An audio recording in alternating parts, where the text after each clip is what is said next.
Well, good morning and welcome to the City Planning Commission combination in-person and remote public meeting. Ryan Singer, who is our Senior Director of Land Use and Commission Operations, is now going to outline general information about this in-person and remote public hearing and how to participate. Good morning. Verbal testimony may be provided in person, online, or by calling in on your telephone. If you wish to speak in person at 120 Broadway, you may register through the NYC Engage portal or at the front door. Masks are required and seating room capacity is limited by social distancing guidelines. Furthermore, we are near to capacity, and there may be a protocol where we ask people to register and then take a lap or have a coffee in Zuccotti Park and come back in 30 minutes. We do have a number of speakers that allows us to do that. If you wish to access the hearing online, please register through the upcoming meetings page of the NYC Engage portal. A link to join the hearing is on the landing page after you register. Please do not close the landing page without first clicking on the link. If you're accessing the hearing via phone and wish to speak, you must first register with the dial-in participant hotline at the numbers listed on the screen. If one of the numbers is busy, please try another. The meeting ID is 618-237-7396. Press pound to skip the participation ID. The password is the numeral 1. The phone number is also posted on the upcoming meetings page of the NYC Engage portal. Please note that no matter how you are accessing the meeting, you must register if you wish to speak. Those accessing the meeting online will have the option to turn on their camera while giving testimony. When it is your turn to speak, you will be notified and promoted to a panelist. This will allow you to unmute your microphone and grant you the ability to turn on your camera. Please listen closely for your name to be called. There will be a short period where it will appear that you're no longer in the meeting. Do not be alarmed. You should rejoin the meeting as a panelist. If you are accessing the hearing via phone, your name will be called from the list of registered speakers. Once your name has been called, you'll be given the temporary ability to unmute yourself. You do this by pressing *6 to unmute your phone. For those accessing the hearing via phone who have not yet registered to speak but wish to do so, you must first register to speak through the dial-in participant hotline that I described a moment ago. It's not possible to testify via telephone without first having registered. Speakers are limited to 3 minutes of testimony. There are a few exceptions to the 3-minute time limit. Elected officials are accorded the courtesy of jumping to the front of the queue and are not limited to 3 minutes. If consecutive translation services are being used, the time will be extended to 5 minutes. And if an applicant team with 3 or more speakers wishes to make a presentation, the team will be generally allowed a total of 10 minutes. The chair will announce when the time limit is reached. Please be mindful of potential background noise during your testimony. Please make sure that if you're watching the proceedings via live stream, that the live stream is muted when you begin your testimony. Otherwise, you will hear an echo. If you change the mode by which you will be testifying, either by leaving the hearing room and testifying online, or via dial-up, or coming into the hearing room in person, you need to re-register and indicate the new method by which you will be testifying. If you wish to submit written testimony, it should be submitted to the Department of City Planning. Mailing and email address can be found at our website, planning.nyc.gov. Lastly, please note that this remote public hearing and all testimony provided is being recorded. Well, again, good morning and welcome to this combination in-person and remote public meeting. I do want to note that while the Commission has been meeting in person for a number of meetings, this is far and away the largest number of in-person potential testifiers that we are able to welcome. And I want to thank you for observing social distancing norms and masking, as public health is the #1 important thing. I'll also note, as Ryan Singer just indicated, that we have generally a 3-minute limit, and I think that this is important. The Commission sticks quite strictly to the 3 minutes particularly important on a day like today where we already have 85 speakers signed up, and so it is a courtesy to others who also wish to be heard. And with that, Madam Secretary, if you could begin the meeting. I believe Madam Secretary is out today, so I will begin. The next part of the calendar is the public hearing section on page 1. Borough of Brooklyn, calendar numbers 1 through 4. CD9, calendar number C200184, ZMK. Calendar number 2, N200185, ZRK. Calendar number 3, C20186, ZSK. Ryan, I'm afraid that you have to take the role of... Oh. We're missing our Madam Secretary. That's right.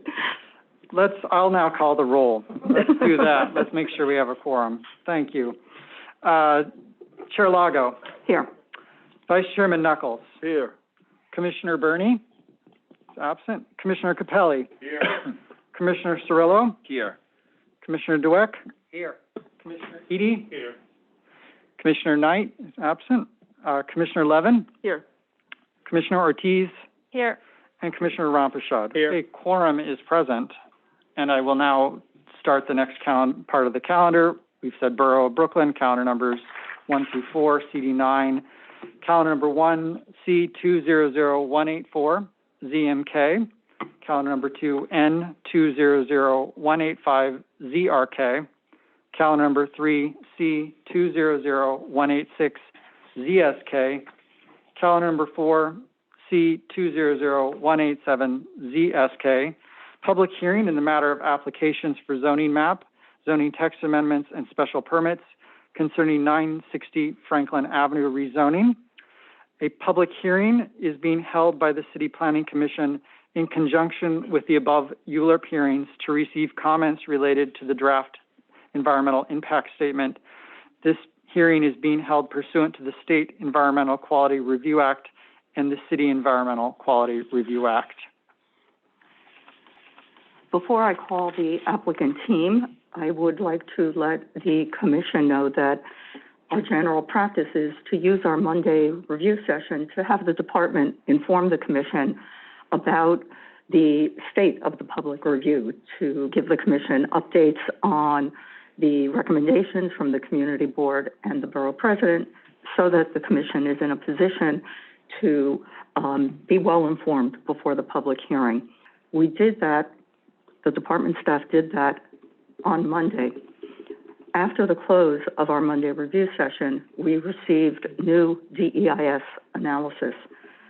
Obviously, having received it at that point, the department staff is unable to take the type of review that generally takes weeks, if not months, to analyze the new environmental material and also the land use and the urban design implications.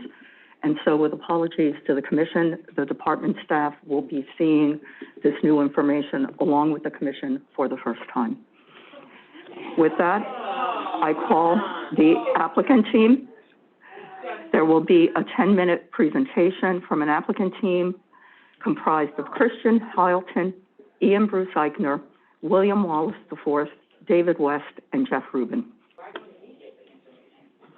Good morning, Commissioners. My name is Ian Bruce Eichner of Franklin Avenue Acquisition, and I'm here today to discuss the proposed 960 Franklin Avenue rezoning and related actions. Presenting with me today is Christian Hilton of Phillips Nizer, who will discuss the legal and land use aspects of the application, as well as David West and Sean Dawson of Hill West Architects, who will discuss the architectural aspects of the proposal. Additionally, I, William Wallace IV, Franklin Avenue Acquisitions, and both John McNally and Jeff Rubin of Philip Habib will be available to answer your questions related to the application. 960 Franklin Avenue represents the first significant union-built, union-financed, union-operated, middle-class residential development in New York City's history. It is the largest pension fund investment in a community of color in New York City's history. It is the first 50-50 residential development on private land in the entire borough of Brooklyn in New York's history. Because of this, 960 Franklin has garnered the unprecedented support of the AFL-CIO Central Labor Council, which represents more than 300 unions and 1.3 million working and middle-class New York City workers. Additionally, the AFL-CIO has committed more than $500 million of their members' retirement income through the AFL-CIO Housing Investment Trust to underwrite the construction costs of 960 Franklin.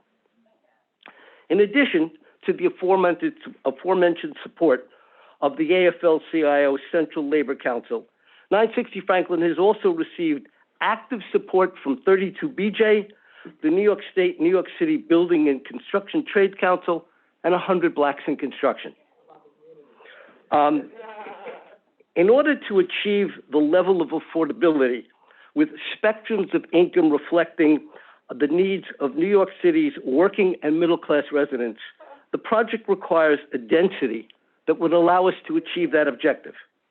Our proposal would truly generate an unprecedented supply of permanently affordable housing, and as shown in a later slide, would generate more affordable units in Community Board 9 than the housing program of New York has done in its entirety since 2014. I now turn to Christian Hilton and look forward to answering questions after our presentation. Thank you. Good morning, Commissioners. Could go to slide 2, please. My name is Christian Hilton with Phillips Nizer, LLP, Land Use Counsel for the applicant. As was presented to the Commission on Monday, this application is comprised of 4 distinct actions: a zoning map amendment to rezone the area from R6A to R9D, and R9D C24, a zoning text amendment to designate the project area as MIH area options 1 and 2, a CPC special permit for bulk waivers pursuant to a large-scale development, and a CPC special permit to reduce the parking requirements for the proposed development. Since the DEIS, the applicant has revised the proposed development to contain 34 stories, not 39 stories presented to the Commission on Monday. This was done to mitigate some of the impacts shown in the DEIS. As Mr. Eichner mentioned, this area of Crown Heights is seeing a lot of new development. We go to next slide. According to DOB data pulled earlier this month, there are 27 open new building applications, 24 substantial alterations in various stages of construction, and 21 demolition applications within this community district.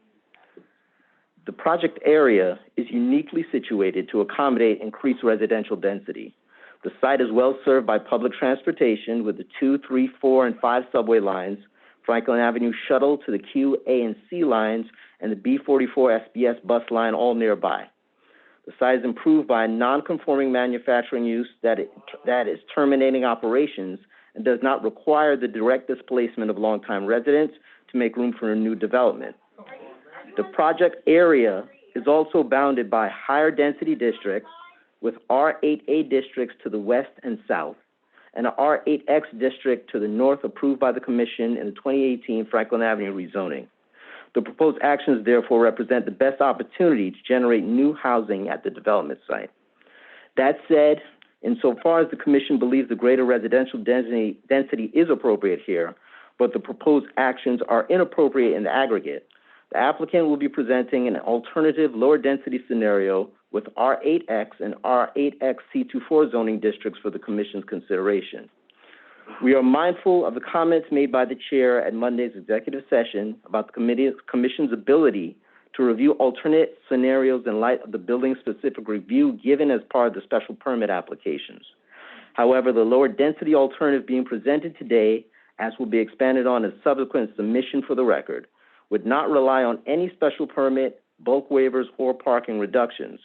The alternative scenario is also within the scope of the environmental review conducted by the Department of City Planning. The Commission may therefore consider the alternative as part of its consideration of the application for a zoning map amendment, just as the Commission considers alternative lower density scenarios in many rezoning applications. Finally, I would like to comment on one particular point that has been brought up repeatedly by the opposition for the proposal including the community board. The claim that the existing R6A zoning was intentionally mapped to protect the Botanic Garden. While the CPC report for the 1991 Washington Avenue rezoning references consideration of potential height impacts on the garden, a detailed review of the zoning framework created by that rezoning shows that this consideration was focused on buildings fronting on Washington Avenue. We go to slide 7. While the project area was mapped as an R6A zoning district, the areas immediately to the west and north, closer to the garden, and not blocked by other buildings, were mapped as R8A zoning districts with taller height limits and more impactful shadows than the project area, which is further away and buffered by intervening sites. We reiterate that the project area is well situated for increased residential density to increase the available affordable housing stock in the area, and that the proposed actions represent the best opportunity to make that a reality. With that, I'll turn it over to Hill West Architects team to discuss the proposed development and the alternative density option. Thank you, Christian. I'm David West of Hill West Architects. In the interest of time, which we don't have much of, I'd like to show you both of the proposals that Christian just discussed. Could we go straight to slide 12? The project, the mitigation project, is an R9D. I'm sorry, let's go to slide, well, we can stay on this one. The proposed mitigation project is an R9D 34-story building project. It consists of 2 buildings containing approximately 1,151,700 square feet. In addition to 1,578 dwelling units, contains approximately 21,200 feet of retail fronting on Franklin, 9,700 feet of community facility, as well as 2 parking garages located primarily below grade to accommodate parking for 16% of the non-income restricted units, which is 180 cars.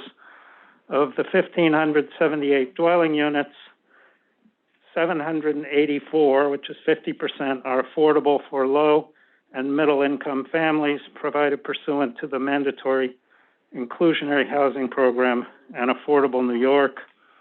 If you go to slide 11, back one. Here you see the massing diagram. This proposal fits within the maximum envelope that was presented as part of the large-scale special permit, which you can see in the dotted outline. It's 5 stories shorter and reduces shadow impacts. The buildings are separated by a courtyard space, which would provide a meaningful public access area on the site. Waivers being sought as part of the special permit include a base height waiver for the north building, a waiver of tower coverage above 85 feet, and a waiver of tower top coverage for the highest 4 stories. We worked extensively with the department's urban design team to find the best design to accommodate the bulk. I think now we should turn to the lower density alternative. I ask that you go to slide 14. I'm afraid that your time is up, and at this point, we will turn to the Commission for questioning. Commissioner Dweck. Can you speak to the lower density alternative that you have proposed? I understood it to be an R8X, but do you have any proposal for an R8A? We have a proposal for an R8X. R8A we have not analyzed. Can I speak about the R8X? That's the question, please. Please go to slide 14.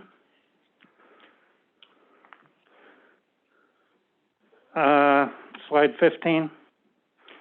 So the lower density alternative project, while requiring a zoning map amendment, would otherwise be fully as of right. Slide 16. The R8X zoning would provide, because I'm going to make the points, the R8X zoning would provide 7.2 FAR.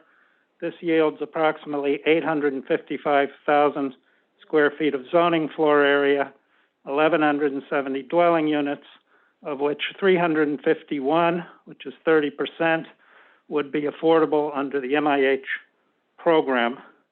Next slide, please. MIH option 2 would provide a mix of units at 40, 60, and 130% of AMI. Slide 18.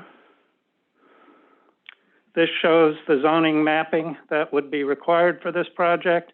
We'd map R8X across the entire development site with the C24 overlay along Franklin Avenue.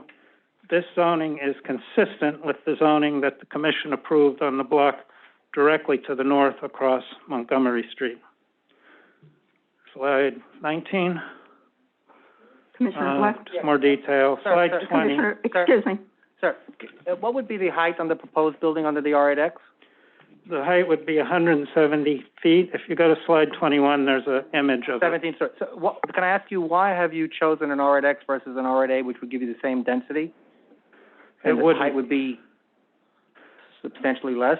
We thought it was the most appropriate zoning. It's what's been mapped across Montgomery Street, and it gives us a good building form. But an R8A would give us the same amount of affordable units, pretty much the same density, and less height.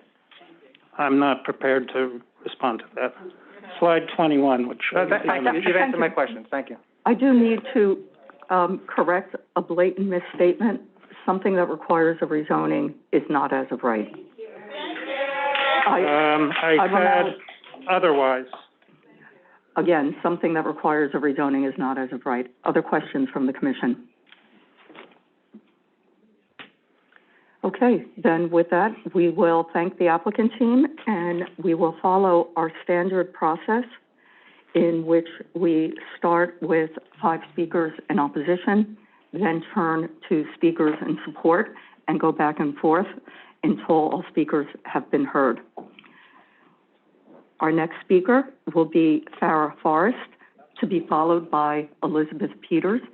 And again, in the interest of being able to accommodate everyone, I would ask that people who are here in person, if you are next on deck, please make your way so you're ready to be at the microphone. Just noting that the Assemblywoman Farrah Forrest is not subject to the time limit. Oh, yes, thank you for clarifying that, and welcome, Assemblywoman.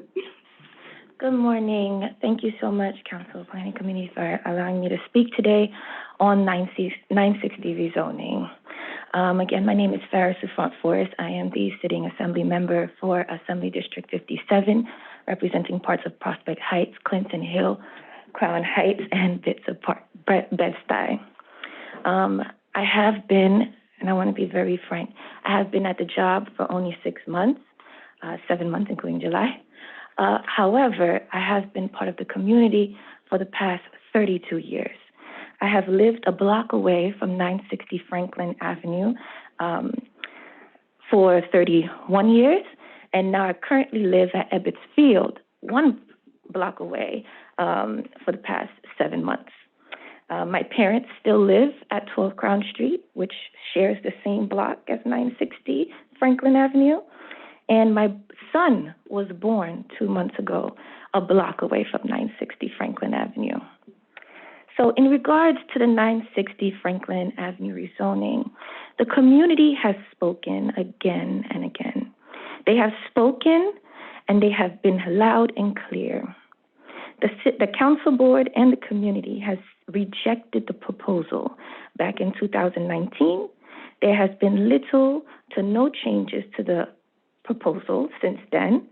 And if we recall back, the community had spoken back in 1991 when the area was rezoned to prevent luxury developments such as this. The exact discussion at the time was brought up, should this working class community, the working class community that I was raised in, this working class of people of color, should it be reshaped by luxury towers? And no, it should not.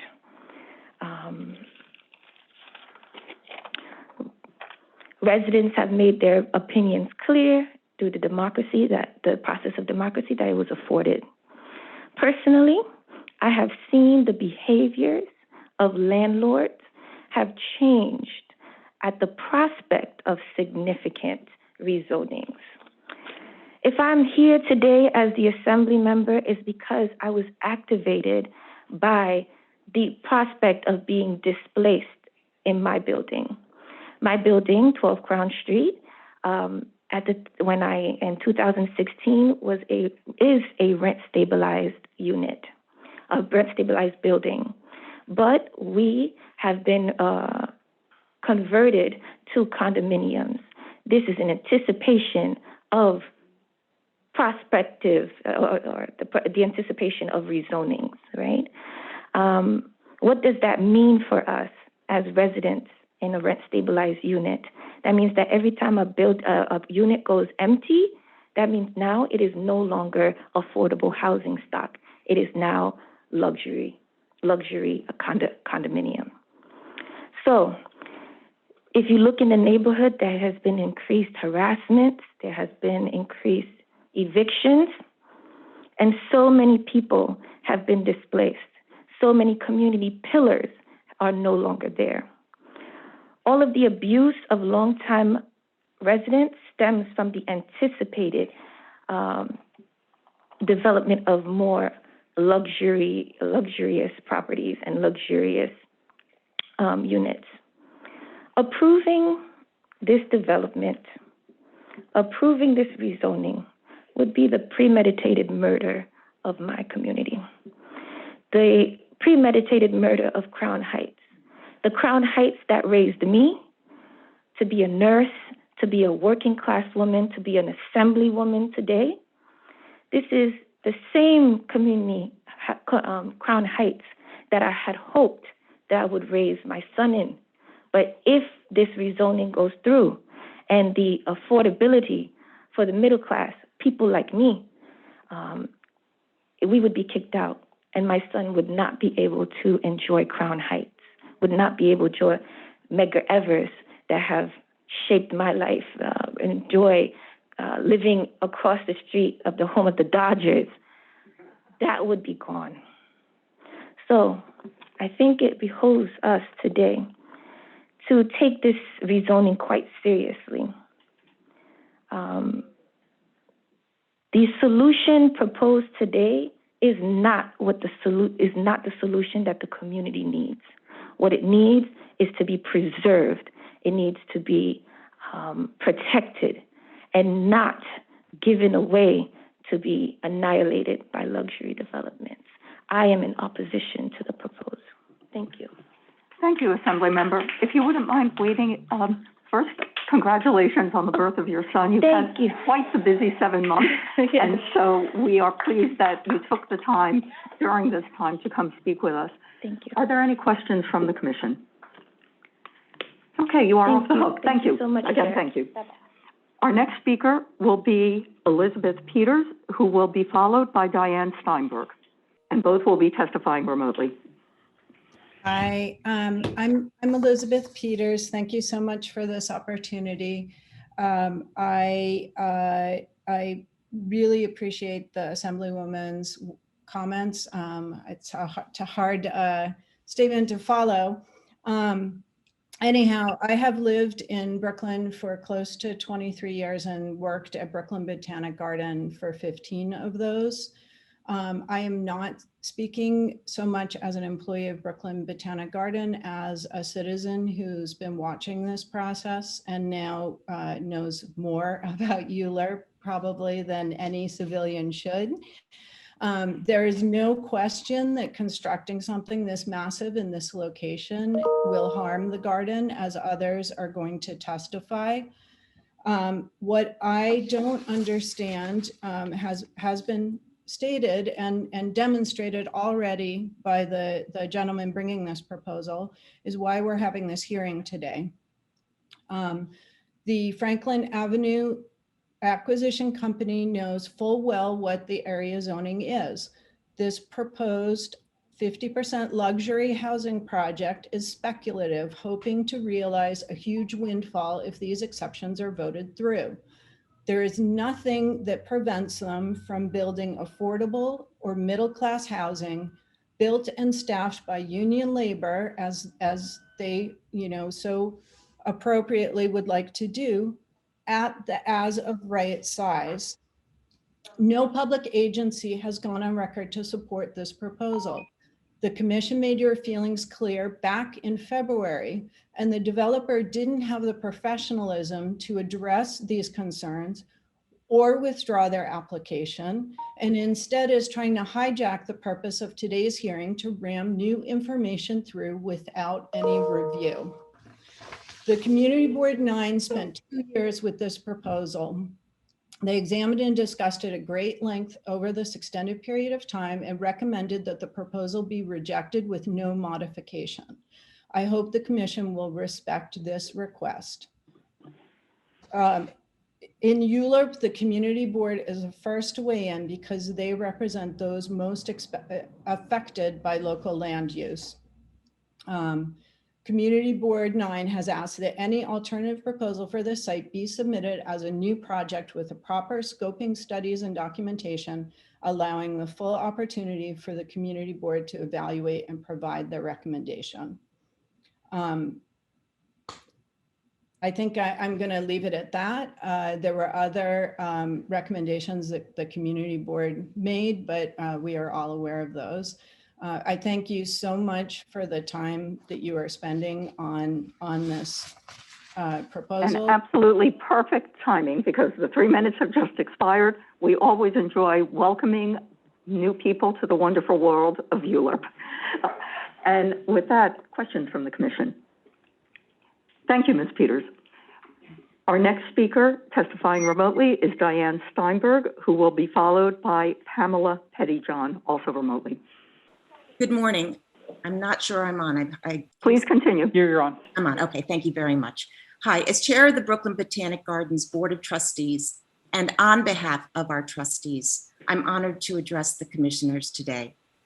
I serve my institution as a volunteer and attend many meetings and fully understand the importance of being brief. A longtime resident of Brooklyn, I've been a trustee of the Botanic Garden for over 20 years. I recently co-chaired our campaign for the new century, where we raised over $120 million, which included significant city monies, to improve our gardens, programming, and access to this important urban oasis. As a New York City cultural institution, we understand, applaud, and embrace the important vital partnership that we have with the city in enriching and supporting Brooklyn as well as the whole of New York City. As board chair, it is my responsibility to safeguard our collection, our employees, our financial position while serving our community and city. That is why I am respectfully asking you today to reject the proposed rezoning and protect Brooklyn's Botanic Garden. By shading out hours of sunlight to the garden's most sun-dependent collections, the proposed towers would deal a mortal blow to our nurseries and conservatories, where BBG propagates and displays plants from around the world. Our garden was created over 110 years ago to beautify, instruct, engage, and serve citizens of all backgrounds, promoting an appreciation and understanding of the vital role nature and plants have on society's well-being. As you are aware, the current zoning allowing for 7 stories was deliberately and of course thoughtfully put in place in 1991 to prevent permanent damage to a cultural and social jewel that is our garden. What has changed since then? Nothing. And I urge you to reaffirm that intention and reject this harmful rezoning. Simply put, we really are in a fight for sunlight. Once it's gone, it won't come back. Thank you for your time and consideration. Thank you. Questions from Ms. Steinberg. Commissioner Dweck. Thank you for your testimony. Has the garden done any analysis of the impact from the R8A and R8X sites that are presently next to the garden? I'm sorry? From prior to the construction of them to after? I would have to defer to our experts on what we've done in terms of understanding the environmental impact. I know that we have done quite a bit, and I believe that we have people today that will be discussing that, and I'm apologizing in advance for not being able to be specific, and I'm sorry, but there will be experts that will be able to address that. Thank you. I'll also note that the environmental record is going to be kept over for a number of days. I'll announce that at the end of the hearing, and so you should feel free to submit any written materials. Commissioner Ortiz. Not so much a question for her, but for us in the commission, and maybe we can't answer this right now, but I would like some clarity on whether we are in fact allowed to even consider the lower density option here, given that, you know, we have not been able to review any of the impacts, and neither has the department. Yep. So, you know, are we here in fact considering that alternative, or do we need to focus on the original proposal, and we're sort of in discussion on that proposal? So that's something that I would like some feedback on. Thank you for posing that question. As I noted at the beginning, generally the department would be able to have a view had we received the information in time. The department will, at the post-hearing follow-up, come back and determine and advise the commission as to whether it is within scope. But again, I don't see that the department has the time within the commission's time frame to be able to do the type of analysis that the commission is used to from the department, which is to look at the environmental impacts, but also the land use and the urban design impacts of a rezoning of this type. So thank you. So we don't even know what the alternative is. We've gotten very sketchy information about it, partial slides. I can't, I'm not asking anything today about the alternative because I don't think we've seen it. yeah. I think this hearing is all about the original application. Yes, thank you. Can ask questions about the initial application, and we certainly are here to hear from the public, which is the purpose of this. So thank you, commissioners, both of you, for the clarifications. Commissioner Dweck. A question for you, Madam Chair. When is the ULURP clock on this? I'm sorry. Yeah. September 22nd is the last date for the commission's consideration. Thank you.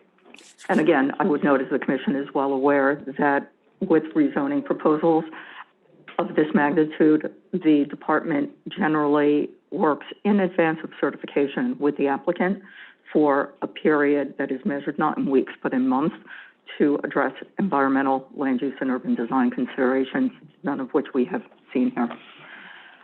Other questions?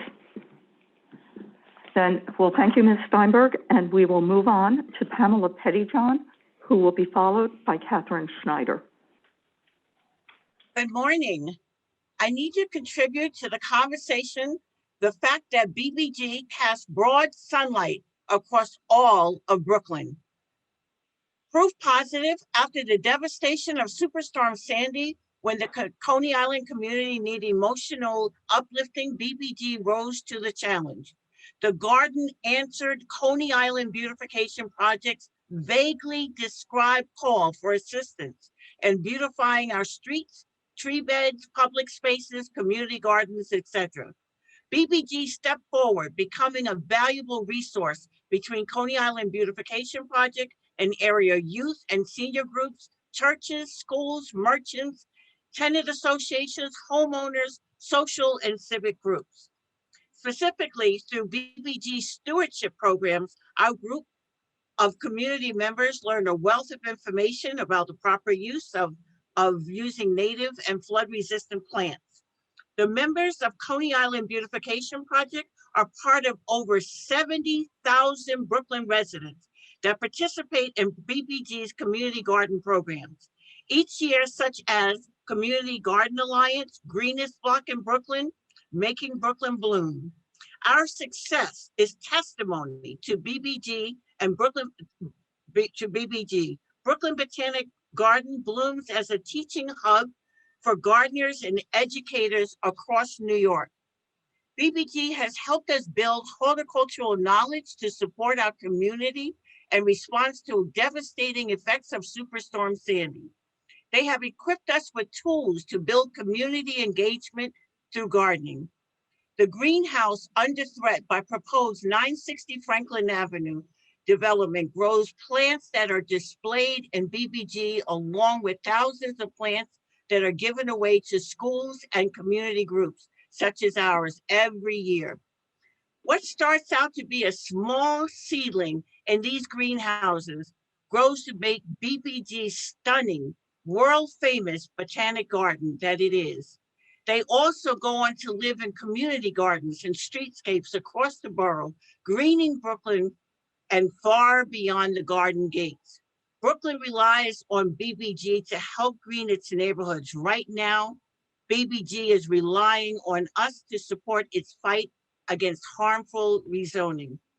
On behalf of Coney Island Beautification Project and community gardeners across Brooklyn, we stand with BBG, the group of supporters and the group of supporters today. If my work with my community has taught me anything, it is that together we make a difference. Don't turn out the light. Join the fight for sunlight. Thank you. Thank you, Ms. Pettyjohn. Perfect timing. Questions? Thanks again, Ms. Pettyjohn. Our next speaker will be Catherine Schneider, to be followed by Alicia Boyd. Hello? Welcome. Oh, there I am. Okay. Good morning. My name is Catherine Schneider. I have been a member of Brooklyn Botanic Garden for many years, about 40 years, and I am now a volunteer. And as a volunteer, I'm a tour guide. And as I take people around the garden, we have people coming from all around Brooklyn, all around the world. And it's just the most wonderful, beautiful place. And it makes everyone very happy and gives them a feeling of peace. And it's just so wonderful. And we welcome people also. We have joined the American Disabilities Act. I don't know if joined it, it's the right word, but we are following that, and we have made the garden very wheelchair accessible. We also have had training, the volunteers and the staff, to help people who are visually impaired or have trouble hearing. We are trained to help all these people have a good experience too. We also do special programs for children on the autistic spectrum, and we sometimes open the garden especially for them. We also do programs for people with dementia, special memory tours, because people with dementia respond very well to smells and feelings and the colors of the garden. And as a tour guide, I have met people also who grew up in Brooklyn. They came to the Brooklyn Botanic Garden as a child. Now they bring their children, they bring their grandchildren. So the love of the garden has been passed down through the generations. We've been a garden for over 100 years, 111 to be exact, and it's brought so much joy and so much community involvement. And we need green spaces, as we saw during COVID. The more green spaces we have, the better people do in our city. We call the Botanic Garden the jewel of Brooklyn because it is such a very special green place. We need to keep it safe and protect it forever. Thank you. Thank you. Questions for Ms. Schneider? Thanks again for testifying. Our next speaker will be Alicia Boyd, to be followed by Ramon Torres. Hello, my name is Alicia Boyd, and I represent the Movement to Protect the People and FLAC, Flower Lovers Against Corruption. We are a neighborhood group. I just want to set the record straight because there was a few lies that were stated in that presentation by the developer. First and foremost, the 1991 rezoning specifically targeted 3 soft sites, A, B, and C, that were behind Washington Avenue on Franklin Avenue. And the 960 Franklin was the C soft site, which was considered the worst possible scenario because it was the closest to the... Sorry. It was the closest to the garden. So am I getting more time for this? Yes, please ignore Okay. that. We're just having technical. Okay, so just for that, so the 1991 specifically targeted the 960 Franklin Avenue and stated very clearly that an R8 would be the last, R8A would be the last acceptable, because once you put the bulkheads and now the fresh program, you would exceed it to a 235-foot development project, not 175. as stated. I also want to state that the RX that the City Planning Commission approved 2 years ago underneath the Cornell Realty has been null and voided by the Supreme Court. So again, it's a misnomer that that development project continues to be displayed when it's no longer being classified as lawful, because they did not do, the city planning did not do an environmental review process. Also, I just wanted to put on the record that the reason why the City Planning Commission seems to have changed its mind and stated that no adverse effects will happen to this garden is because the community activists in this community, including MTOP and FLAC members, filed a lawsuit in November when the City Planning Commission was going to approve this project, say no adverse effects will happen. And once we filed that lawsuit, 3 months later, you guys turned around and changed your mind and said that it would. So I just want to point out that we have been diligently working against this development project, and what we find really offensive is now all of a sudden a 17-story proposal is being submitted, and the community has not had an opportunity to see it. The community board has not had an opportunity to see it, and yet this process is supposed to be for community input. So how can you even consider looking at a 17-story proposal when the developer has not done their due diligence, nor city planning, in providing that information to us? So we would demand that before you even think about that 17-story alternative, the R8X, that proposal will be given. And I just have one question. I have one question, Lazo. What was the borough president's decision? Because we did not get that. What was his decision? Again, the questions come from the commission to those testifying. Thank you for testifying. And at this point, I would ask if there are questions for Ms. Boyd. Thank you. Yes, Commissioner Ortiz. I would say that, we are here to consider the original submission. I think that's a concern for us too, not being able to see and assess the new proposal. So I think you're absolutely right on that point. Thank you. Now, what was the borough president's recommendations? Because we didn't get that. What was his recommendation? Again, that will be a matter of public record, and the questions don't come from the testifiers. I tell you, they still hide that. Can we just, I have not seen the borough president's recommendation. I don't believe my colleagues on the commission have seen it either. We have not seen it. Yep. And it will be a matter of public record if and when it is submitted. But now ask Ramon Torres, who will be followed by Edwin Herbal. My name is Marvin Saporin, and I'm a lifelong resident of Brooklyn. And I urge you to reject any developmental proposal that would harm Brooklyn Botanic Gardens. The garden's future is a great personal concern for me. I grew up in a poor immigrant neighborhood in Brownsville. My classmates and I loved visiting the garden. In school, many of us bought flower seeds for 1 or 2 cents, which was a lot of money for us. And we grew them in boxes on our fireplaces, and we learned how to take care of things. My daughters took their first steps on uneven surfaces in Cherry Lane, and now my grandchildren are exploring nature in the Discovery Garden. I want the Botanic Gardens to be there for their grandchildren.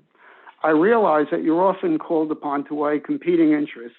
However, as you read studies conducted by experts, including those who helped the developer prepare the legal documents, you'll see that this project would create irreparable harm to the garden. 960 Franklin Avenue will destroy the garden. There are many sites that a developer could build on, but there's only one Brooklyn Botanic Garden, and it has a sensitive ecosystem that cannot be moved. Before I came here, I thought that it was absurd for us to even be discussing this issue.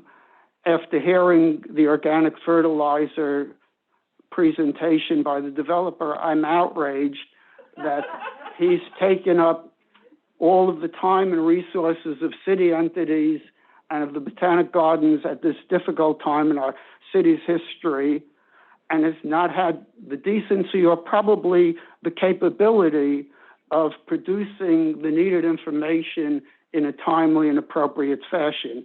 This is clearly not a developer who could be trusted to go forward and create a project that would be meaningful. And I, again, want to remind you, that the Botanic Gardens brings thousands of visitors to the city and millions of dollars to us. The city's invested millions of dollars in the garden, and that money will be wasted. Moreover, everyone on the community board who testified at the community board hearing explicitly said this will not create affordable housing, and two of the points in the resolution that the community board overwhelmingly asking you to reject all claims from this developer stated explicitly why it won't be creating the affordable housing that it claims. This is bogus. This is an insult to your work. It's an insult to all New Yorkers, and it's a crime that you should not allow to continue. Please make sure you vote Thank this you, down. sir. Your time is up. And if I could clarify, you are Mr. Herbal? No, Marvin Saporin. Excuse me? Marvin Saporin. I thought that you had called my name. No, I'm afraid not. I just wanted to make sure that we had But the... I am on. I am on the speaker's list. Mr. Torres is waiting on Zoom to speak, so we'll just... Okay. Yeah. I can also get my name changed if that'd be helpful. Could you spell your last name so we can... Ciporen,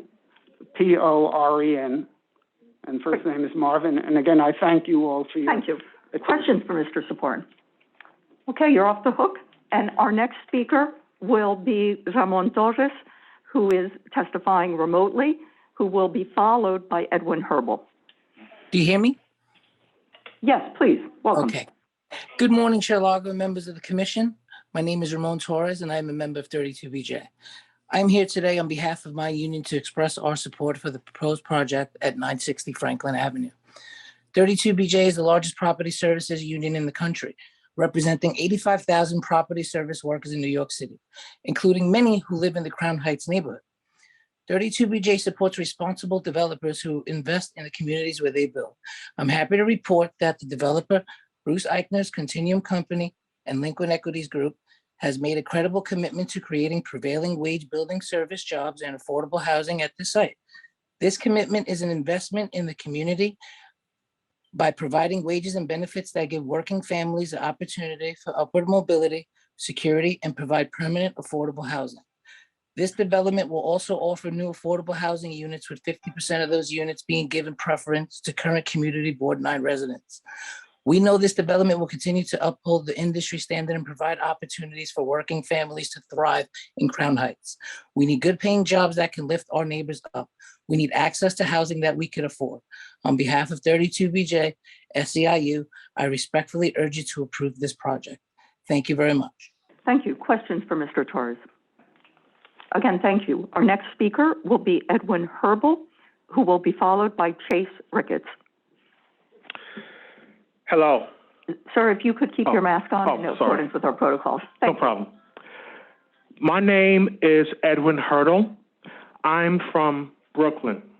I strongly oppose the rezoning of the area.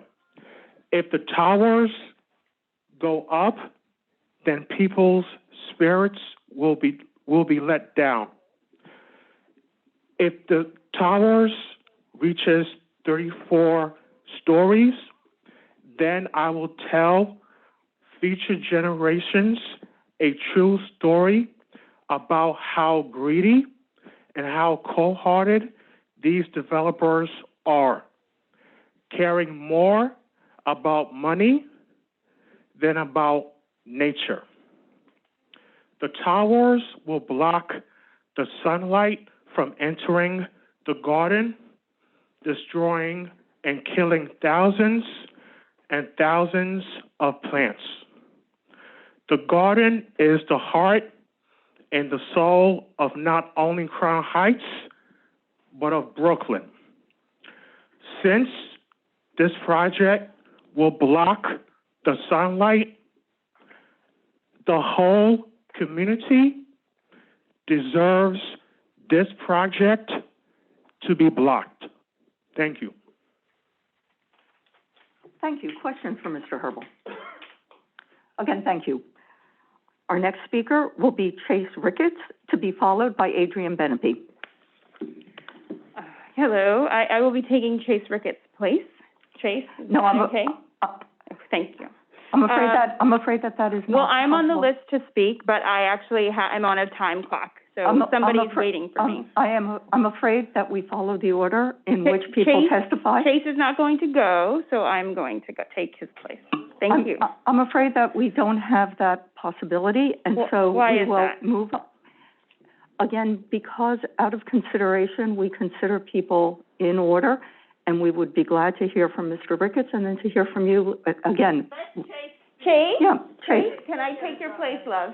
No. Thank you. No, I'm afraid that's not possible, and we would welcome, we have had people like Chase testify, and we would very much welcome that. I mean, if Chase can speak. Yes, please. Fine, but. Please, absolutely. Please. We would welcome hearing from Chase. Okay, I'm afraid not. Then we will move on Can I, Adrian ma'am, Benepe. can I just go? I am on the list, but I cannot wait the amount of time because I have a child waiting for me. I'm afraid that that's not possible. If Chase Why doesn't is want that to not testify, possible? we would welcome him saying whether he is in support or in opposition. I just need an accommodation. That's what I'm asking for. He doesn't want to go, and I have a time limit because my child needs to be fed. So if you would please let me go. Ma'am, other people also I have time limits understand, but as well. I have one that somebody's waiting for cut me. off the microphone. You're wasting the time. Could you just let me go? Please cut the mics. Again, when you will yield the floor to Mr. Benepe, we can then continue. And Mr. Benepe will be followed by Elizabeth Goldstein and Leonard Paul. No. It is in consideration of so many people that have time considerations, we follow the order in which people.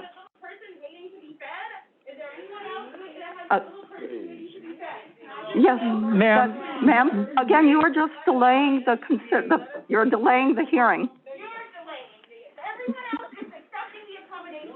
Ma'am, you are out of order. You will be asked to leave.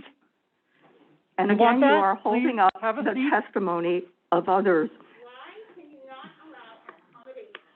Again, ma'am, it is the protocol. Brian, please continue. You guys are all brainwashed into believing that it's protocol. I'm asking for a time accommodation.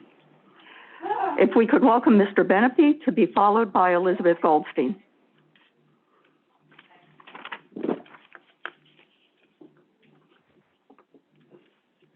Well, good morning. Welcome. Okay, the mic is up, great. Good morning, Chair Lago, Commissioners. I'm Adrian Benepe, President of Brooklyn Botanic Garden. Thank you for the opportunity to give testimony today about the threat caused by the proposed rezoning of 960 Franklin. In a word, it would be devastating. Brooklyn Botanic Garden is a distinct and rare living collection of ecological and botanic interest whose beauty and diversity attracts more than 800,000 visitors a year, making it the most visited cultural attraction in Brooklyn. In 2014, the garden was awarded the National Medal of Excellence from the Institute of Museums and Library Services, the nation's highest honor for its work in its community, especially for its dedication to providing free education to children, adults, and community greening and school programming. 50% of the garden's collection of 12,000 taxa are housed in the conservatory complex, encompassing 23 distinct chambers.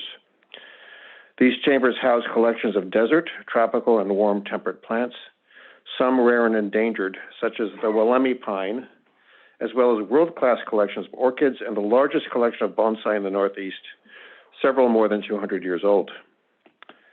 Some of those indoor chambers are used for horticultural display, while others are back-of-house greenhouses used for the propagation of young plants or the preservation of rare or endangered wild plants, some seized from smugglers by U.S. Customs officials. These facilities contain plant collections of international importance. All of BBG's conservatories lie in the direct path of the massive morning shadow of the proposed tall towers at 960 Franklin.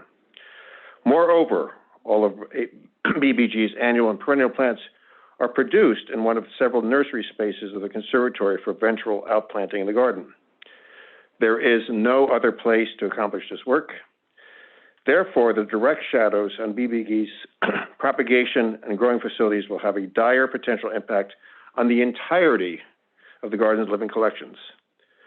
The developer's own EIS admits that the shadow impacts of the garden would make displaying some of its collections impossible due to lack of sunlight. The desert collection, for example, according to the developer's report, could need to be closed. I want to emphasize that this project will not only impact BBG. The shadows cast on Jackie Robinson Playground will take away afternoon sun during the cooler shoulder seasons and the winter, will deprive the mature London plane trees of needed sunlight, and will greatly impact the Medgar Evers College campus and its new landscape plaza that opened weeks ago. The shadow will also stretch all the way across the garden, across Flatbush Avenue, and well into Prospect Park. BBG is proud to stand with the community. I want to note the presence of and consistent leadership of MTOP and Alicia Boyd, who could teach a course in pro se legal affairs. I want to note the many elected officials and city planning commissioners who have publicly opposed the project because of the harm it would cause the garden and the surrounding neighborhood. In closing, the garden is not a generic parcel of urban open space. It is a 111-year-old global leader in urban botanical display and education in an era when more than half of the world's population lives in cities. 30 years ago, this body put in place zoning for the Crown Heights specifically designed to protect the sunlight without which the city's botanic garden and world-renowned plant collection cannot survive. BBG deserves the ongoing protection from the Planning Commission for its distinctive collections and programs, and on behalf of the hundreds of thousands of residents who find respite, inspiration, and education in its beauty, we urge you to keep in place the zoning you thoughtfully put in place and reinforce that which you did 3 decades ago. Thank you very much. Thank you. Questions for Mr. Benepe? Thank you. Our next speaker will be Elizabeth Goldstein, to be followed by Leonard Paul. Good morning, and thank you for this opportunity. I'm Elizabeth Goldstein, the president of the Municipal Art Society. For more than 2 years, MAS has analyzed the development proposed at 960 Franklin. There is no doubt that this luxury condo tower, absurdly cloaked as an engine for affordable housing, would have devastating impacts on Crown Heights. The project's shadow would have vast and irreversible effects on the Brooklyn Botanic Gardens, particularly its conservatories, greenhouses, and nurseries. At the height of the summer growing season, some areas of the garden would lose more than 4 hours of sunlight during the day. The darkness cast would be so vast, in fact, that the nearby Jackie Robinson Playground would experience year-round shadow impacts, including being cast completely in shadow in periods throughout the months of March, September, and June. On some of the coldest days of the year, streets and sidewalks would receive 0 hours of sunlight. BBG and MAS have done a much deeper study into the actual sunlight needs of iconic plants of the most important species of the garden and the most important species, humans, the users of BBG, Jackie Robinson, and Medgar Evers College. We will send you a letter detailing those findings shortly. Furthermore, the so-called affordable units in this building are targeted to accommodate families with an income as high as $122,880 per year in a neighborhood where the actual median income is closer to $70,000. Any suggestion by this developer that this project would address the city's affordability crisis is as ludicrous as it is cynical. More than 70,000 people have opposed this project by signing BBG's Fight for Light petition against the project. This is not a proposal that can be tweaked on the margins and made palatable. Even the 34-story alternative proposed by the development does vanishingly little to mitigate its impacts. Safeguarding light and air is the origin story of zoning as a practice. As you know, this building is part of that story. It is also the origin story of the very specific zoning that was put in place for this area of Brooklyn. Nothing offered by the 960 Franklin project is valuable enough for the city to lift its established, intentional, and well-considered zoning that this commission put in place all those years ago to protect this area from just this development. This may seem esoteric, but the truth is that we all know intrinsically what light means. We seek it out in the homes we live in and the places where we gather. We know that an urban neighborhood is made up of more than steel and concrete. 960 Franklin is a non-starter. I'm afraid that your time is up, but please feel free to submit your testimony and or letter. Questions for Ms. Goldstein? Thank you.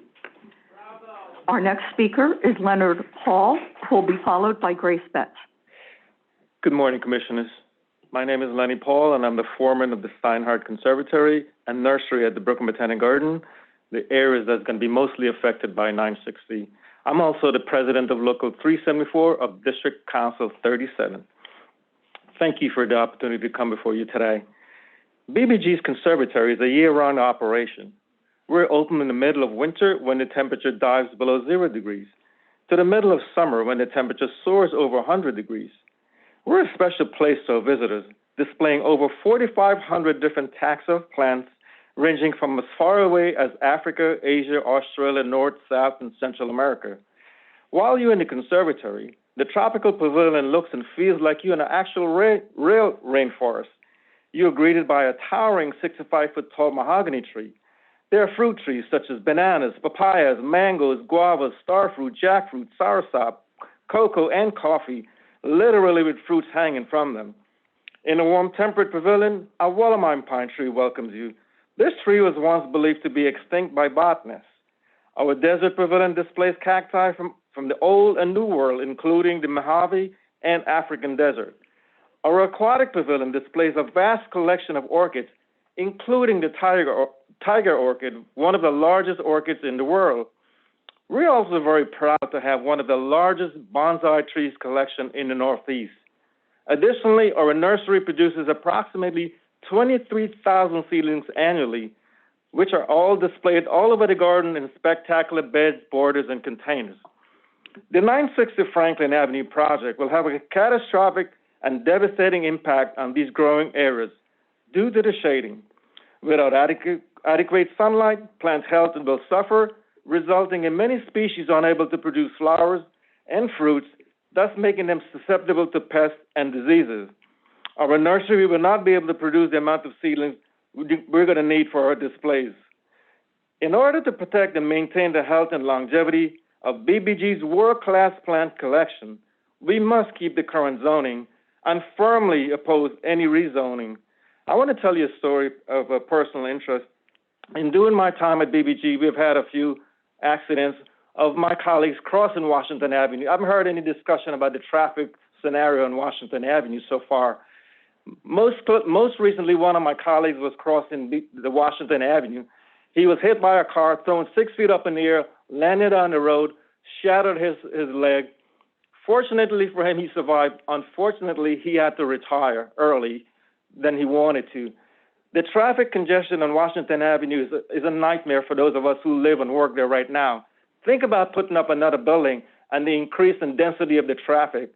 We haven't heard any kind of suggestions of how they're going to deal with this. Thank you, Commissioner, for your time. Thank you, Mr. Paul, and I have to compliment you on your incredibly vivid imagery. I could almost see the plants that you described. That was the idea. It worked. Questions for Mr. Paul? You're off the hook. Next is Grace Betts, to be followed by Paul Friedman.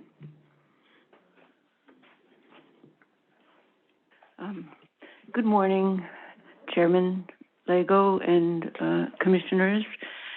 I'm most concerned about the light and the destruction it will cause in the garden, but I like to think back to the foresight that the planners had when they chose to preserve that land and dedicate it as a botanic garden, and how wonderful it has been that the garden has grown in so many different ways and been put to such good use and has made a big difference to everyone in the community and largely to the world community. I'm myself born in Brooklyn and have lived in the area near Prospect Lefferts Gardens for over 30 years now.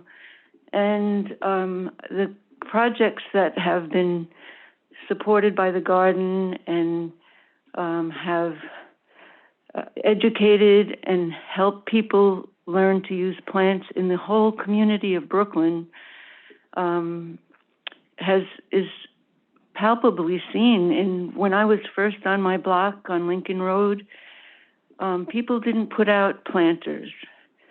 They were afraid of things being stolen.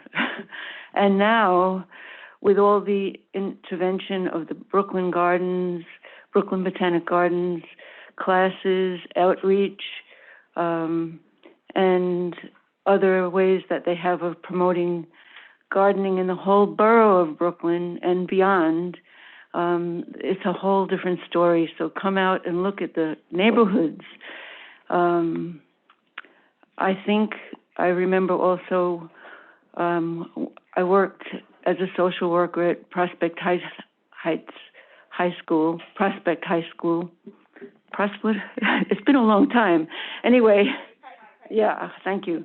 And I would walk home through the garden sometimes, and just the feeling of having the stress of the day lifted and enjoying the beauty of the garden and seeing, even in the winter, the little flowers on some of the trees, and it's priceless. And I thank the early planners and hope that this group of planners for the city will look forward and strengthen, if anything, the viability of the garden and not allow for those shadows to disrupt what the garden has to offer neighbors and visitors.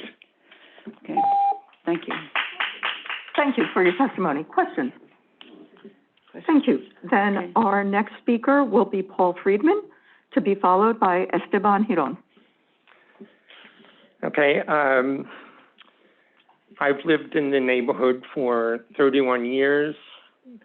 A member of the Brooklyn Botanic Garden, and along with Grace, who just spoke, we live on Lincoln Road, the block between Rogers Avenue and Bedford Avenue. And among the many benefits that we've gotten from the Botanic Garden is participation in their Greenest Block in Brooklyn program, which has done a lot to inspire the gardeners on our block.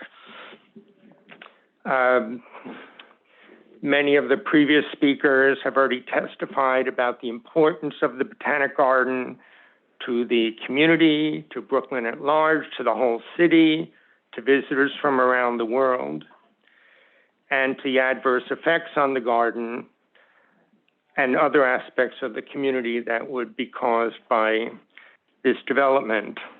I won't try to add on to what they've already said. It's been very clearly said. I'm wondering if the developers dispute the effect that their development would have on the garden, or if they simply believe that their interests are more important than the effects that it would have on the garden. They are correct in saying that the development is close to the 2, 3, 4, 5 BQ, the bus, the Franklin shuttle. I don't know what the effect of the increased population would do to those transportation aspects that are already so crowded. I don't know if they've taken that into account at all, aside from the fact that that our neighborhood benefits from this accessibility to transit. The clearest thing I can say is that I object to any kind of development that would have any adverse effect on the Botanic Garden for all the reasons that you have already heard. Thank you. Thank you. Questions for Mr. Friedman? Thank you. Our next speaker will be Esteban Giron, followed by Michael Hollingsworth. Hi, my name is Esteban Giron. I'm a member of the Crown Heights Tenant Union, as well as serving on the board of Tenants PAC. Well over 2 years ago at the scoping hearing here in this room, representatives for this developer promised to engage the community of South Crown Heights more actively, particularly after CB9's Land Use Committee held a preliminary vote on the proposed project. I serve on that committee and have done so for the past 5 years. We voted unanimously to reject the project then, and unless and until the developer made a good faith effort to address our concerns. That engagement never happened, and it's been 2 years. Rather than make that effort, these folks simply hired a lobbying firm, Mercury Public Affairs, to create an AstroTurf campaign that gives the appearance of public engagement. It's reported that they've spent upwards of 5 figures on that effort, which is mind-boggling. What's happening here today, the last-minute crises, the audacity and disrespect for our time and efforts of this commission, in fact, this has been the MO of this developer all along. They refuse to give us important documents that we asked for. They evaded our questions. They think this is a game. And I guess since I have a couple more minutes left, I want to make clear, this developer is not some sort of benevolent champion of the working class known for their commitment to the labor movement. This project is financed by the AFL-CIO Retirement Trust. The financing carries with it a mandatory union labor for the project construction and building management. That's why union labor must be used, even if it's done as an as-of-right building. So don't buy any of that, working class solidarity fakeness. Tenants, union workers, small business owners, students, and the working class, mostly folks of color of South Crown Heights, are not willing to watch as another disrespectful, entitled old white guy colonizes black and brown folks out of our own communities. Thank you. Thank you. Question for Mr. Giron.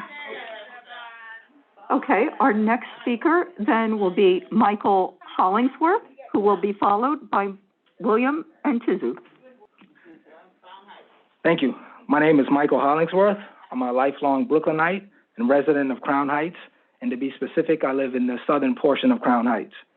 I live 1 block away from the Spice Factory, which is 960 Franklin Avenue, and I live directly across the street from the Brooklyn Botanic Gardens. Despite the efforts of the Negro, liberal, boule elected class to displace us through gentrification, we as Black people still live here.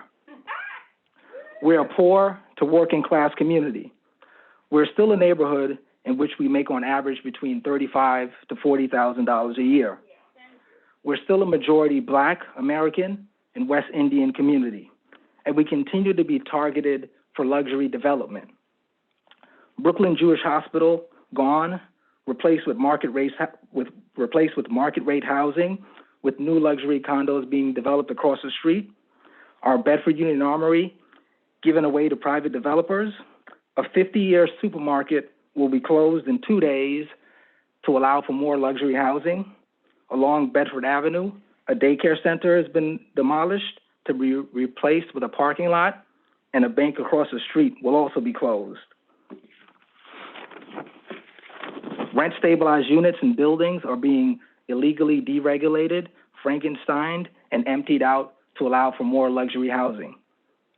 And now they want to build the largest luxury complex in Brooklyn in Crown Heights, which will destroy our garden and continue the awful tradition of displacing Black people. We in Crown Heights have done our share in filling the city's luxury quota. No more. Build your glass towers somewhere else. Please reject this project. The last thing I'll say is this. I was once a little Black kid who lived in Crown Heights. I've lived there for 40 years. My family was able to find affordable housing. I was also a kid with asthma, and the only place I felt like I could breathe and run around and play was in the Brooklyn Botanic Gardens. Our future kids deserve to have that same experience I had as a kid, and so that's why I ask you to reject this project. Thank you. Thank you. Questions for Mr. Hollingsworth? Our next speaker will be William Antizu, followed by Barbara Kurland. Hello, My name is actually William Olmsted Antozzi III. I'm a relative of the landscape architect Frederick Law Olmsted, the landscape architect of Prospect Park, Central Park, and whose firm provided the original layout of the Botanical Garden. I'm also an architect in Brooklyn, over 15 years experience working with some of the most renowned firms in the world, such as Renzo Piano Building Workshop and Diller's Video Renfro, and have worked on projects similar to the one being discussed today. Over the last 10 years, Brooklyn has consistently increased the number of housing units faster than any other borough at an 8% clip, with over 40 skyscrapers being constructed in downtown Brooklyn alone since its rezoning. This development would increase the borough's housing by 0.15%, yet threaten the ability of the Brooklyn Botanical Garden to continue serving the remaining 99.85% of the residents and the other boroughs of New York City. As you know, after nearly 100 years of existence, in 1991, the development on bordering lots was limited with the intention to protect the plant life of the Botanical Garden. Last September, Mayor de Blasio said, quote, "The work that was done 30 years ago was for that moment in history. However, in my opinion, the work that was done 30 years ago was exactly for this moment in history." They saw the day coming and acted on it. This is not about one building. There will always be a desire to build in this area. This is about what precedent you are going to set for the next 40 buildings. The balance of allowing beneficial new development without harming the Botanical Garden is possible, but it has to be thoughtful and with compassion, through intelligent urban planning and design. Thank you. Thank you. Questions for Mr. Olmsted Antozzi? Thank you. Thank you. Our next speaker will be Barbara Kurland, to be followed by Rowan Blank. Good morning, Commissioners. Thank you so much for the opportunity to speak. My name is Barbara Kurland. I am a staff member of the Brooklyn Botanic Garden in the Education Department. I'm the Director of Learning and Partnerships, which means that I get to teach and learn with all the children and teachers from schools that visit the garden, whether through our outreach program, through our partnership high school, the Brooklyn Academy of Science and the Environment, all the self-guided groups that come, public, private, parochial. I'm here to speak in opposition to the proposed rezoning that would permit the construction of buildings that would take away the light that the plant collections at the garden receive and threaten the survival of the plants. Channeling my colleague Leonard Paul. Sorry. The garden's threefold mission centered education over 111 years ago. Children, youth, teachers, and families visit the garden in all seasons. Imagine, as Leonard had you do, but I'm going to have you imagine standing under this banana plant rather than the mahogany. And you're standing there with third graders. You're looking out the windows of the conservatory, and there's snow on the ground because it's January, but you're looking up at a banana full of fruit. And one of the students says to you, "Do you need those bananas taken down? I know how to do it. I can help you do it." Because he's done it at his grandfather's house when he visits. The plants in the Steinhardt Conservatory, the desert, the tropical, and the warm-tempered plants allow us to make observations, pose questions, and explore phenomena about plants and the environment in authentic and tangible ways. They are our classrooms. But they also are a place where, without leaving Brooklyn, many can visit the places they or their families call home. Any month of the year, in any season of the year, it's a place where stories are told, knowledge is shared, plants are powerful. The collections impacted by shadows cast by buildings that exceed the current zoning limitations are valuable resources for all of our education programs. In addition to our schools, our teen apprentices are engaging families and visitors with carnivorous plants there. Our pre-K learners are visiting every day, just walking safely across the street. We see little ones in the garden all year long. Adult learners in our continuing education program, we have a Trail of Evolution exhibit. It's one of the rarest exhibits in the world. Very few botanic gardens have it. And we have adults learning in that exhibit. Participants in our memory tours, and you heard from Kit about those. Students in the Climate U program at New York City Tech have started visiting regularly and documenting our plant collection. Please protect and preserve our plants for all learners. Please keep the sunlight on. Thank you so much. Thank you. Questions for Ms. Curling? Thank you. Our next speaker will be Rowan Blank, to be followed by Charlotte Bloomberg. Good morning. My name is Rowan Blake, Vice President of Horticulture at Brooklyn Botanic Garden. I've managed BBG's living collections since 2017. Thank you for this opportunity to speak. Plants need sunlight to thrive and survive. For that reason, I oppose the proposed rezoning. For a 52-acre garden, BBG's plant collections have a global footprint. They represent every group in the plant kingdom, every continent except Antarctica, and every major habitat on Earth, from the rarest endangered species to plant every New Yorker could grow on a windowsill. BBG, through its gardens, collection, and programs, is an exemplar urban botanic garden. A reminder of what is at risk here.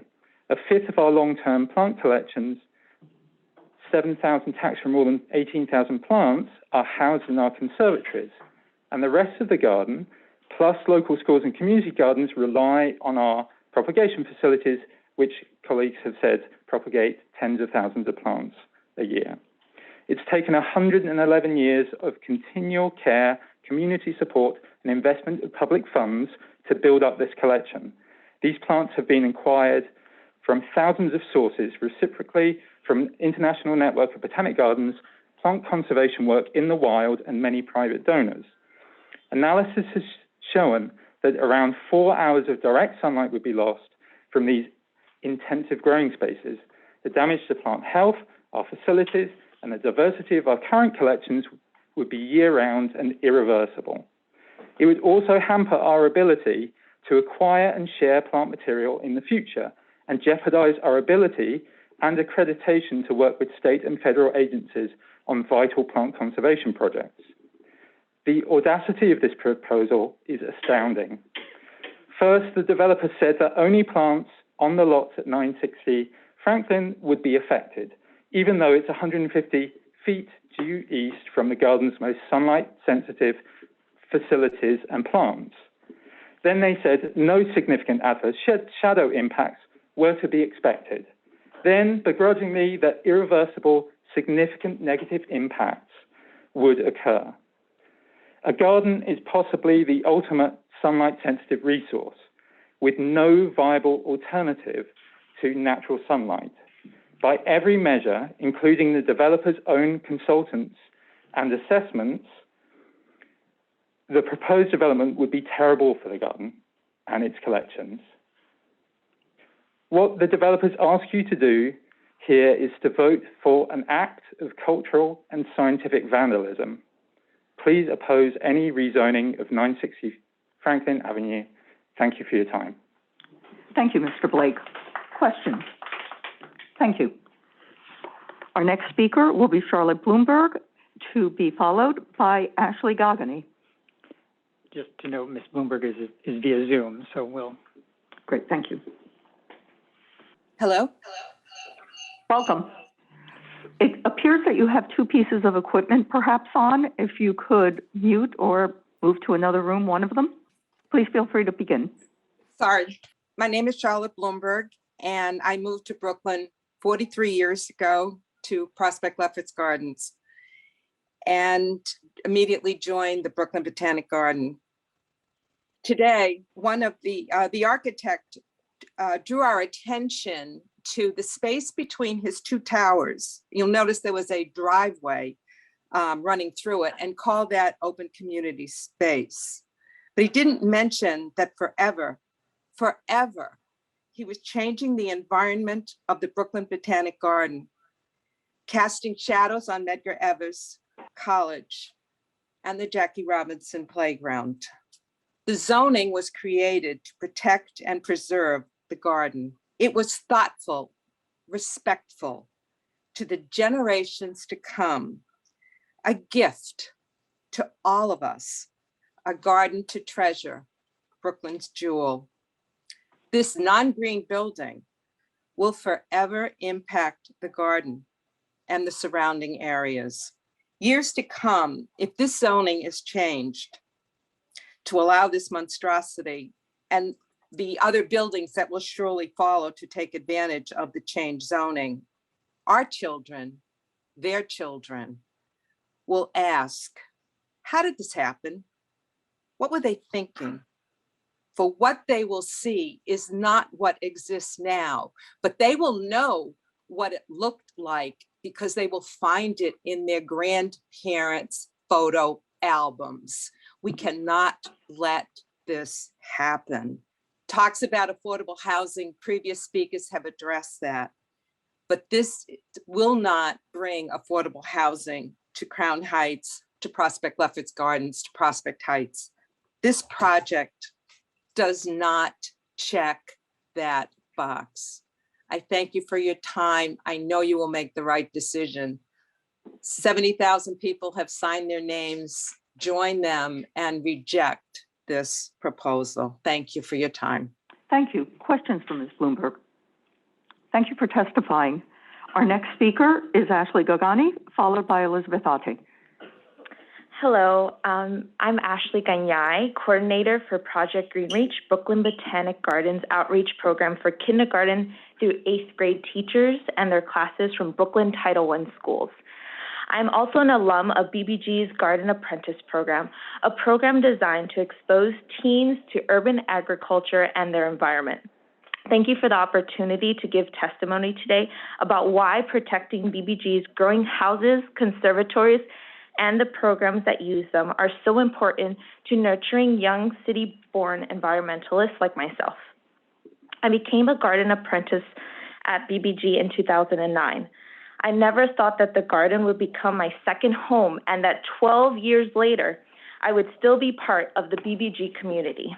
For all these years, I've been commuting from Midtown Manhattan, a neighborhood surrounded by enormous skyscrapers, to a green oasis surrounded by flowering plants. Throughout the years, I've given tours to countless groups of school children, both in person and virtually, sharing the diverse collection in the garden. One Friday morning in February 2019, I was giving a tour in the conservatory, and my third grade students were admiring the pitcher plants and orchids. I had a few of my students had never seen the beautiful orchids and asked if the orchids were real. I experienced a similar situation during a synchronous session when a student asked if a plant I was holding was a real barrel cactus. He was amazed that I was actually showing him a real plant that grows in the desert. This helped me realize the tremendous opportunity that is given to city students who might not be exposed to a diverse plant life outside of BBG. The garden changes lives and helps people find their way to careers in the environment, just like it did for me. Without those amazing resources, I would not have been interested in learning more about plants and continuing my environment career at BBG. BBG's education programs were founded on the idea that the most meaningful learning starts with the spark of curiosity. Students see themselves as scientists, and I have seen friends from programs become geneticists, psychologists, arborists, teachers, and a powerful advocate for nature, science, and conservatory. The enormous towers will cast shade on the conservatories, which we use to inspire that spark of curiosity. The nurseries, which provide healthy plants for our entire garden, would suffer. The towers would affect our amazing program's 52-acre natural resource. BBG isn't just an open space in New York City. It is a world-renowned institution with collections and programs, both in person and virtual, that inspire a love for plants and foster environmental stewardship. Thank you, Ms. Gagai. Thank you. Questions? Thank you. Our next speaker is Elizabeth Ate, followed by Fred Bland. Hi, my name is Liz Adi. Thank you for this opportunity to speak today. I work in the education department at Brooklyn Botanic Garden, and I'm here to ask for your support against the 960 Franklin Avenue rezoning application, as it would greatly impact our plant collections, which are important to our work with children and youth. I work at the garden as partnership manager with our partner high school, the Brooklyn Academy of Science and the Environment, which is located just across the street from BBG. Through our partnership, base students participate in our freshman field studies course, using the garden's plant collections to learn about natural phenomena in ecosystems right here in Brooklyn. Students learn to grow, harvest, and prepare food in our children's garden through our base garden crew after-school program. The garden provides our students with an incredible natural laboratory, experiences in and a connection to nature while building both academic and life skills. This is something that I understand and cherish deeply as I grew up in Brooklyn, gardening in the children's garden from the age of 7 and every year after until I was 12. I returned as a children's garden instructor while in college for 3 years. Gardening at BBG was a formative experience for me that instilled a sense of place and belonging, a connection to the land, and a passion for teaching and learning, to which I attribute a deep commitment to environmental stewardship and to our communities in Brooklyn.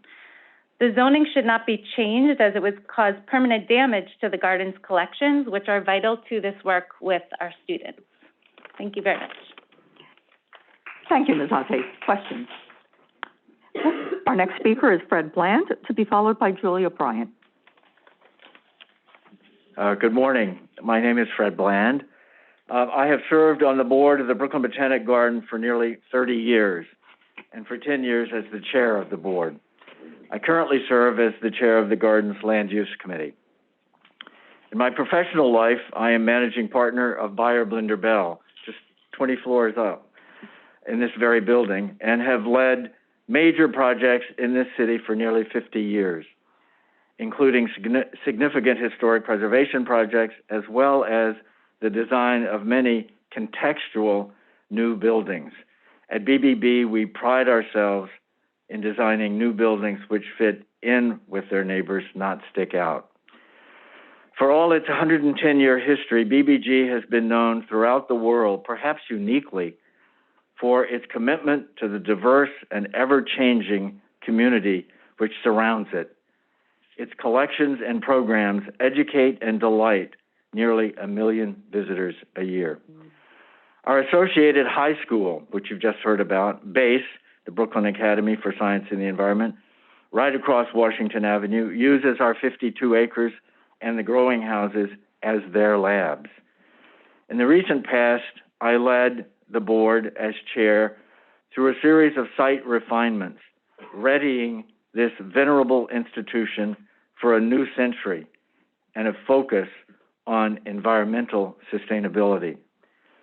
We worked with some of the country's top designers, Michael Van Valkenburg, as well as Marion Weiss and Michael Manfredi, all of whom live in Brooklyn, by the way, to create world-class designs at BBG.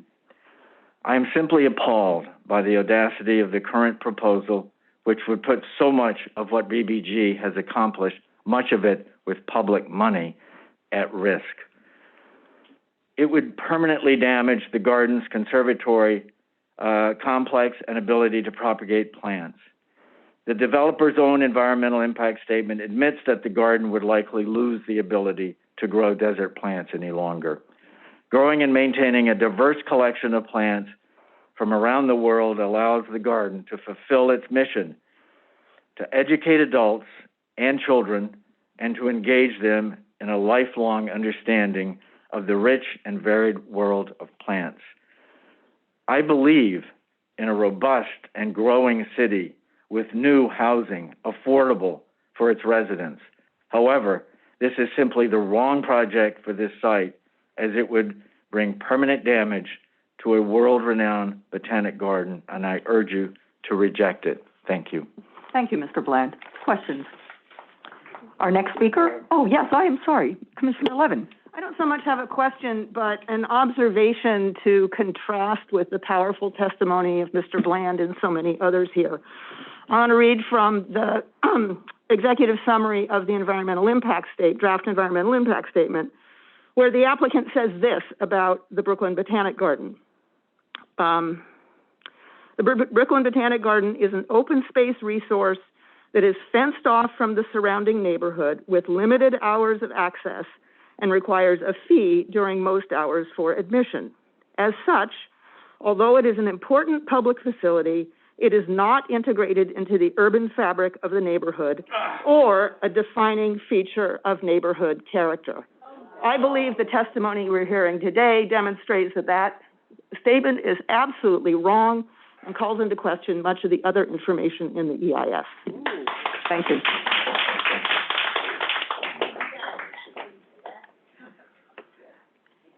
I'm always in awe of your memory, having read that at the time that it was submitted. But thank you, Commissioner. I would also point out that further down, it acknowledges that they have developed a lower density alternative. Apparently, they had this in their back pocket back in February when this is certified, and it's only now that they begin to tell us about it, but don't show us any information. Our next speaker will be Julia Bryant, to be followed by Carol Renaud. My name is Julia Bryan. I'm a member of Movement to Protect the People and FLAC, Flower Lovers Against Corruption. I'm speaking in regard to this project's lack of community benefits. This project offers a measly community benefit, which would be a narrow walkway between the two towers. It would be open to the public between 6 a.m. and 11 p.m. It would be open to the public. It would be maintained by the property owner. According to the draft restrictive declaration, once the property is converted into private property, such as a co-op or a condo, the community benefit would be rescinded forever. Another benefit is supposed to be contained within the draft restricted declaration, which governs the large-scale general development project, is the affordable housing units. In reality, we don't know this for a fact because we've never actually seen the restrictive declaration. In regard to the Jackie Robinson Playground, which, so to speak, has been overshadowed by this project, the playground would have 5 hours of shadow during the coldest days of the year, completely destroying the plant life that currently exists and puts the playground into shadow. The irony of this destruction is the developer plans on putting another 5,000 people into the community who would only have this playground to go to. Thank you. Thank you, Ms. Bryan. Questions? Our next speaker will be Carol Renaud, to be followed by Mary Beth Crosby Carroll. Good morning, Commissioners. Good morning, everyone. I'm Carol Renaud, and I come before you as a global history teacher and the co-president of the 300 East 25th Street Block Association in Brooklyn. I'm also a former co-president of Community Board 17, Land Use Committee, and a long-term Brooklyn resident for over 35 years. It bears repeating that the community will not benefit from the touted affordable housing and that the garden and plant species will be adversely affected. Our Flatbush Block Association has a great relationship with the Botanic Garden because of the educational resources that they share with us and what we in turn share with our community in Flatbush and even in my native Belize. This takes us into the forward-thinking stance of our city planners, which I hold in high regards. As city planners, in addition to determining the best use of the city's land and resources, a huge part of your responsibility is to assist with protecting the environment. If you vote on this proposal as it stands, will that be helping or hurting the environment? And will you be assisting with building a more equitable Brooklyn? I strongly oppose the rezoning. I urge our esteemed planners to look at the power of your vote, which will negatively affect the residents, the Botanic Garden, or environment, and many generations to come. Thank you for your time. Thank you. Questions for Ms. Renaud? Our next speaker will be Mary Beth Crosby Carroll, to be followed by Janine Nichols. Good morning. My name is Mary Beth Crosby Carroll, and I am an executive board member of Central Brooklyn Independent Democrats, as well as a member of their Climate Change and Environmental Justice Committee. This morning, I'd like to read and submit testimony from the membership of CBID. The members of CBID strongly urge the City Planning Commission to reject any development proposal that would harm the Brooklyn Botanic Garden. Members of Central Brooklyn Independent Democrats voted to support the Brooklyn Botanic Gardens Fight for Sunlight campaign, and we are submitting this testimony to urge the City Planning Board to preserve the Brooklyn Botanic Garden, one of Brooklyn's most valuable assets. In terms of the proposed 960 Franklin Avenue rezoning proposal, we believe that the studies conducted by BBG's experts demonstrate that the best choice for the community is clear: to keep the current limited height zoning laws in place. If the developers are truly interested in creating housing for all price points, there are many available locations where they can do this, but there is only one Brooklyn Botanic Garden. The Brooklyn Botanic Garden provides education for children of all ages and from all neighborhoods. It's a major haven for the pollinators that our food supply depends on, but are declining all over the world. It's a research institute for sustainable practices. It preserves endangered plant species, and it provides valuable green space to all Brooklyn residents. The zoning laws around the garden were designed explicitly to protect this valuable Brooklyn asset. If 960 Franklin Avenue were given a variance, it could set a precedent for more tall and massive buildings to be built in the area surrounding the garden. This would endanger valuable portions of the garden and ultimately could create a situation where the entire garden could be in shadow. To allow the proposed 960 Franklin Avenue building to be built just 150 feet from the garden's most important sites would be an act of vandalism on the valuable cultural and scientific icon and would be a crime against the families and children of Brooklyn. We hope the City Planning Commission will join the members of CBID and thousands of other Brooklynites in supporting the Brooklyn Botanic Gardens Fight for Sunlight campaign to prevent critical areas of the garden from being overshadowed by the proposed development at 960 Franklin Avenue. The Brooklyn Botanic Garden is one of the jewels in the crown of New York City and a national treasure, and that must be preserved. Thank you. Thank you. Questions for Ms. Crosby Carroll? Thank you. Our next speaker will be Janine Nichols, to be followed by Melissa Siegel.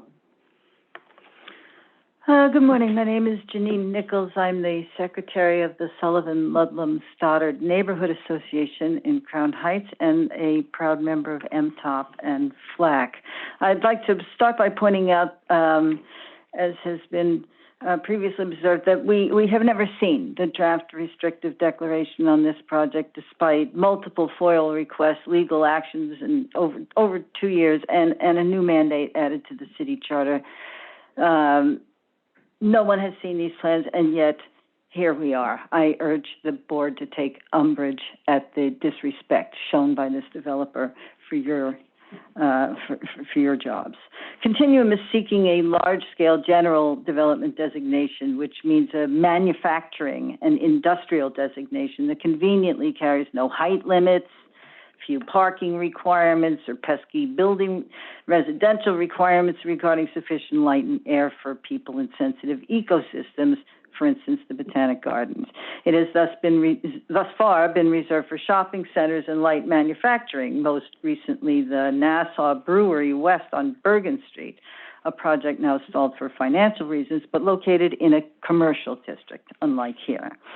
Approval of this egregious zoning change would put every community and green space in this city at risk of unprecedented, out of context, and out of control development. How? By rendering all current zoning restrictions, as well as all state laws intended to ensure sufficient light and air for living things, both toothless and irrelevant.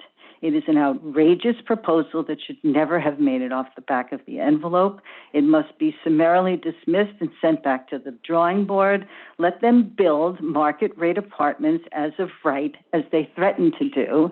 Let their architect familiarize himself with the meaning of the phrase as of right. The answer to this commissioner's question about why they didn't choose a lower height that had the same density is views, views, views. The residents of Crown Heights will be fine with as of right market rate development. Just keep their houses off our flowers and keep their towers off our flowers and off our houses. I would quote Commissioner Levin from the February 1st review session. She said, I've never seen an environmental impact statement with as stark and scary a description of open space impact here, not only on the Botanic Gardens, which are the really eye-catching ones, but also on the playground. And the whole purpose of environmental review, I guess, is now being revealed that we as decision makers are supposed to look at what the impacts are and decide what to do about them. And this is the first time I can remember sitting on this commission where I'm confronted with information in an EIS that suggests there should be Ms. Nichols, the time has expired. Fires and floods across the world. Why are we talking about this? Any questions for Ms. Nichols? Yes, Ms. Nichols? There is a question from the commission. It's actually a point of clarification. You credited me with a comment that Commissioner Dweck made about the density. No, earlier. No, it's okay. I'm doing that for you. Don't get credit for my comment. Thank you for the clarification, Commissioner. And I stand by my earlier comment. Our next speaker will be Melissa Siegel, to be followed by Thomas Chisena. Ms. Siegel had signed up to testify by telephone, so we will wait for a moment to see if we can make a connection. And I'll note that after Thomas Chisena, the next in-person testimony will come from Donald Reed. Edwin, would you be able to determine if Ms. Siegel is still in the room? We do not see Ms. Siegel. Chair Lago.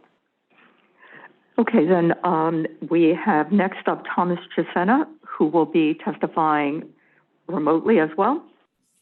Thank you for the opportunity to speak. Can you hear me? Yes, welcome. Thank you. I would like to stress the permanence of this decision. Once those buildings are built, they will never be taken down. That sunlight is gone forever. Gone from the Jackie Robinson playground, gone from Medgavis campus, gone from the Medgavis library, gone from the Brooklyn Botanic Conservatory. The tropical pavilion will be gone. The desert pavilion will be gone. The aquatic tropical pavilion will be gone. Please, I never thought I would see this day. I'm 77 years old. I have to plead for the survival of the Botanic Garden. Please, don't let our generation be the ones, they say, destroyed our legacy like this. Please keep the current zoning. Thank you. Thank you. Questions for Mr. Chisena? Thank you, sir. Our next speaker is Donald Reed, who will be followed by Susan Metz. Thank you. My name is Donald Reed, and I'm a long-serving trustee of Brooklyn Botanic Garden. I've also had the pleasure of serving as the chair of the Board of the Trustees Government Affairs Committee in recent years. As a Brooklynite, as well as a trustee, I want to make my opposition to the 960 Franklin rezoning proposal part of the public record. I have four simple reasons. The Brooklyn Botanic Garden is a world-class botanic garden operating on 52 carefully designed and lovingly tended acres in the midst of one of the most densely populated cities in the country. It welcomes nearly 1 million visitors annually, and COVID has reminded us just how important and how much we need our green open spaces for our health and well-being, both physical and mental. The garden's conservatory is BBG's beating heart, the location of its most important collections, and the site of its year-round educational programs. To harm the conservatory is to deal an existential blow to the garden in its entirety. Harming the garden's conservatory complex will deal a serious blow to the garden staff 92 of whom are members of local DC 37, the city's large municipal labor union. These are full-time, year-round jobs, not contract, project-based work.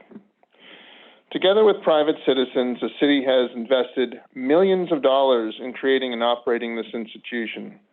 By reversing the 1991 zoning that was put into place to protect the conservatory complex, the city would irreparably damage its own asset.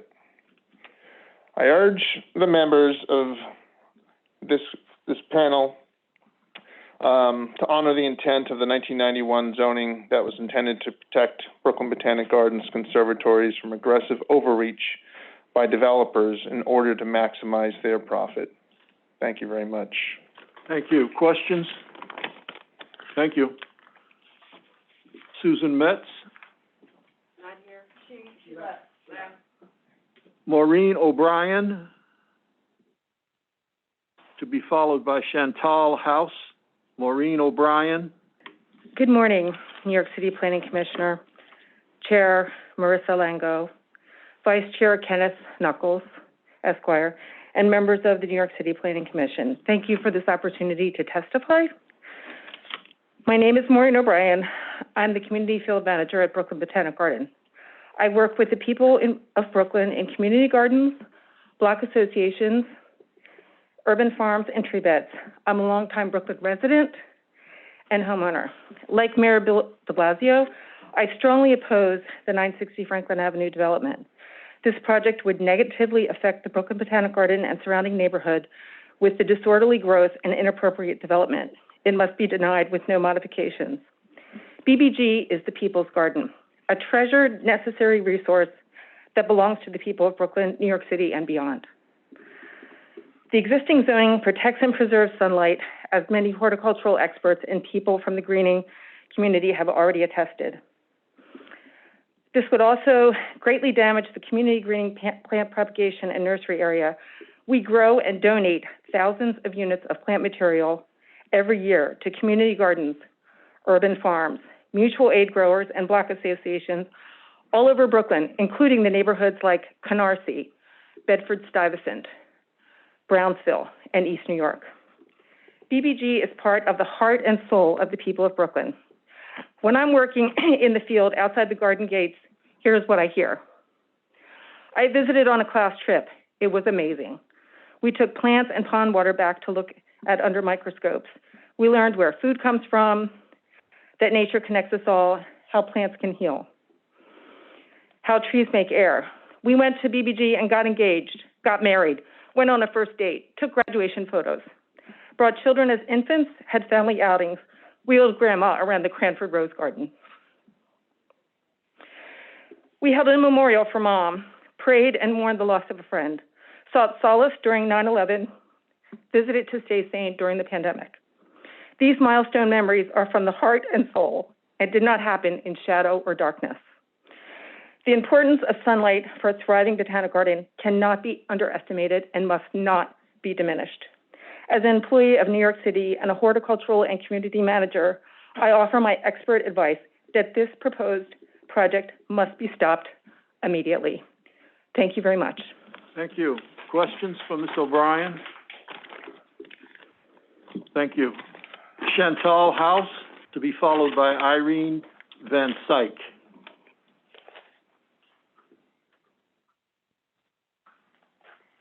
Good morning, everyone. My name is Chantal House.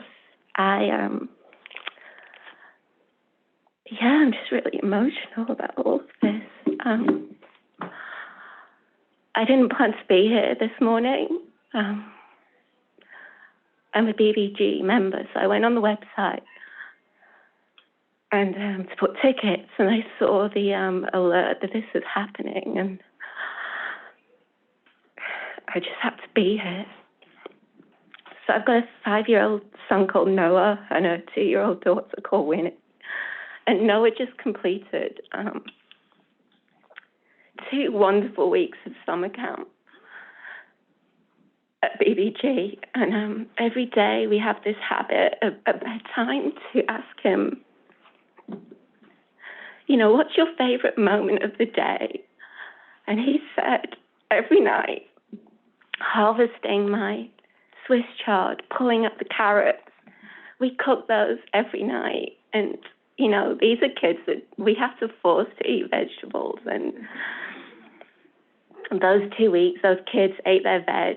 And, like, that's part of the magic that BBG brings to families, to individuals. And, you know, after the year we've all gone through, I think we've all got clarity on what matters most in life. And it's that, it's relationships, it's connections, it's being part of nature. And I had no idea what was on the line. And hearing from everyone the testimonies has really brought it to life for me. As a mother, as a Brooklyner now, I'm originally from the UK, and we've made this place home. And it's because of the garden, it's because of Prospect Park that we feel just a zest for life living here. And to hear what the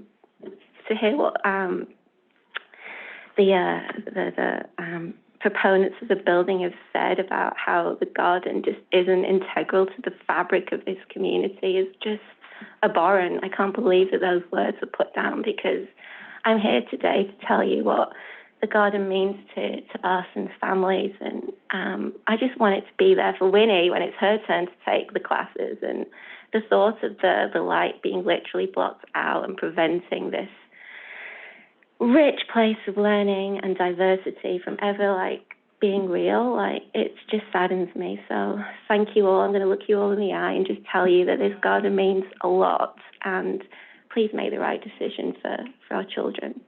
Thanks so much. Thank you, Ms. House. Questions? Thank you. Irene Van Syke, to be followed by Crystal Hudson.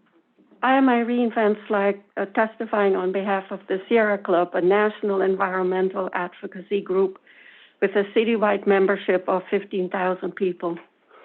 We urge the City Planning Commission to reject the zoning map and text amendments, special permits, et cetera, to allow 2 new 39-story mixed-use buildings that will create an enormous 1,369,000 square feet.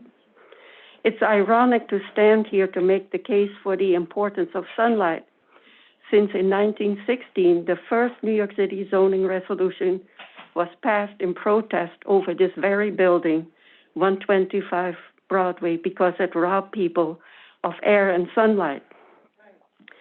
The Sierra Club joins the opposition to this massive development that overpowers the Botanic Gardens, greenhouses, and nurseries, robbing it of sunlight for several hours a day. All of us know that sunlight is essential for plants to grow. It's essential for the children who go to the Jackie Robinson playground that will be shaded most of the day.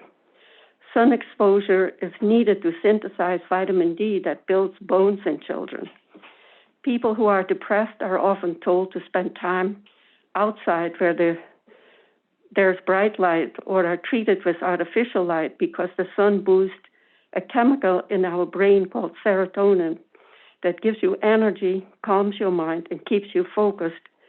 We definitely need more sunlight. The 1960 Franklin proposal has been rightly condemned by many layers of stakeholders. First, from Flower Lovers Against Corruption, or FLAC, the Movement to Protect the People, or MTOP, the Community Board, City Councilwoman Lori Cumbo, Speaker Corey Johnson, the Brooklyn Botanic Garden, Municipal Art Society, even the City Planning Commissioners and the Mayor. It's odd that this proposal is going forward with so much opposition. Why go through this exercise if you're going to vote it down anyway? Why did the developer not withdraw the proposal? The public needs an answer going forward. Thank you. Thank you. Questions? Crystal Hudson, who will be followed by Christopher Gallmore. Good afternoon.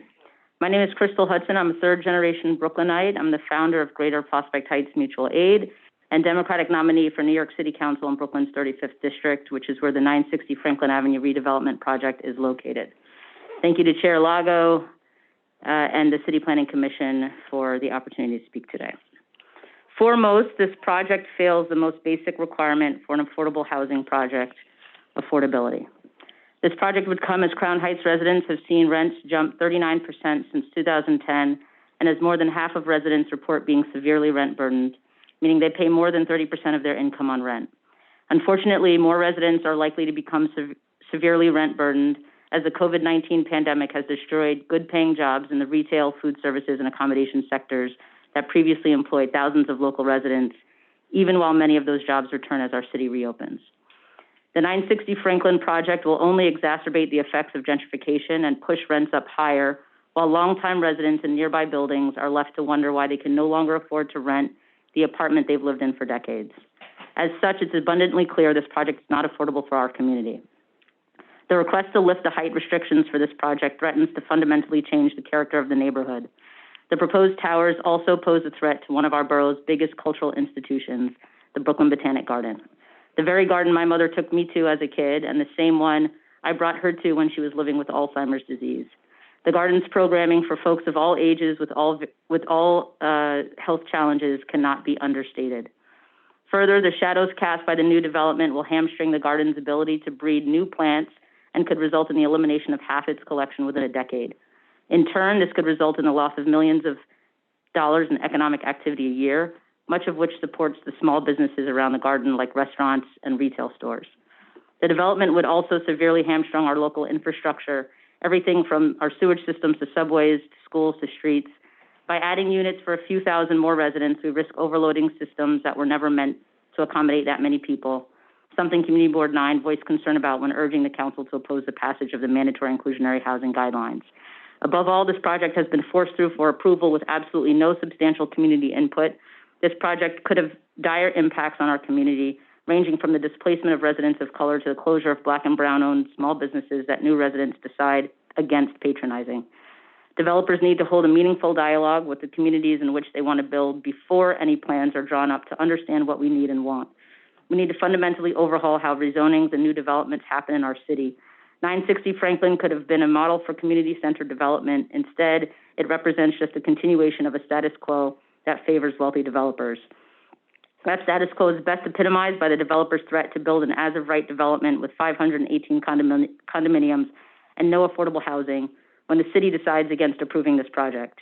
They're trying to force our hand to approve a project our community does not want, rather than coming to the bargaining table. I'm afraid the time is up. We would welcome your submitting Sure your thing. written testimony. Great.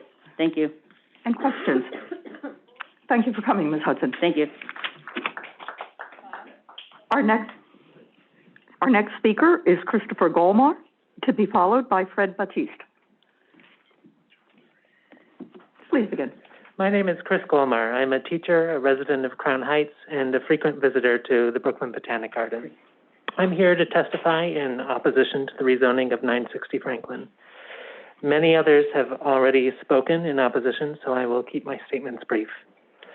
I believe that we need more housing and we need more affordable housing, but this is not it. I ask you to oppose the rezoning of 960 Franklin. I urge you to consider two questions. First, to read the developer's chart summarizing rental rates and income limits is to witness the ways in which the term affordable has been redefined to serve the interests of property developers. I ask, how can this commission use its power to create truly affordable housing? A project of this size that seeks to create nearly 800 market rate units is not the answer. As the previous commenter pointed out, this would also further the gentrification of this area. Second, this is a neighborhood that is characterized by many cultural institutions, of which the Brooklyn Botanic Garden is one. I ask you, how would the character of this neighborhood change if one of these institutions, the garden, can no longer care for its collection because of lack of a crucial resource, sunlight? We need housing, and we need housing in this area, but not at this cost. Thank you. Thank you, Mr. Golmar. Questions? Our next speaker is Fred Batiste, to be followed by Gina Quinzoni. Good morning, Chair Lago. Good morning, Commissioners. My name is Fred Baptiste. I serve as the chair of Community Board 9 in Brooklyn, where this proposed application is cited. And I rise on behalf of my board to express our disapproval of the proposed application. Community Board 9 passed a resolution on June 23rd with the following recommendations: to disapprove the application for 960 Franklin without modifications or conditions, that the 1991 zoning of this portion of the district be sustained as it previously contemplated the issue of height restrictions for the protection of BBG, that any proposed modifications to the application after certification should not be considered as part of this ULURP review, as the board has not been provided sufficient documentation to substantiate or refute any claims made in revised presentations. And we also recommended that all parties, including the Brooklyn Borough President, the Borough Board, the Planning Commission, the Mayor, and the City Council should disapprove without modifications or conditions. The resolution was a result of months of conversations, document requests, reviews, and testimony from the community. I am confident that testimony provided by other speakers reflect much of what was captured in the board's recommendation, and that recommendation has been provided along with our resolution is provided along with our recommendation. But today we would like to reiterate that the zoning question has been decided in the 1991 zoning with such current limits in part to ensure that impacts to the district would be reasonable and in line with the character of the neighborhood. This proposed application avoids, understates, or in some instances totally misrepresents the impacts on the community, including the effects on local lighting, parking, upward price pressure on existing housing stock, an already strained power grid, and already overcrowded mass transit in the district. The land use review process allows for the consideration of variances to consider the prospective benefits and impacts to the community. Our position, simply put, is that the benefits for the community as proposed in this application are insufficient, and the potential for harm to the district is too great for this project to proceed. Though this project was filed in April 2020 and approved in February 21, the conversation regarding this project goes back to 2019.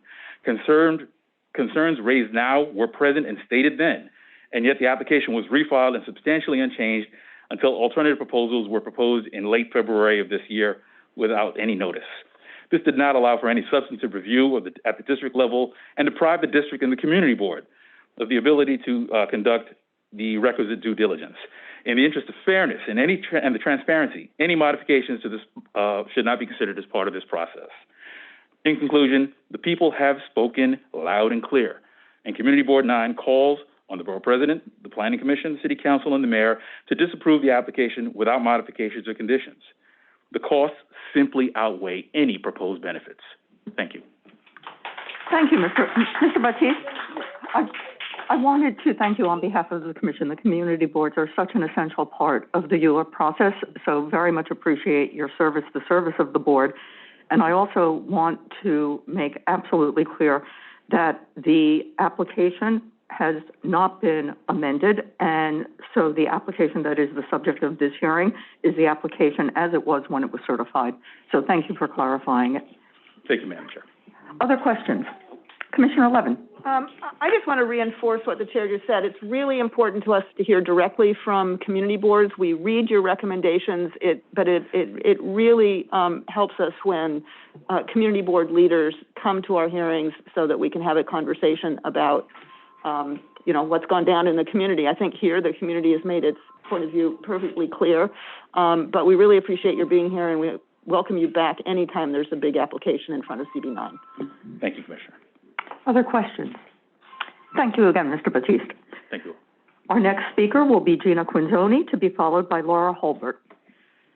Hi, it's Gina Quinzoni.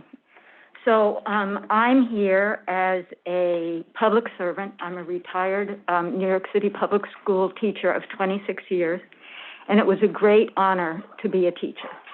I taught for my first 10 years in the midst of 3 housing projects. So when we could take the kids, once we took 3 of our 3rd grades, all of us, to visit the Botanic Garden, not for a scheduled lesson, but just so we could be outdoors. The kids weren't sure about rolling down the incline in the Cherry Lane, and we had to sort of, tell them it was okay to lie in the grass and look up at the cherry blossoms. So I do this in honor of them. But also I'm thinking that we are all stewards of the earth. And I think as we have seen like really scary climate things, climate changes, that we need to start to reassess our priorities and really realize that the human values need to take some priority, which is having a beautiful space to go. I know that, as well as myself, many people remark that the garden has saved their life. Perhaps it's an exaggeration, but boy, you feel that way when you have some issue and you need to go there. I'm also wondering, why don't we have more creative leadership or creative real estate development? I just heard this morning in Connecticut, and I can't believe we're less creative than Connecticut, that some stadium was repurposed. Could we not repurpose 960 Franklin? I mean, it fits in really nicely.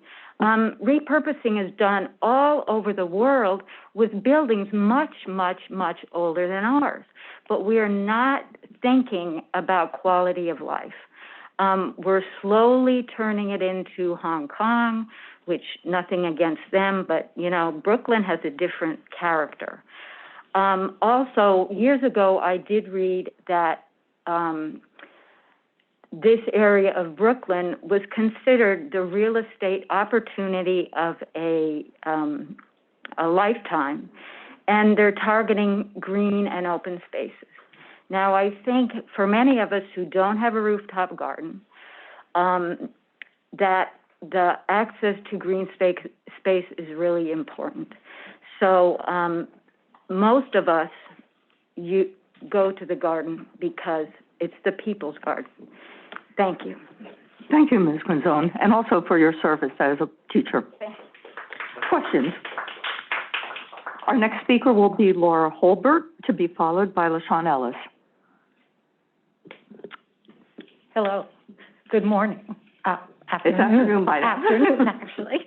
I'm Laura Holbert. I'm a lifelong Brooklyn resident, and I'm here today, like many others, to register my opposition to the zoning change for 960 Franklin. If approved, the development will exacerbate two problems that are having an outsized impact on the lives of New Yorkers: social inequality and climate change. Green lighting a development that's dominated by unaffordable units in a neighborhood of mostly less well-off people of color is a dangerous action to take. It will exacerbate the corrosive inequalities that are such a striking fact in present-day New York City. Can you think of a more potent metaphor for inequality than a shadow cast on a neighborhood playground? Let's be honest. Do you think we'd even be discussing this proposal if the affected neighborhood were wealthy and predominantly white? Climate change. Combating climate change is a goal of all responsible leaders. Interfering with the garden's mission of illuminating the interconnection between people and the natural world clearly goes against this stated goal. How can the Botanic Garden provide quality educational programming for thousands of school children for years to come if it can't cultivate the seedlings necessary for that mission? The garden needs seedlings like a school needs books. We have all seen how distrust and even violent hatred of government has become a contagious social fact.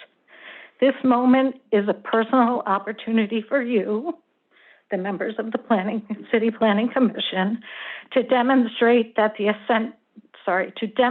essential role that government can play as a counterweight to the appetites of the marketplace. We are counting on you to show that government can act as a protector of life, quite literally speaking. Thank you. Thank you, Ms. Holbert. Questions? Our next speaker will be LaShawn Ellis, to be followed by Sarah Lazar. So I am actually LaShawn Ellis. I want to say good afternoon. I come here as a community member of Crown Heights. I've lived there since I was a teenager, so that's over 30 years. I also come as a member of MTOP and FLAC. I come as a member of the Brooklyn Botanic Garden and as a former employee of the Brooklyn Botanic Garden summer programs that service Title I students. This project, the developers are requesting a large-scale general development designation, which is a manufacturing industrial designation. It pertains to large-scale commercial and manufacturing projects, such as malls, supermarkets, heavy industry manufacturing businesses. There are no height limits, and there's very little parking. And a lot of residential restrictions do not apply, such as space between buildings, the requirement for light and air, for it is viewed as projects that would be in manufacturing industrial locations where there are no residents. On the other hand, there is a large-scale residential development project, which pertains to residential development occurring in residential communities. These have more restrictions to protect residents and neighboring buildings. One such restriction is that the development project may not shadow other buildings and sensitive ecosystems. The irony in this case is that the developers plan on the largest residential development project in Brooklyn that would overshadow both the Brooklyn Botanic Garden and Jackie Robinson Playground, the only playground within a mile radius which serves Tivoli Towers and Ebbets Field, which are the largest development complexes in our entire community. Instead of this project falling under the large-scale residential development project where 99% of the building space will be apartments, the developers are asking for a manufacturing industrial designation just because he wants to put a commercial designation on the bottom floor, which currently does not exist. This approval will then set precedent of allowing developers all over the city not only to break the residential designations and put commercial manufacturing buildings within the heart of residential communities, making zoning by designation irrelevant, and at the same time, put at risk residential residents who are protected by state laws when it comes to living conditions in New York City. I would like to state that earlier, with that whole shoondoggle, the developers were the only people who opposed making an adjustment to the rule. As you can see, I am a rule breaker, and the community was fine with making that exception. You guys wanted to hold fast to your protocol and the rules, and I hope in this case you hold fast to the rule that was created in 1991, where these areas remain with the zoning that they currently have, which is R6. Thank you very much. Very pleased that you were able to testify, Ms. Ellis. Thank you. Questions? Okay, our next speaker will be Sarah Lazor, followed by Kelsey Ballance. Yes, hello. My name is Sarah Lazar, and I am a rent-stabilized tenant and member of the Crown Heights Tenant Union. And along with the CHTU, I oppose this rezoning. The tenant movement has been clear. MIH is a giveaway to developers. And this developer's promises so far have been dishonest. In multiple presentations and in an AstroTurf campaign, they have claimed 960 Franklin would bring 50% affordable and workforce units. However, Crown Heights tenants know that the affordable isn't really affordable, and we find the workforce label offensive. People who make 120% of AMI are nowhere near the working class the term is meant to evoke. And Brooklyn has plenty of 120% AMI apartments that go empty because those people have no trouble finding and getting unsubsidized apartments that actually cost less. Lest we forget, the other 50% of this building will be completely unaffordable because MIH is above all a perverse incentive. Adding luxury housing to this neighborhood does not make poor residents any less poor, but it does make them more vulnerable to secondary displacement, as described by Assemblymember Sue Front Forest earlier today. The working class community here went to the trouble of rezoning in 1991 to protect themselves and the garden, and it's a community that historically was making about 40% of AMI. Proponents say the neighborhood incomes are rising, so the affordability levels will be appropriate, but that's not because current residents are making more. It's because the most vulnerable have been systematically displaced in anticipation of this type of rezoning. Instead of building for the community, these developers are replacing the community in order to fit their plans.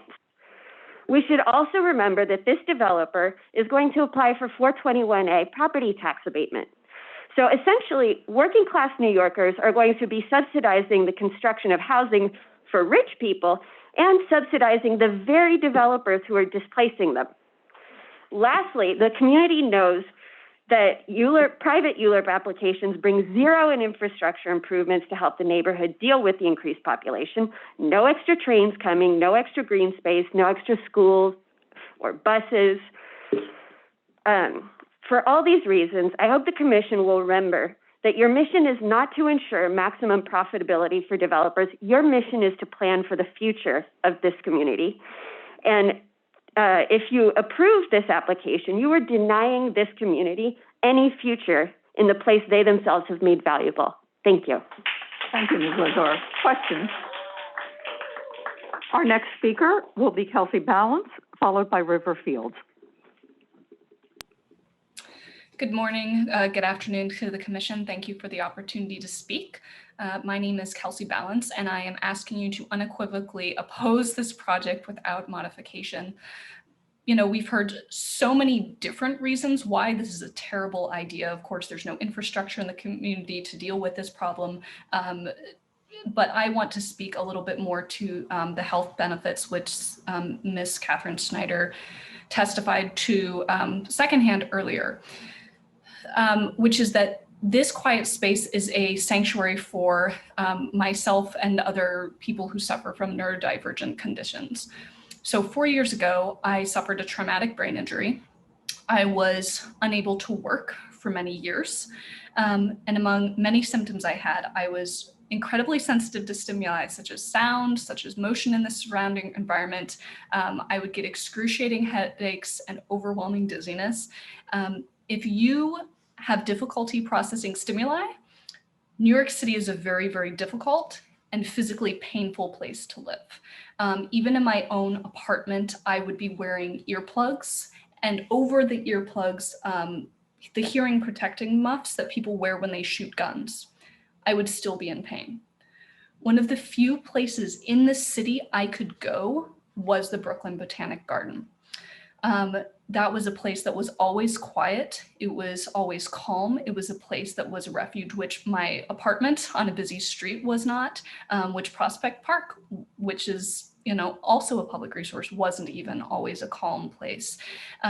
So it was a place where I could go and not be in pain, which was incredibly rare during that time.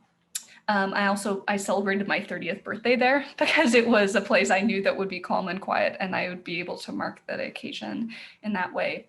I know this sounds like an unusual situation, but you already heard Ms. Schneider testify to visitors such as myself. When I testified, speaking on this point to the borough testimony, a stranger reached out and thanked me for bringing up this point. But there are many people with brain injuries, people with inner ear disorders, people who suffer from migraines, people on the autism spectrum, who all need a calm and quiet place. And this is one of the few environments that offers that. I also want to add that this is a place throughout the pandemic that has been an unusual resource in terms of employing freelance artists. They've continued to they've hired artists and live stream art performances during the pandemic. I believe they've donated food to the community. Would the development be doing anything like that? And as you've seen today, I don't need to point out to you, not only did developers want an exception to the zoning, they seem to want an exception to the rezoning process in trying to ram through these modifications at the last moment. So please oppose. Thank you. Thank you, Ms. Balance. And thank you very much for sharing such a personal story. Very much appreciated. Questions? Again, thank you.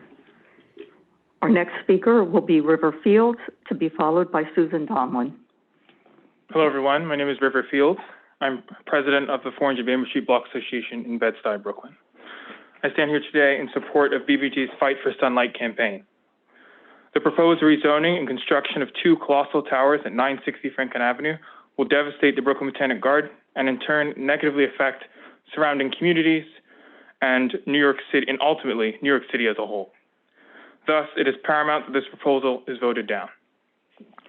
It is difficult to overstate the irreparable damage the proposed rezoning and development will cause to the garden, echoing throughout the borough and the city.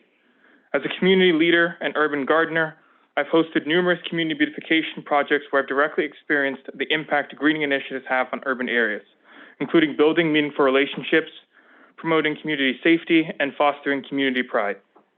The support of the Brooklyn Botanic Garden through their educational workshops and community programs were vital in gaining participation from residents in our beautification efforts and other community enrichment initiatives like our live end of summer jazz concert in the center of our block.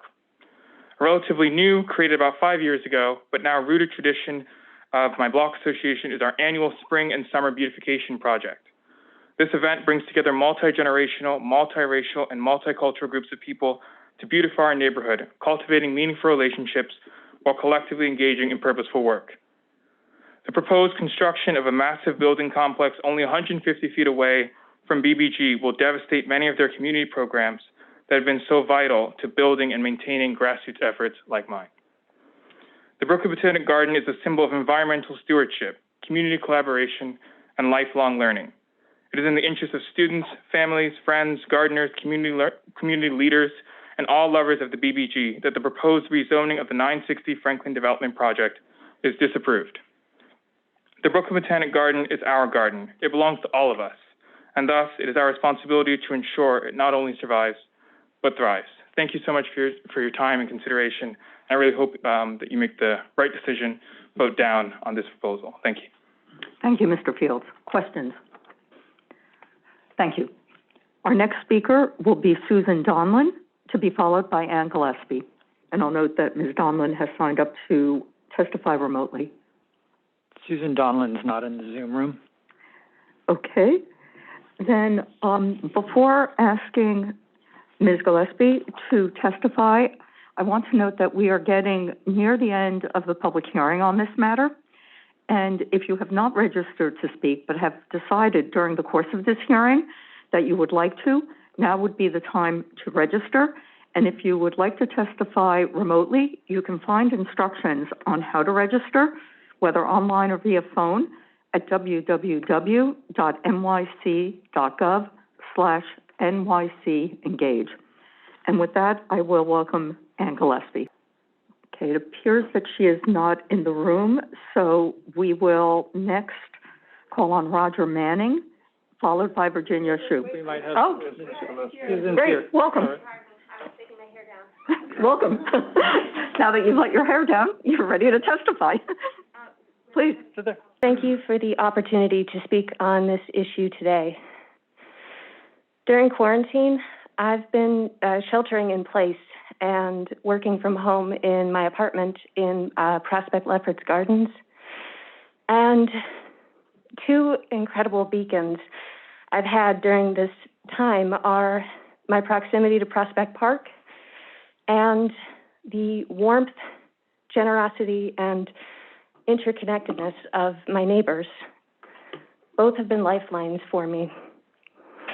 The park offered me an accessible space to step into nature, blanketing fauna and clear skies. This has been my grounding space and my therapy in a time of true despair. My neighbors and I began to talk almost every day. Both they and I worry about being able to continue to afford to live in New York City, which is our home. The real estate developers continuum are proposing a predatory and shady deal, blocking out the sky with luxury units and paying for it 100% through federal, state, and local tax incentives. They argue that they will make this neighborhood more affordable, but that simply makes no sense. It is a lie. They want us to believe that affordability is something we can have if we break our community agreement, make our air less clean, overburden our schools, sewers, and streets. I see people lining up on New York Avenue for the food bank, and it's a long line. I see how fast food goes into the community fridge and comes right back out on Nostrand Avenue. My neighborhood isn't suffering from a lack of luxury apartments. We're suffering from a lack of humanity, lack of opportunities, and lack of affordability. It's a shady deal that hurts our most vulnerable neighbors. Please, vote to stop this shady deal permanently. I want to just add one thing off script. When I was registering, I was listening to the testimony of those who were speaking in favor of this development, and I noticed how often they repeated the word affordability and affordable. That was their anchoring phrase. It's the idea they wanted you to take away from what they have to say. I just, in hearing that, was reminded of that quote from The Princess Bride. You use that word a lot. I don't think you know what that word means. Thank you. Thank you, Ms. Gillespie. Questions? You're off the hook. Our next speaker will be Roger Manning, followed by Virginia Hsu. Mr. Manning signed up in person. If Virginia Hsu is here, she's welcome to come forward, and then if Mr. Manning returns, he's welcome. Ms. Hsu needed to leave, but she submitted written testimony and thanks the commission. Oh, great, thank you. Thanks for letting us know about that. Okay, then we will move on to Michael Browdy, followed by Zenobia McNally. And Michael Browdy is signed up to testify remotely. Welcome. Can you hear me? Can you see me as well, or just hear me? I'm just curious. At this point, we're hearing you, and it may be that as you're testifying, your face may pop up on the screen. Yes, there you are in person, not in person, but on the screen. Thank you for the opportunity to talk. I've been in the Heights for 40 years. The Gardens has been the most important place in my life here in terms of an oasis. I played violin in one of the installations. I taught computer science at Pace University while I was here. And I was there last night with a friend from Pittsburgh who was a member, who will join again and is very much opposed to this. I agree with everything that's been said, so I'm going to speak to conscience. I think that's my role. And I'm going to use metaphor, maybe as a violinist and a computer scientist. See, I want to keep in my time because I know pretty much what I want to say to you. Just to start off, I just want to say this is clearly a project of greed and denial. I mean, there doesn't seem to be any doubt about it. But I want to say something. My friend Stuart Scott died last week of cancer. He had started Facing Future. He ended with an interview with Noam Chomsky. He brought Greta Thunberg to the Poland conference. He brought her out. She was really talking against climate denial of polluting the environment. I really think that that's what's happening here. We're really looking at a developer, and I'm going to speak to you directly, developer, but obliquely, because I don't think you're going to change your mind. What legacy are you looking to give to your children or your descendants or to humanity by just going for money instead of the environment, instead of this lovely gardens? What legacy do you want to leave? But I'm speaking to the council now to vote with your conscience, really.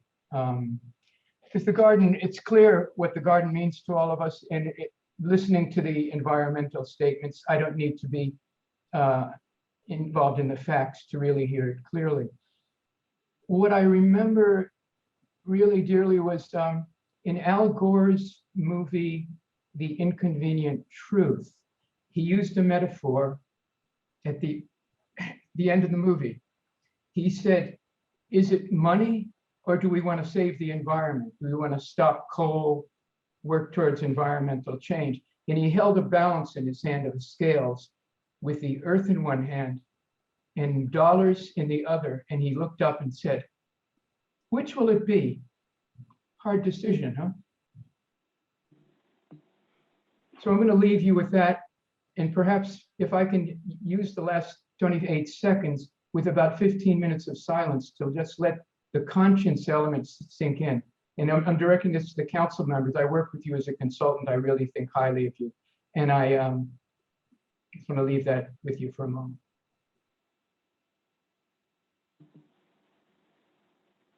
Thank you for using your time. And questions for Mr. Browdy? Yes, of course. Okay, thank you again for testifying. What's the question? Oh, no question. Okay, good. No questions. You're off the hook. Thank you. Our next speaker will be Zenobia McNally. Good afternoon. I'm Zenobia McNally, Brooklyn resident, community activist, environmentalist, Flatbush farmer.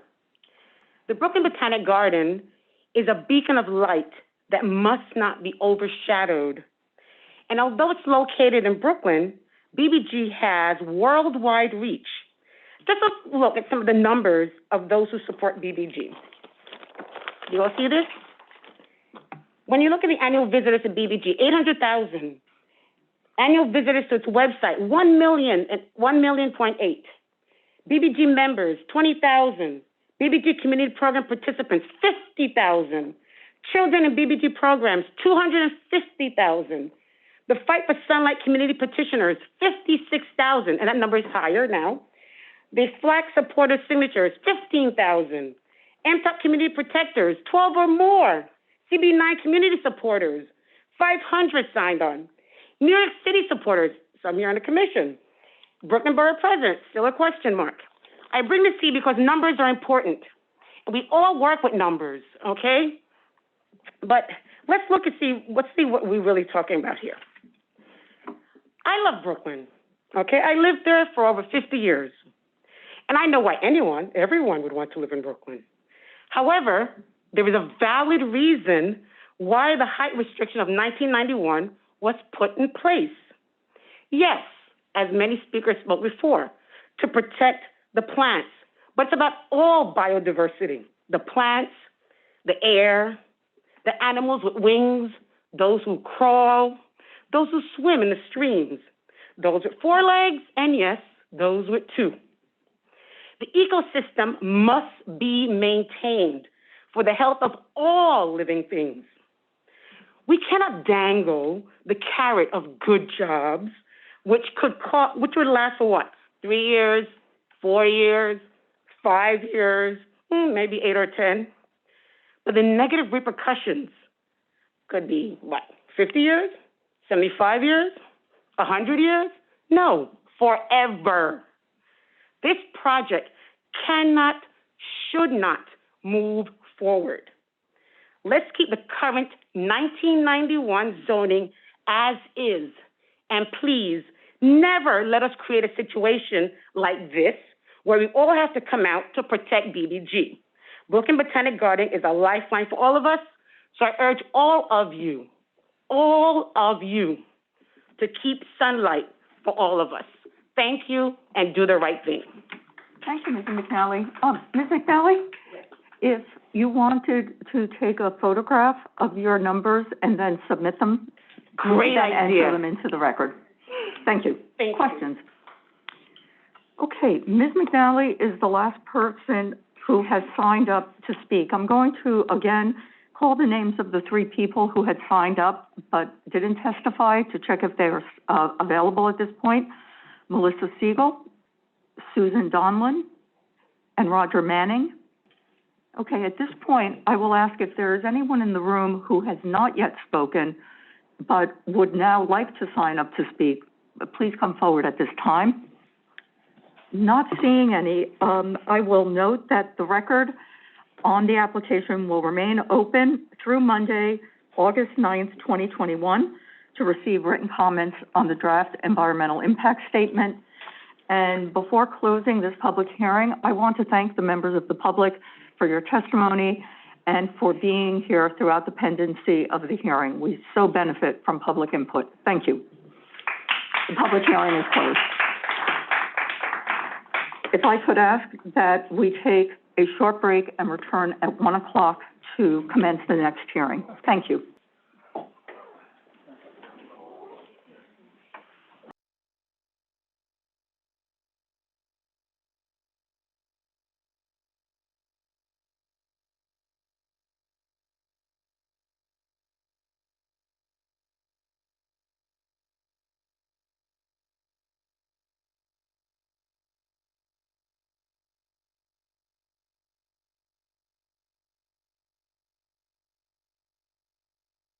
Ryan Singer, who is our Senior Director of Land Use and Commission Operations, is now going to outline general information about this in-person and remote public hearing and how to participate.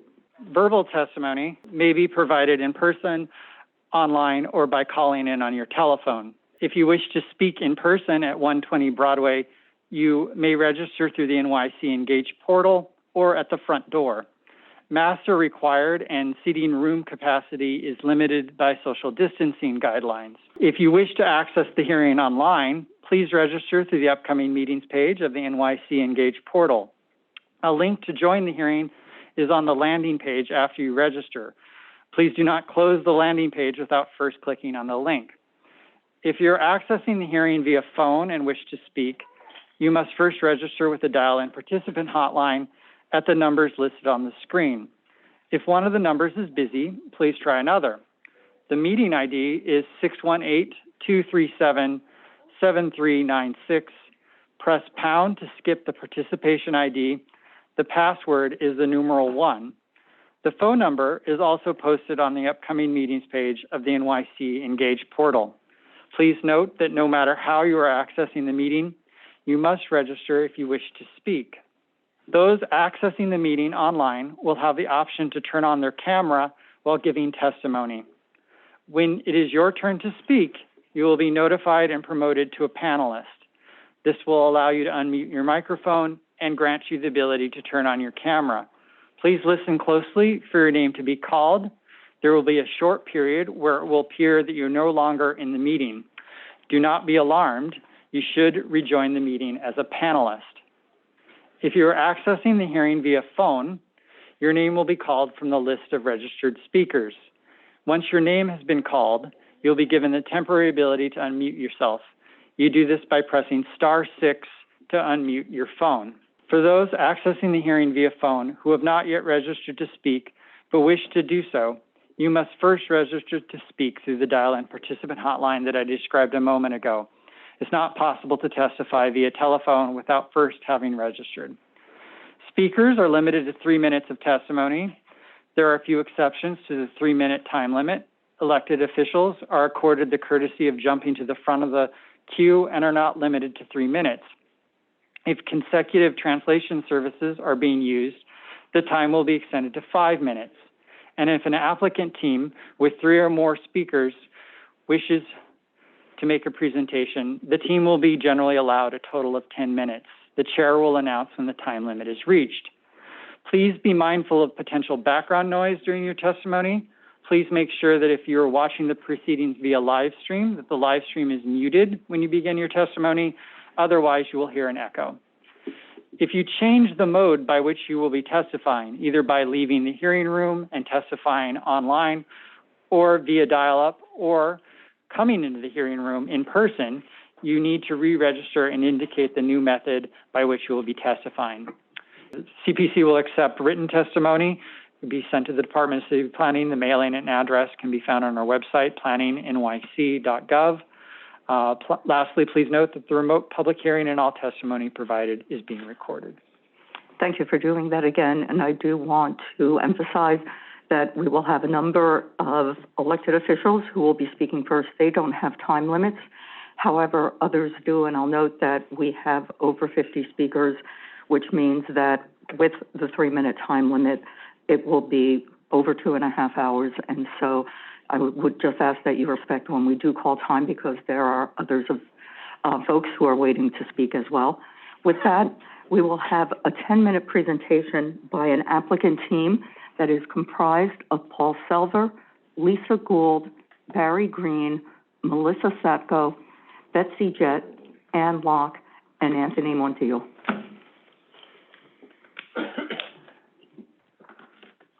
Thank you, Madam Chair. Members of the Commission, Paul Selver, a member of Kramer 11 F. Dallas and Franco Land Use Council. To the New York Blood Center, the proposed development of Center East and the actions required to make it happen present the Commission with a clear choice. The Community Board and elected officials are on record as opposing the project. Some of these objections are driven by ideology, but they have pointed out a limited number of adverse conditions immediately surrounding the project site that can be expected from development of the project in its present form. What's important is that these localized conditions can be mitigated, at least in part, with changes to Center East that do not affect NYBC's programmatic goals or how it benefits the city as a whole by building its life sciences industry. A principal takeaway from COVID has been the importance of supporting the life sciences. The benefits of doing so, putting New York City at the forefront of cutting-edge medical research and development, tens of thousands of good-paying jobs, and a growing 21st century industry are substantial, long-term, and especially important to the creation of a more diversified and science-focused post-pandemic economy. Center East itself will facilitate the comprehensive integration into this economy of the unique cluster of world-class research and clinical institutions in the East 60s, and it will enhance their contributions to it. Significantly, the full benefits of Center East would not be available if it were to be developed elsewhere in the city. Thus, relocating the Blood Center from its current home would squander a singular opportunity, one that at the neighborhood level would foster integration of the highest quality institutional research with private product development, and at the municipal level would advance city economic and health policies. The opportunities afforded by Center East development are a function of the fact that it unites NYBC's need and vision for a new home and New York City's goal of becoming a national leader in the life sciences. This means that the proposed actions advance four critical goals. Next slide, please. They will give the Blood Center a new state-of-the-art home. They will foster the continued collaboration among this extraordinary complex of institutions in the area. They will create a world-class life sciences cluster and advance the city's policy of becoming a national leader in the life sciences. And they will generate well-paying jobs and ensure that these jobs are filled in an equitable manner. Lisa Gould, a strategic advisor for Life Sciences Project, will now speak to the public policy on which this proposal is based. And we can go to the next slide, please. The project fulfills New York City's EDC's 2018 RFEI goal to expand the life sciences industry in New York City. The city has the raw materials necessary to become a leader in this industry. It has a large and motivated workforce. It is home to an extraordinary concentration of the world's leading academic and medical institutions. And it offers better access to capital markets than any other city in the U.S. Yet New York City is far behind its peers in having available space and jobs for life science organizations. For instance, the San Francisco Bay Area has 15 times, and the Boston-Cambridge area has 19 times the amount of laboratory space as New York City. Each has life science clusters where research institutions and product development companies operate in close proximity, as well as hubs where both come together in a single building. Next slide, please. While the amount of commercial life science space around the city has grown in recent years, there has not yet been a true hub. New York Blood Center's East Side Biotechnology Accelerator program demonstrates on a small scale that life science companies are at their most productive when they work in close proximity to clinical and basic science research facilities. New York Blood Center's pivotal location, which you see on the screen, allows it to create a hub that capitalizes on and leverages the work of its neighboring hospitals and academic medical institutions. And now Barry Green, a vice president of New York Blood Center and its chief administrative officer for science and medicine, will speak about the project. Hello. Sorry. New York Blood Center is not a developer.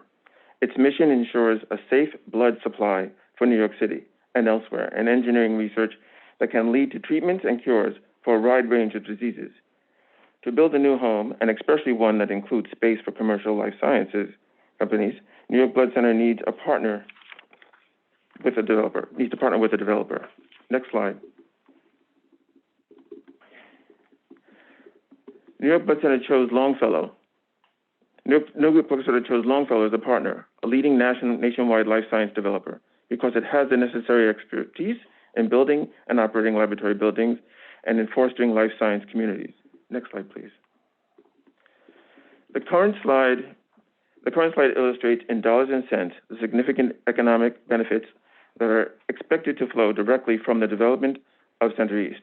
But the numbers are only part of the story. This is because a key project goal will be ensuring both that all workers receive a fair and living wage and that the employment will reflect the diverse cross-sections of New York. To that end, the project will be built with union labor under PLAS with the Building and Construction Trade Council of Greater New York and Local 79 of the labor union.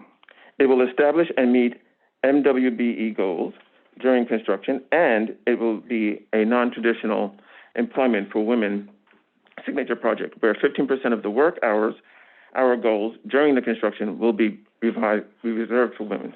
Next slide, please. NYBC will build on its experience in running internship programs, and together with Longfellow, will establish and nurture education and workforce development programs involving both NYBC and the building's occupants. These programs will recruit high school students of diverse backgrounds and train college students to pursue meaningful STEM careers. New York Blood Center has also engaged in discussions with CUNY to formulate initiatives to support careers in the life science, and it is created new partnerships with both high schools and workforce development organizations such as BioBus, Knowledge House, and the New York City Employment Training Coalition.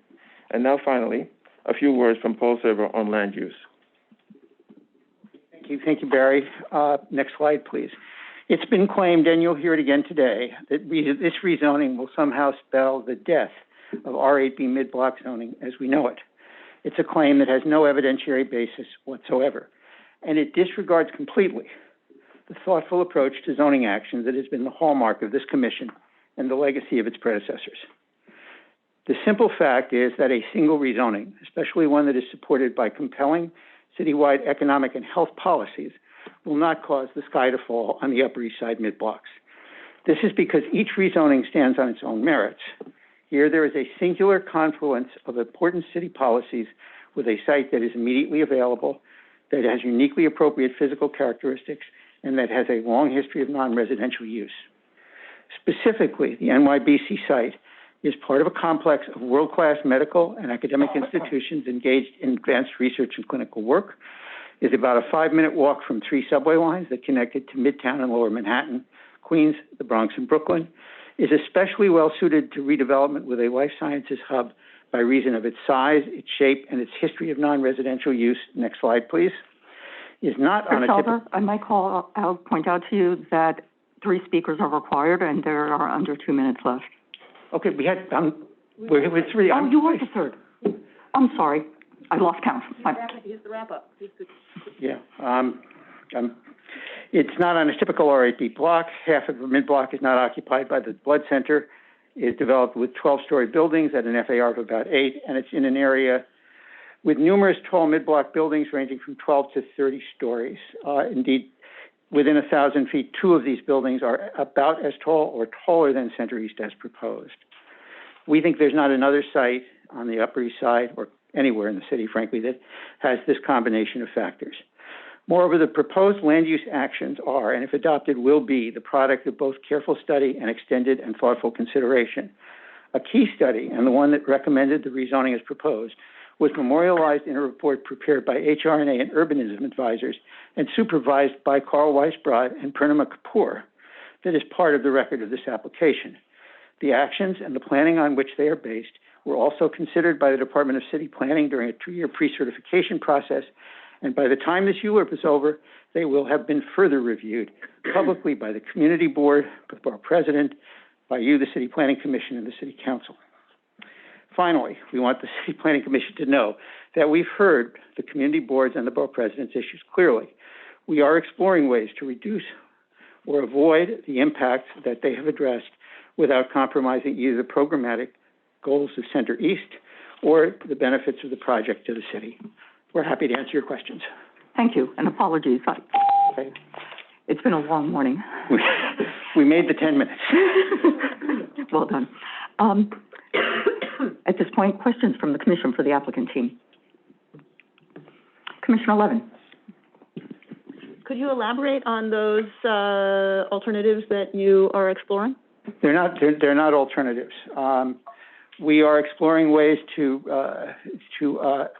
that go beyond what SECRA requires to address impacts on the school that have been identified. I'd like before I finish, I'd like Melissa Sarko to speak about one of those impacts, which is the shadow that has been claimed to be a problem. What we are working on is a more extensive set of sound mitigation measures than would be required by SECRA. Because of the presence of autistic children in the school, we would like to work with the school on that, but so far the school has refused to meet with us. It will ultimately, if we're going to go forward with this and mitigate those impacts, we hope they will meet with us because it will be impossible otherwise. We're exploring ways to reshape the top of the building to squeeze it down a little bit in terms of its height, which will reduce the shadow on the park. We have to see, there's a question about how far we're able to go and still keep the project in a form that works for the Blood Center and that has the critical mass of space to support the programmatic goals of creating a life sciences hub.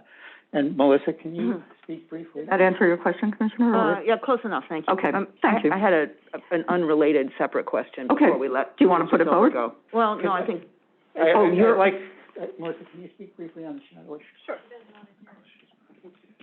Sure. Hi, I'm Melissa Sarko with Eniad Architects representing the Blood Center. As an architect, I definitely believe that daylight in buildings is important and all the more so in schools. But I do want to just draw a distinction between what is direct beam sunlight versus diffuse daylight. Actually, if you could stick to the question, which is what are the changes that are being considered or the mitigations that are being considered? This isn't open testimony, it's response to Commissioner's questions. I'm sorry, then I have nothing further to say on that matter. Commissioner Ramprashad. And You mentioned change to the height. Does that mean you're taking out floors or you're adjusting the floor-to-floor plate? That's we're still working. We're not planning on reducing the number of floors at this point. And Commissioner Levin, did you have another question? Yes, actually, I have two sort of larger scale questions. One is a technical one for Mr. Selver, which is to, if you ask him about the community board's position that this amounts to spot zoning. I have a feeling Mr. Selver is intimately familiar with the legal definition of spot zoning. I think some of your testimony probably addressed some of the issues there, but I'd like a technical answer.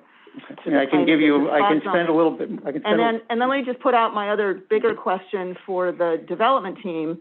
The community board and the borough president have observed that the expansion needed that doesn't challenge the need for the Blood Center to expand, but observes that all the space that the Blood Center appears to need in the expansion could be achieved without the partner. So I'd like to hear from the applicant team about the prospects for this building, for the Blood Center expansion to be achieved without the overbuild of the Longfellow space.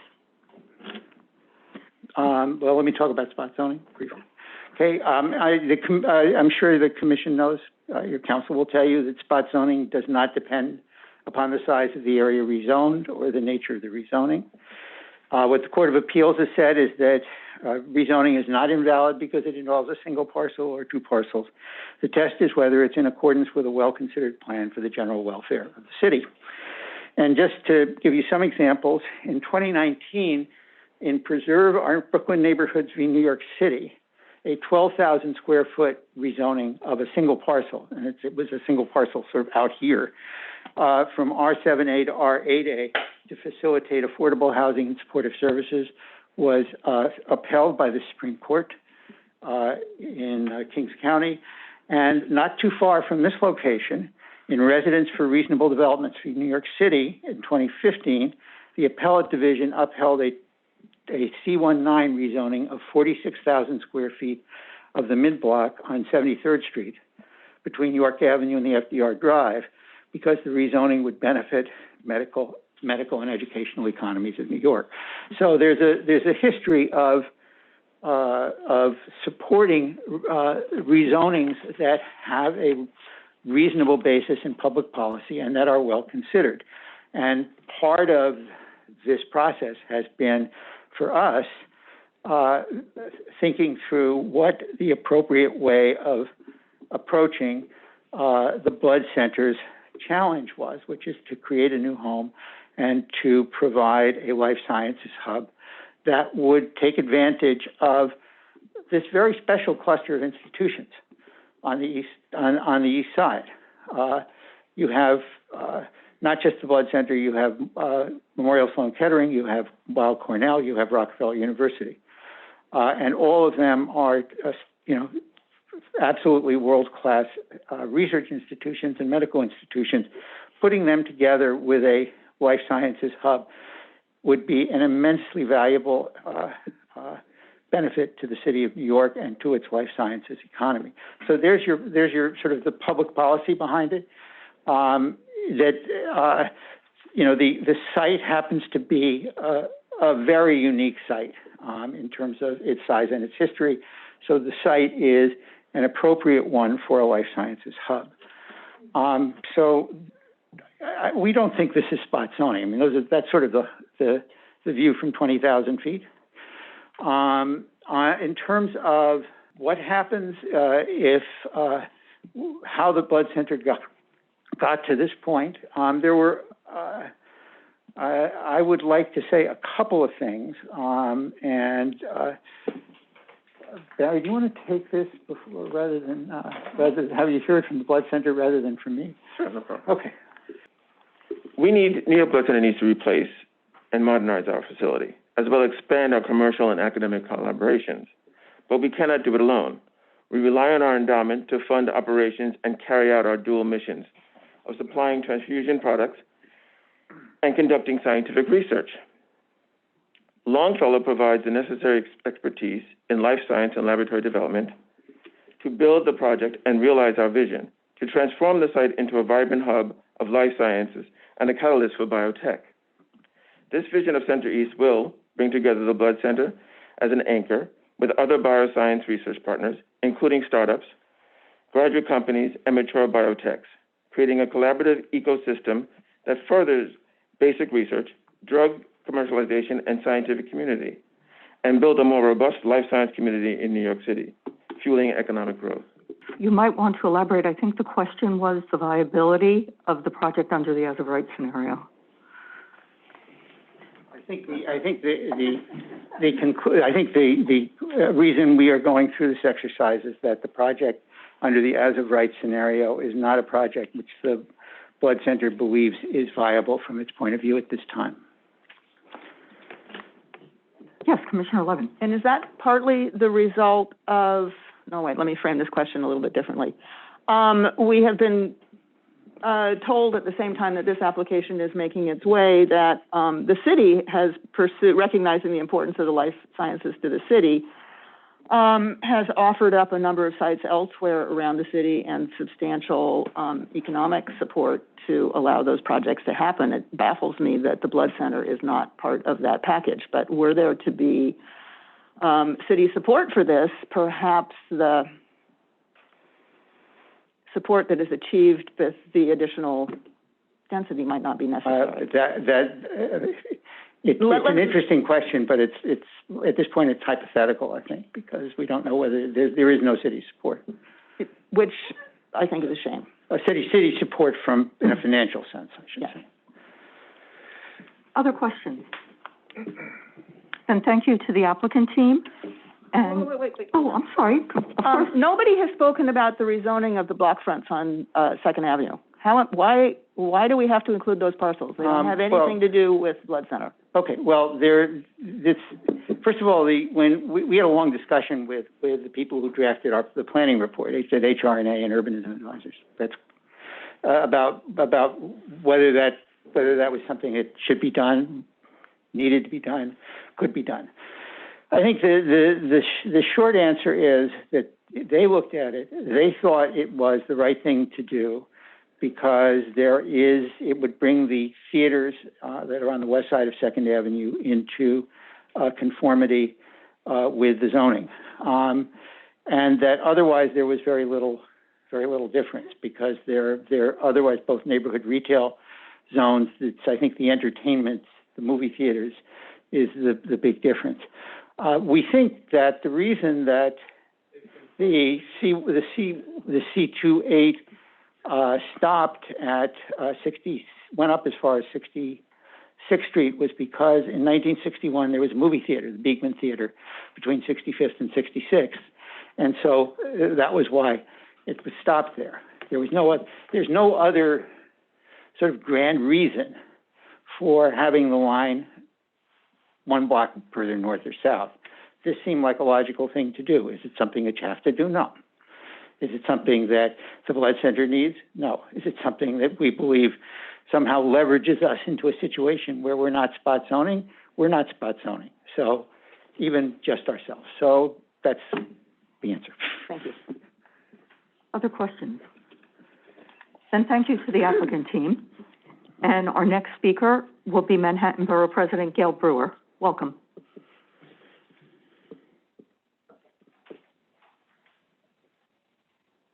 Oh, I'm sorry. I see that the order has changed. I apologize. Our next speaker will be City Council Member Ben Kalos. The stated meeting we're trying to. Yes, we're juggling our elected official schedules. Thank you for making the time, Council Member. I would not miss this for the world. Can I take off my mask so I can see through my glasses? I see people nodding no, so I will do my best to see through the fog. Thank you. Thank you to Chair Lago and to members and staff of City Planning Commission. I want to thank the residents of the community. They've come out to, I think, 4, 5, or 6 different meetings. We've heard from over 1,000 people on this project, and 99.5% of them are opposed, and 0.5% have weighed in from all over the country, very few from the neighborhood. But it is pretty unified in the opposition. You'll be hearing from Congressmember Carolyn Maloney, our Borough President Gail Brewer opposes it, Assemblymember Rebecca Seawright, and I have to say Senator Liz Krueger has been fighting the Blood Center since long before I became an elected official, and she's not going anywhere. And so I want the record to reflect that I don't know Commissioner Anna Levin, but many of her points will be in my testimony, and I did not share it. But as was pointed out, as of right, the Blood Center can, in fact, build. They've been in the neighborhood for 50 years. They can take what is now a 3-story building with a basement and build 75 feet high for a 6- or 7-story building. And as of right, they could actually build something bigger than they're currently proposing. They would get more square footage. And that is something that I can say as a council member, and on behalf of all the elected officials and the people in the audience who are nodding yes, that the community would fully support, and there's no reason to have to do any of this exercise. However, the 260-foot Longfellow commercial tower and changing this from a residential district to commercial is something that is completely opposed. This is something I opposed when I first started in politics and got on Community Board 8 back in 2006. And I have to tell you, it's been more than 15 years, and this institution's never cared about workers. They didn't care about the monkeys that they experimented on. It was an international incident that had to be taken in order for these monkeys who were given AIDS to get the care that they needed. They didn't care. And I'll tell you, I'm a union side labor lawyer. As an elected official, I care about workers, and I think we should treat them well. And make no mistake that I've heard that there might be a project labor agreement. I haven't seen it, but make no mistake, but for my advocacy, it wouldn't be the case before, and it certainly wouldn't be now. And that being said, to just treat a portion of the workforce with certain labor protections, but not offering it to anybody else, I still have heard no answers about the diversity of their board of directors, of their executives, even the highest compensated workers that would actually work there. And it's just, you can't sacrifice one group of people for another, particularly the rest of the land use issues. I just have to say just about blood donation. Please make blood donations. This is my pin. I am a part of the Gallon Club at the American Red Cross. And the work that is done between the Red Cross and Blood Center is incredibly laudable. The Blood Center's commercial tower would block sunshine from St. Catherine's Park, and St. Catherine's Park is in the 60s. The next closest parks are 24 Sycamores, which is down in the 50s, and John Jay. Actually, it may be just on 60th Street, but it's right next to the FDR. No one actually wants to go there. The other one is John Jay at 76th Street. And I can tell you as a new dad, and it's kind of scary to me that an institution that was so involved in the pandemic would take a park away from families who need it. It was the only outlet from our tiny apartments. I was in a one-bedroom sharing my room with my daughter, and we had to get to these parks so that she wouldn't literally rip down the walls.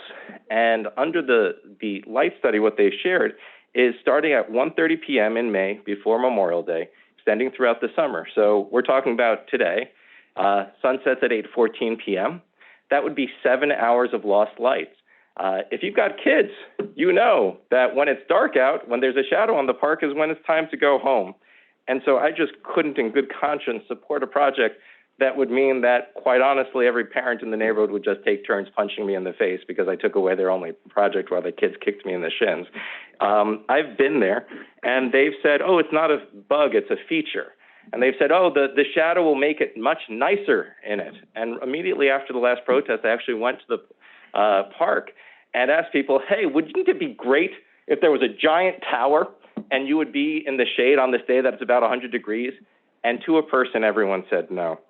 And so the next piece is the impact to Julie Richmond Education Complex, which Commissioner Anna Levin also brought up. And I was disappointed that I was impressed that they did say that it's important to have natural light in the classrooms, but that would be gone.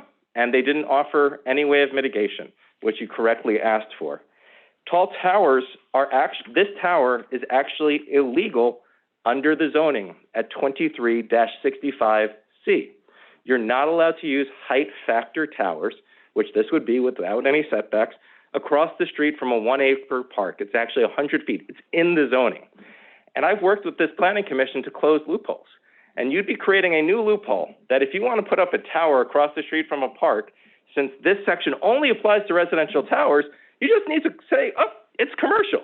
It's a commercial district now. You can put up a residential tower across from the park. Who cares about the sunlight? Who cares about the zoning regulation? Like, you might as well, as part of this, if you approve this project, as part of it, you should just strike 23-65C, because another tower will be coming to a park nearby you, in your neighborhood too. And so at the same time as we have what the New York Times reports, 20% of our commercial office space vacant right now. And the commercial district starts at 59th Street, which is about a 5-10 minute walk away from the hospital corridor. So if they needed the space, they could literally just put the commercial office tower there. And it just seems really bizarre to have the governor and the mayor and even perhaps city planning talking about converting our commercial district into residential at the same time as you're considering converting a city residential block to half a block into commercial. As Commissioner Anna Levin correctly identified, there are 3 sites in this project. There's the Blood Center, there's 301 East 66th Street, and 265 East 66th Street. 301 is here. The co-op's against it. They weren't consulted in the application. They weren't part of the original application. And I got to tell you, it's 199 units. I don't think that in rezoning this to a commercial office space, that 199 co-op people are going to get bought out of their apartments and that building is going to get raised and turned into a commercial office. I just don't think it would happen. So I think the spot zoning, and I think that building being included so it doesn't look like a spot zoning is farcical because they're not going anywhere. Plus, one of my favorite restaurants is there. There's a daycare. There's a beauty spa. You should stop on by. It's a great block. And as for 265 East 66th Street, that's a different story. That's a luxury rental building. It's 301 units. It was built in 1979. Studios rent for $3,400. 2 bedrooms rent for $8,000. And it's commercial. Commercial. It's owned by a company. They are market rate tenants, which means they have 0 protections. So when you do this rezoning, the great thing is solo management could come in. They could kick out 301 tenants day one, and they could convert the building into a commercial tower. And maybe the building next door is going to also sell out. So you could rezone this, and we could get rid of 500 people, just knock them out of the neighborhood and turn it into commercial office towers. But I don't think that's what you want to do. And I think that rezoning residential residences into commercial towers would actually be bad. It would be against every notion and rationale of city planning. We're talking about, for this commercial tower, a floor plate roughly the same size as the Freedom Tower. We can walk over there. It's huge. It's 200 feet by 200 feet. this building at 280 feet tall, at the 280-foot section, would be 180 by 181. There's just no reason to have a Freedom Tower in the middle of the Upper East Side. And so they talk a lot about having a hub and having a lot of partners in the neighborhood. And so I know the partners, I represent them. And in 2014, I got to cut the ribbon on the Belfour Research Laboratory, which houses, it's 480,000 square feet of biotech space. It's got Cornell University, it's got Wiles hospitals, research hubs. It has the Tri-I TDI, and they even have a competing university's campus there. They have CUNY Hunter. Why one university would host another, don't know, but they have that partnership. And the Tri-I TDI, I was there for their announcement of their partnership with Takeda. That includes Memorial Sloan Kettering, Rockefeller University, Weill Cornell Medicine, and of course, Takeda Pharmaceuticals from the other side of the planet. But something's wrong here, because either none of these institutions want to work with Blood Center, and they're completely omitted from every single new project I've done in the past 8 years, or they chose not to participate. But either way, they're not part of this hub, and they're not a good partner. The applicant lied on the record about other locations. So literally, this planning commission in 2012 approved a rezoning for biotech space. It's ostensibly going to be a Hunter campus, but I've been governing and representing an empty hole in the ground on 74th Street next to MSK. And I actually went to them and said, hey, I'd love to work with you and bring you into that space because Hunter would probably love your space. That's a good land swap. And they wouldn't consider it. Sotheby's auction house, 1334 York Avenue and 72nd Street, it's zoned C5-2 with 10 FAR for commercial. It's been on the market 3 times since I've been a council member, as recently as 2019. They're not considering that. In their testimony, they said they're not interested in any spaces in Manhattan. Nowhere else would work.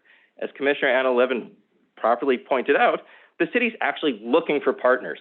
And if we can't build it in our neighborhood, literally Proton Center is sitting there, and you rezoned for it, and they won't even go there. And so as we look at the sites for the Blood Center, I hopped on their website, and I found 14 other sites just in New York, from upstate New York and Rockland County out onto Long Island. They even got 4 sites in New Jersey. And curiously, this is interesting, the 67th Street site is now listed on their website as a donation center. But if you go on Google and try to find their headquarters, it's actually listed at 1200 Prospect Avenue in Westbury, New York. And I wonder whether or not they're even still a New York City-based nonprofit, or they just happen to have a good piece of real estate that they'd like to upzone for dollars and sell to a developer.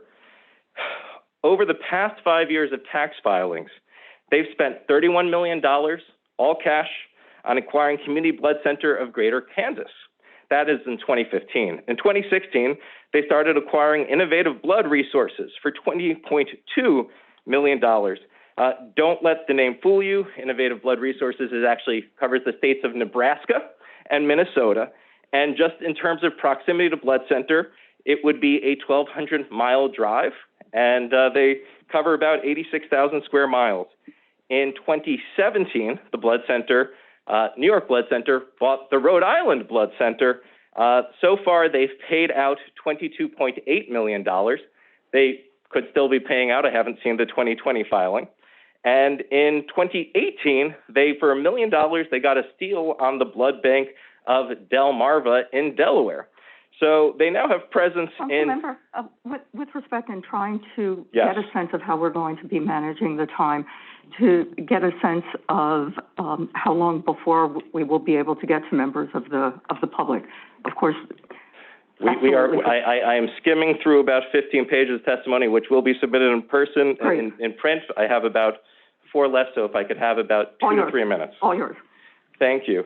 So all in all, we're talking about $75 million that the Blood Center has invested in acquiring blood centers all over the country, where geographic proximity didn't seem to matter. And so what I would counsel you is actions speak a whole lot louder than words. And if they say they can't do their building as of right, I don't know. $75 million seems like you could do a 6 or 7 story building in Manhattan, and they can't find somebody to do it. I'm sure they can find somebody to do it. That's just, I don't know how you couldn't build it for $75 million. And what's also crazy about this is all of these blood centers were purchased for cash at a time that money is free. They can go to a bank right now and get something at 0% or 1%, and they didn't leverage any of their money. That $75 million could have easily become $250 million or $500 million. So self-inflicted wounds are not your job, our job to fulfill and make people rich. At this point, it just seems like, just looking through their filings, they are an institution that brings in somewhere around $500 million a year. They sell the blood that people donate to them, and they make about $250 million a year on that. And so that's a lot of blood money. What's strange to me is they say they're a research institution, all the great research that's going to happen, but as of the 2019 tax filing, they spent $14 million out of their $500 million budget, and it comes out to less than 5% of their program services expenses. This isn't a research institution. This is a real estate institution. This is a group that sells blood. Looking at what we've been able to do on the Upper East Side, we did the Rockefeller University expansion. We built in another 3 blocks of biotech space. As Commissioner and 11 noted, I've been going to every institution, including the blood center, saying, I have money for Mayor de Blasio, let's do a deal. And Rockefeller University has taken us up on it, and we'll be building a 26,000 square foot research facility with $9 million from the city, no rezoning required. We can't use zoning to print money. We can use zoning to build schools. I would love to do affordable housing at this location. We can do it for homeless shelters. If we've got a site at 91st Street, I think we can do it in the manufacturing district, but if you can't, I will be there to support a rezoning so we can build the homeless shelter in my district. But rezoning so that somebody can put a 260-foot commercial tower, it's just not how zoning is supposed to work. And so they're spending millions and millions of dollars. One of the things you should know is that this is not an institution that is without resources. They're paying their CEO $1.8 million a year. And they've even spent almost, I think, more than $1 million on lobbying on this one project alone, with $597,500 going to Kassir LLC alone. They're not the top lobbyists in the city for no reason, but that's just a lot of money that they've been wasting, when if they wanted to build the expansion they've been talking about, they had $75 million. They've got the millions of dollars they're paying the CEO, that they're paying lobbyists, and there's so many other places that they could do this. I will just leave this one for the commissioner because I'm hoping she too is a fan of Lord of the Rings and Gandalf the Grey and the Fellowship of the Rings, Book 2, Chapter 5, as he confronts the orcs and the Balrog at the bridge of Khazad-dûm. You cannot pass. I am a servant of the secret fire, wielder of the flame of Anor. You cannot pass. The dark fire will not avail you. Flame of Adun. Go back to the shadow. You cannot pass. Thank you. And Councilmember, if you could wait for some questions, I have to note that that had to be a rhetorical question on your part, looking at both my age and knowing that we have a shared love of physics. With that, I'll turn it over to the commissioners for any questioning. Okay, well then I will end by noting that, as you know, every time I see you, I pester you to see a photo of your adorable daughter, but it probably would not be appropriate in this setting. Next time. We will thank you. You got it. Thank you. Our next speaker will be U.S. Representative Carolyn Maloney. And we'll wait a moment as she will be testifying remotely and should be coming up on our screen momentarily. Are we now connected? Yes, welcome. Thank you. Thank you so much. I would first like to thank the New York City Department of City Planning for asking me to testify and to be present today. And I strongly oppose this modification of the R8B contextual zoning proposed by the New York City Blood Center. to allow for the consideration of a 334-foot mid-block commercial tower, which is totally illegal, at 310 East 67th Street, located in the district that I am privileged to represent. And I would like to say that I'm speaking for the hundreds of thousands of people that I represent, the neighborhoods that I represent. And what is most unusual to me about this project is that everybody agrees. I haven't met one person that supports a stealing of a changing the entire zoning laws, setting an absolutely outrageous precedent to build as high as you want for whatever financial gain you can make when there's no direct benefit to the community. I would also say that I believe that those behind this effort have been incredibly disrespectful to the people that I represent, to the mayor, to the community organizations. They have failed to come forward to negotiate in any way, shape, or form, or to listen to any other alternative proposals. The mayor's office came out with 5 other parcels that could be used without destroying the Upper East Side neighborhood. One is a parcel on 105th Street, one in Kips Bay, one in Long Island City, and there are many more. I would like to ask unanimous approval to put into the record an article actually on the front page of the New York Times today, talking about all the space that is vacant in the city of New York, and that people are rushing to use this office space for life sciences. It's called A Wild 15 Months, Pandemic Spurs Conversion of Offices to Labs. And it talks about, most of it is shown to be life sciences. Just near the site, there are many other vacant sites, that could be used for life sciences with planning. I also want to say that it's highly unusual to have every single elected official, every single party official, every single not-for-profit, every single good government group, every single organization that is concerned about the zoning and the future of the city of New York and preserving the city of New York and preserving light and air and quality of life, all of whom are adamantly opposed to it. And I would say that everyone living in the area, every not-for-profit, every elected official can't be wrong. And I would say that this project would provide the Blood Center with a new state-of-the-art facility. However, over 60% of the building would have nothing to do with the Blood Center, would be commercial space controlled by a private developer who doesn't even live in the city of New York. I do want to preface my comments by saying I have long supported the laudable work of the Blood Center and recognize the limitations of its current space, but I do not believe that this project is the appropriate solution for the Blood Center or for the neighborhood or the long-term interest of the great city of New York.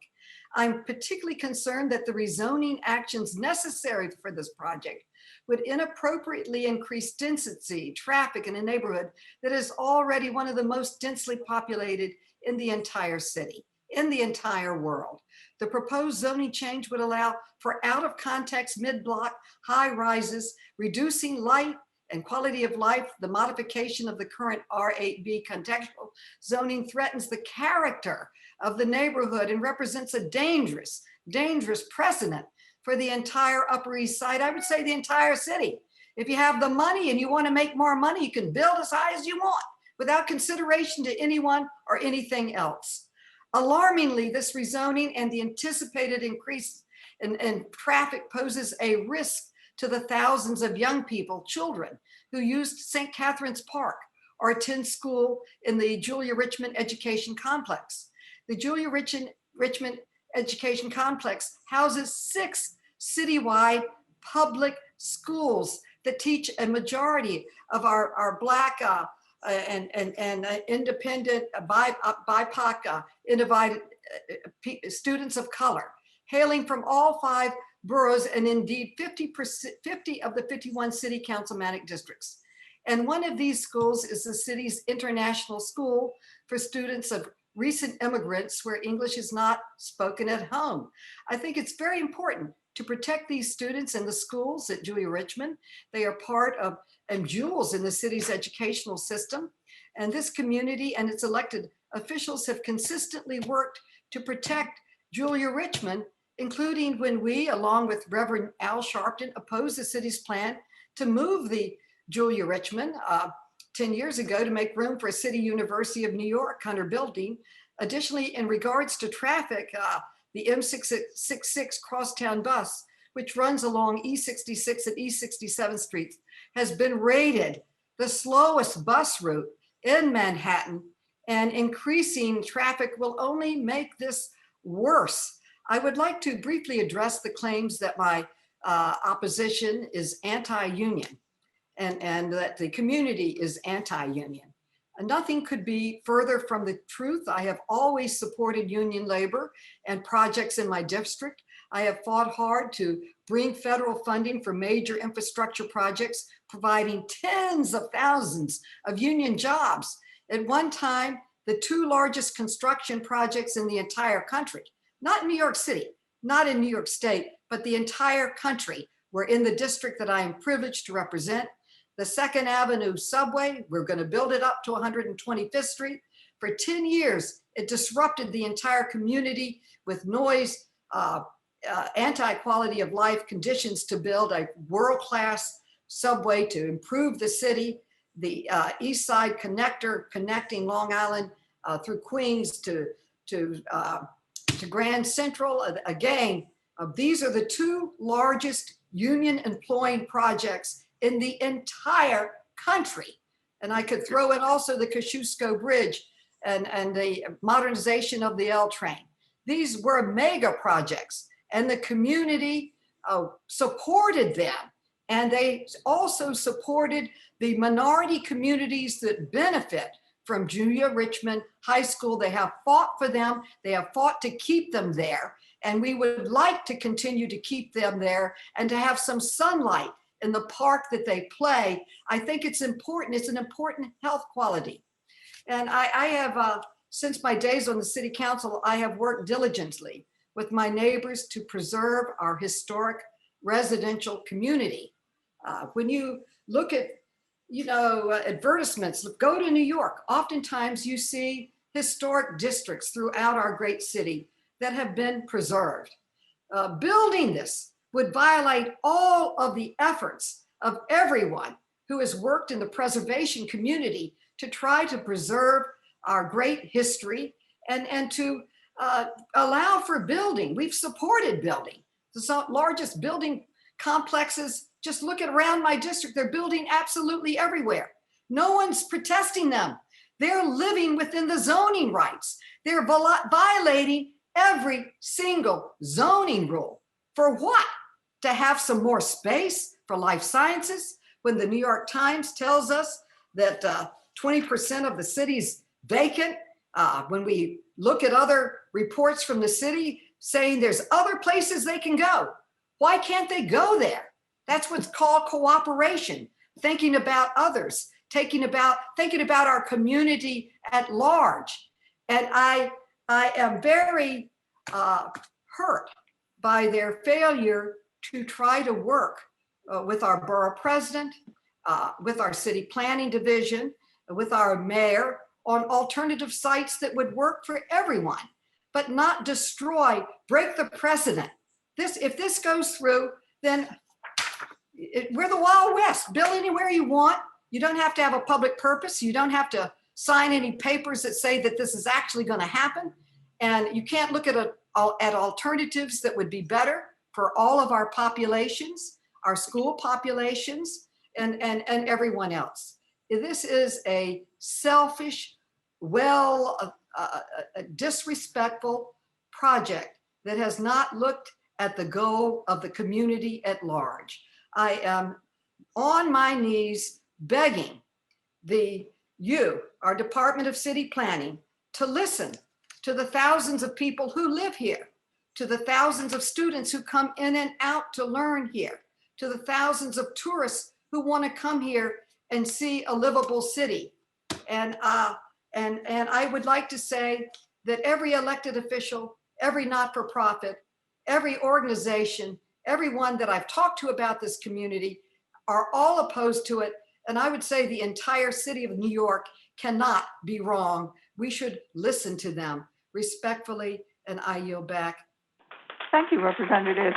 And we will be certain that the article that you mentioned is entered into the record for this. Questions for the representative? Thank you for taking the time to be with us. Very much appreciated. At this point, our next speaker, if she is available at this point, would be Borough President Gail Brewer, Manhattan Borough President Gail Brewer. She was planning to testify remotely. Welcome, Madam Borough President. Thank you very much. I appreciate this. I'll be very brief.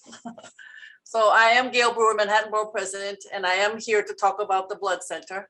And I want to say unequivocally, just like everybody else, I have a lot of respect for the Blood Center and the work it does. However, just like the other electeds you have heard, my colleagues, I do not support the Center East development. We attended Community Board 8, and I've read very carefully their position, and I myself, we held a hearing, a public hearing. We had 100 people in the room. We heard from 40 of them, and then we had another 120 or so on Zoom. So it was very, very well attended. I want to say that, you know, groups like Upper East Side, Friends of, the Coalition to Stop the Blood Center Tower, and many others testified against it. But I do want to say, just to be very honest, and because I have a lot of respect for both Local 79, which is the laborers, and Local 157, which are the carpenters, they did support the project. They spoke there. I appreciate their attendance. And I want to point out to them that we are always supportive of union jobs. I've certainly supported them over the years. Just this is not, should not be this tall building. There could be a restoration within the zoning. And I want to be very clear. The problem for this is that I feel, and I am not in the shoes of the CEO, or the board, but I do feel that the improvements to the Blood Center's own operation could be accomplished under the existing zoning, which is of course an R8B. And I think that they could build enough to improve what they need for their community facility and for the ongoing funds. I don't need to discuss what the council member, the Congress member, and others have said, which is, aren't there other places that they could expand in terms of Longfellow?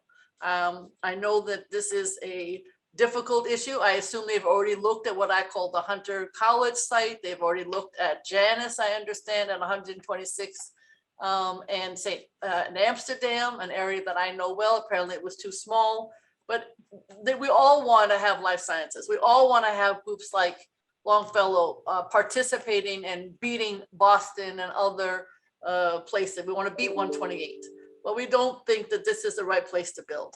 And we can talk all about the issues of setting the precedent for mid-block zoning. I know that when we had the discussion about the issue of the park being in shadow, if you don't live there, it may not seem like such a big deal, but it really is a big deal. And guess what? Even the Parks Department can figure out a mitigation. There is no mitigation of any building that of that height in that park. You could say it's not a big deal, but it is a big deal. So I don't want that to happen in that park. And of course, the Julia Richmond Education Complex, which has already beat back development in the past. Perhaps it wouldn't be the end of the world when the building was built, but the construction, I've been in schools where there is construction. This would be loud, it would be long. It doesn't work. You've got testing, you've got dust, you've got an old building, you've got kids who need to be outside playing. The construction doesn't work, not for that kind and that size. Again, it would really impact the capacity of students to learn. I urge you to reject the proposed New Blood Center East proposal. Many of the reasons have been addressed. The research has been done.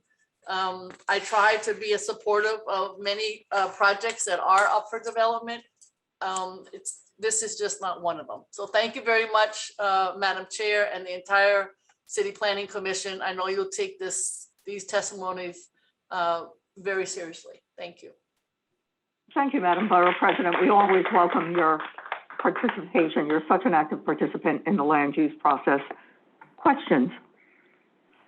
Again, thank you. Thank you.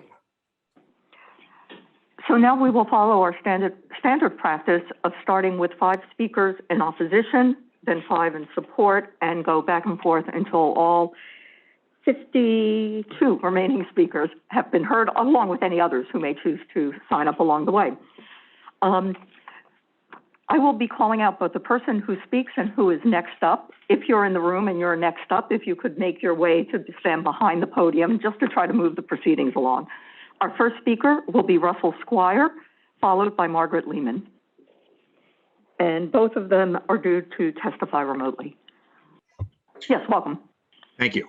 I'm Russell Squire, Chair of Community Board 8 Manhattan, where the proposed project is located. I am speaking in opposition to the New York Blood Center Longfellow proposal. Thank you for providing me with the opportunity to speak. I want to thank Borough President Gail Brewer for her recommendation of disapproval and all that she has done to back up the community in our opposition to this project, as well as the other elected officials who have stood with the community in opposition to this. At the outset, it is important to note that this proposal remains completely unchanged from the first time it was presented to CB8 last November. Since that time, the Community Board and its committees have had multiple meetings on this subject and expressed many concerns. The Blood Center and Longfellow have not changed the project one iota in response. That in itself is shocking and indicative of the disregard for community concerns and quality of life that characterize this proposal. I also want to add that CB8 has always supported the Blood Center's research mission. The expanded space that the Blood Center seeks for itself in its proposal does not require any zoning changes. They can be achieved with an as-of-right project with room to spare, but the Blood Center has unfortunately chosen not to go that route. CB8 opposes this project for several reasons, which are set forth more fully in our resolution and supporting materials, which I gather from some of the questions the Commission has received, but I'll briefly emphasize some of the points we made. First, the proposal is totally unacceptable from a zoning perspective. The Upper East Side, like other Manhattan neighborhoods, prefers less density on mid-block lots as opposed to on the avenues. The proposal would undo mid-block R8B zoning that the community wishes to preserve. R8B zoning is a shining example of city planning done right, in a way that is responsive to the community and reflective of its needs and preferences. If this rezoning of an R8B district in the face of community opposition goes forward, it will jeopardize R8B zoning everywhere in Manhattan. The hard-won success of R8B zoning should be preserved, not undermined. The proposal also constitutes impermissible spot zoning. The applicant's attempts to tack on gratuitous changes to other lots do not change that fact. Second, the proposal would permanently and irremediably impact St. Catherine's Park, a cherished open space in an area of the city that sorely lacks it. Most of the year, the proposed tower would cast shadows over most or all of the park during the afternoon hours when children use the park the most. There is no way to mitigate a loss of sunlight. Nothing can be done to bring sunlight back once it is lost. Third, the proposed tower would cast prolonged and significant shadows over the Julia Richmond Education Complex, known as JREC, which has students from all over the city, not just the Upper East Side. The shadow impact on JREC is particularly problematic for the significant number of autistic students at JREC, as sunlight is very important for those students. Fourth, the proposed project would be vastly out of proportion with the rest of the neighborhood. This would be so even if it were on an avenue, but on a mid-block site, it is doubly inappropriate. Finally, I cannot overstate the degree of local community opposition to this project that we have seen in the community board. Every single meeting of a CBA committee or the full board that has looked at this has been packed to capacity with neighborhood residents expressing strong and united. Mr. Squire, I'm afraid that your time is up, but we would welcome your submitting your testimony, whether in the form of a letter or the testimony, since you highlight particular facets of the community board's recommendation. I also want to thank you and the rest of the community board. We so benefit from your active role in the land use process and in sending us just such a thorough report. Very much appreciated. Thank you. Questions from the commission? I also want to, I see it in the video, a number of my fellow community board members there. So I'm sure you'll hear from them, but they also deserve the same. Thanks so much. Thanks, Mr. Squire. Sure. Our next speaker will be Margaret Lehman, followed by Allison Bell. Hi, can you hear me? Yes, welcome. Thank you, and thank you for your time today, City Planning. I ask for your support in our community's opposition to this blood center rezoning. There is extensive. Take two. You got it. Thank you for that. Are we good? Yes. I want to thank you for all of your time and patience today. We appreciate it.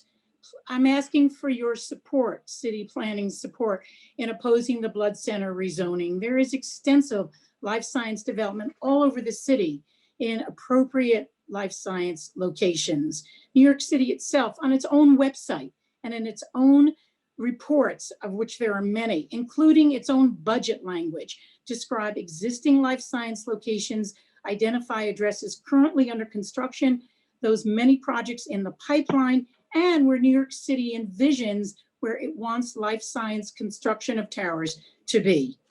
A few examples, and this is really partial, are the 3 towers at the Alexandria Life Science Center on the East River. Those 3 towers comprise 1.3 million square feet. Rockefeller University, East Harlem Proton Center, SUNY Downstate, you get the picture. I'm not going to list. I've got a huge list here. I'm not going to take time and list them all. It's been noted today that Kips Bay, one of the multiple offered sites to the blood center by the city, is available. Kips Bay is just a little bit south, maybe a 20-minute walk from those very same York Avenue hospitals and Rockefeller University that Mr. Silver described as so unique to this location. If the blood center built there, they'd have those hospitals and even more, Bellevue and NYU Langone. The blood center frames and justifies its 330-foot tower, the equivalent of 34 stories, as the key driver of life science expansion in New York City. But the city's own reports barely mention the life science, the blood center. The blood center's proposed project is not the significant development for life sciences, which is the message it has unilaterally crafted for this rezoning application. It is neither needed for New York City's life sciences development, nor its economic recovery, nor even important to it. And it contradicts New York City's stated life science goals. I hope you will support our community. Thank you very much for your time today. Thanks for sticking with us through the technical difficulties. Questions for Ms. Lehman? Again, thank you. Our next speaker will be Allison Bell, followed by Alita Camp. Good afternoon. My name is Allison Bell. Again, thank you for your time. The Blood Center makes a 3-part argument for needing to stay at the current location. First, they do a lot of research. Second, a lot of their research is collaborations with 3 neighborhood world-class medical institutions, Weill Cornell, Memorial Sloan Kettering, and Rockefeller University. And third, collaborating researchers require close physical proximity to one another. Each of those arguments is false. First, the Blood Center admits their essential mission is collecting donated blood and then providing that blood to hospitals. While the Blood Center's financial statements list research as a 3rd line of business, it is a distant 3rd. The actual net amount spent on research is $13.4 million of their total $530 million of expenses, or just 2.5% of their operations. Second, research presented at the community board showed that only 3.7% of those collaborations by Blood Center, sorry, I'm so nervous, was exclusively with researchers at those 3 nearby institutions. And remembering that research represents just 2.5% of the Blood Center's activities, that means that this research with neighboring institutions is just 0.000925, 0.1% of the Blood Center's activities. And third, with respect to their claim that collaborating researchers need close physical proximity, Dr. Elias Zerhouni, the former director of the NIH, submitted a letter to Gail Brewer, refuting that claim. And the former director of research at the Mayo Clinic sent a letter stating, "Let me make it clear that adjacent location geographically is no longer a requirement or needed." These should put a nail in the coffin of the Blood Center's argument that it needs to be near those 3 neighboring institutions. And now they're saying it's necessary for the biotech companies that may possibly someday occupy the commercial space. No one knows if in 5 years, life science companies will want to rent space in New York. And where? NYU, Columbia, in the Bronx at Albert Einstein, trying to justify placing a life science building on the desires of tenants who are more than 5 years away from signing those first leases is simply ridiculous. Thank you for your time. Thank you. Are there questions for Ms. Bell? And if you were nervous, it certainly didn't show. Thank you for your testimony. Our next speaker will be Alita Camp, to be followed by Elaine Walsh. I'm Alita Camp. Thank you for hearing my testimony. I was chair of CB8 when the Blood Center first brought the project with Longfellow to us, but I am speaking individually. Please close your eyes and think of your home, the park where you and your family relax, and the school your children attend. Now, think of a 334-foot tall building, equivalent to 34 stories, next door to each of them. Think of thick traffic, noise pollution from the traffic, loading bays, and hum of ventilation systems, air pollution from traffic, light pollution from signage, and an all-glass building. Think of this right in front of your homes, your schools, your parks, your libraries. Consider the danger from a BSL-3 lab next door to your home. These are so potentially catastrophic that the DOHMH won't release their addresses. Consider the danger from radioactive materials, including their storage and disposal. The storage depends, according to the DEIS, on the half-life of the specific materials. Do we know what that even means in a residential community with schools and parks? Consider that we don't know the work the commercial labs will perform or their standards of care. Think of all this next door to where you live. Think of noise from loading bays next door to your home, from carting companies and hazardous waste disposal companies coming through the night over who knows how many hours. Think of human and mechanical error, crane collapses, the ventilation unit that doesn't work but needs to work to exhaust toxic air, accidents involving waste disposal trucks backing into or out of loading bays. Think of whether this building needs to be on E66, 67th Street, where the Blood Center can build a building to enable it to fulfill its mission as of right, which would provide construction jobs, would work to find cures for diseases, would provide the internships it has promised, but in which it has not before been interested. Think that the city has not named the Upper East Side as a life sciences destination in its recent press release doubling investment in the life sciences. That it offered 3 sites establishes that the site is not part of the city's plan. Consider whether this building belongs in any residential community. Doctors have said this building does not belong in a residential community. Contractors and developers of life science centers have said this building does not belong in a residential community. Every elected official representing this site, other than the mayor, has said this building is inappropriate. Just because a residential site is rezoned to commercial does not make it a commercial zone.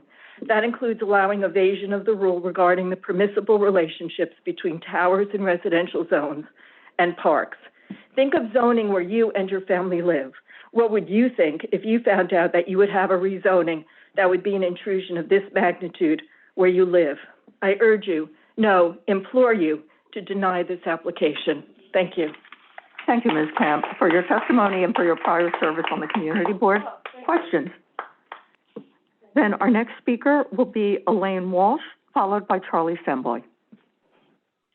I've unmuted. Great, welcome. Thank you. Okay, I'm Elaine Walsh, and I'm speaking on behalf of the East 86th Street Merchant Residents Association in my capacity as president. I am also on the local community board 8 and former co-chair of zoning. I am here to state for the public record our strong opposition to the New York Blood Center's application to request an upzoning to build a 334-foot tower. This site and all mid-blocks, except for carve-outs for institutions, have been zoned R8B since 1985. City planning did a good job. They reviewed and examined our neighborhood and, based on their findings, chose to rezone with the support of the community us to an R8B on the side streets. The following year, they gave time to look at the institutional needs because they wanted to allow them, if they were in the process of anything regarding building, to be able to expand. The Blood Center was not part of that group. We support the Community Board 8 and Gail Brewer's position. The application is spot zoning. and it violates the zoning rules of the city. Any change to the R8B zoning will be a precedent for undermining of our zoning, as well as in the Brooklyn and in Queens, in their R5, R6, R7B that include communities such as Park Slope, Borum Hill, Regal Park, Bed-Stuy, Middle Village, and I can go on, but you can look at this in your own zoning materials. They too will be then open to changes. The applicant, and I find the materials submitted or written up by city planning to be disingenuous because they never mention the blood center, alleged partnership with Longfellow. We have seen nothing to indicate what that relationship is. We have tried to speak with the applicant and discuss any types of changes they might have that would keep us with our 8B zoning. They have refused. This is not an application for the blood center. This is a commercial tower application. And to be honest, and I'm a skeptic. I'm afraid, Ms. Walsh, I'm afraid that the time is up. If you have written testimony, we would welcome your submitting it. Are there questions for Ms. Walsh? My 3 minutes ago. Yeah, it goes so fast. Right. I just wanted to say, please look at the role of the New York City. Please, I'm afraid that we do have to keep it to 3 minutes, and we will look again at any written testimony that you submit. Questions for Ms. Walsh? Okay. You will then move to Charlie Samboy, followed by Santos Rodriguez. Is Mr. Samboy still in the meeting? I believe so. Let me hold on. Thank you for your patience to those in the room while we try and connect electronically. Samboy is not here. Oh, thank you. Thanks for that clarification. We will then move to Santos Rodriguez, followed by Eric Enterhall. Good afternoon, everyone. Can you hear me? Welcome. Thank you. Yes, please. Thank you for the opportunity today. Good afternoon. I am Santos Rodriguez. I am testifying on behalf of Gary LaBarbera, President of the Building and Construction Trades Council and Greater Vicinity, in support of the New York Blood Center East project. The Building and Construction Trades Council is an organization of local building construction trades unions that are affiliated with 15 international unions in North America's building trade union. Our local union affiliate represent approximately 100,000 union construction workers. The building trades mission is to raise the standards of all living for all workers, to advocate for safe work conditions, and to collectively advance the working conditions for our affiliates members, as well as all workers in New York City. This is our third time testifying for this project. As we think about the COVID-19 pandemic, the various phases we were all fortunate enough to live through, and how our city will adapt to move into the future. Supporting the expansion of the New York Blood Center East headquarters is an easy decision. The project will provide a stimulus to our city, as an anticipated to spur the creation of 2,600 new jobs on site, an estimated 3,000 indirect jobs, and a total new economic output of $1.1 billion annually. These jobs will provide wages and benefits that will support the middle-class lifestyles for our workers and their families, creating much-needed stimulus to our city economy. While the Building Trades Council generally supports development that puts people to work with good wages and benefits, this project will also allow the Blood Center to expand its research facilities to provide spaces for life science startups. The ability to provide space to startups, provide private institutes, and partners will attract talent to our city and improve the important research conducted by the Blood Center. The Blood Center's work is important. Its facilities are utilized for research and development and field the blood-related diseases, including potential treatment of COVID-19, as well as research into regenerative medicines. We should want this type of work to be performed in New York City. We should support and encourage this type of work to be performed in New York City. Approving this project is a step in the right direction. The Building and Construction Trades Council and Greater Vicinity supports projects like the Blood Center project that will improve the lives of many New Yorkers, increase the resiliency of the city, and create middle-class jobs for our members in the process. We thank you again for the opportunity to testify in support of this project. Thank you so much. Thank you. Thank you. Questions for Mr. Rodriguez? Thank you for testifying. Our next speaker will be Eric Antical, followed by Jessica Walker. Hi, can you all hear me? This is Eric. Yes, welcome. Thank you so much. My name is Eric Antical. I am the Assistant VP for Programs at Non-Traditional Employment for Women. We are a nonprofit organization dedicated to training and placing women, trans, and non-binary folks into the building and construction trades. Thank you to all of you for hosting us and allowing us to testify in support of the project. This project has set a 15% workforce diversity goal for female work hours on the project through our new Signature Projects program. That's a 10-year-old program in which we partner with developers and general contractors and our friends in the Building and Construction Trades Council. Thank you, Santos, for your testimony. To increase the number of opportunities for women in the building trades. We serve primarily women of color. About 85% of our community is from New York City, and 85% are low income.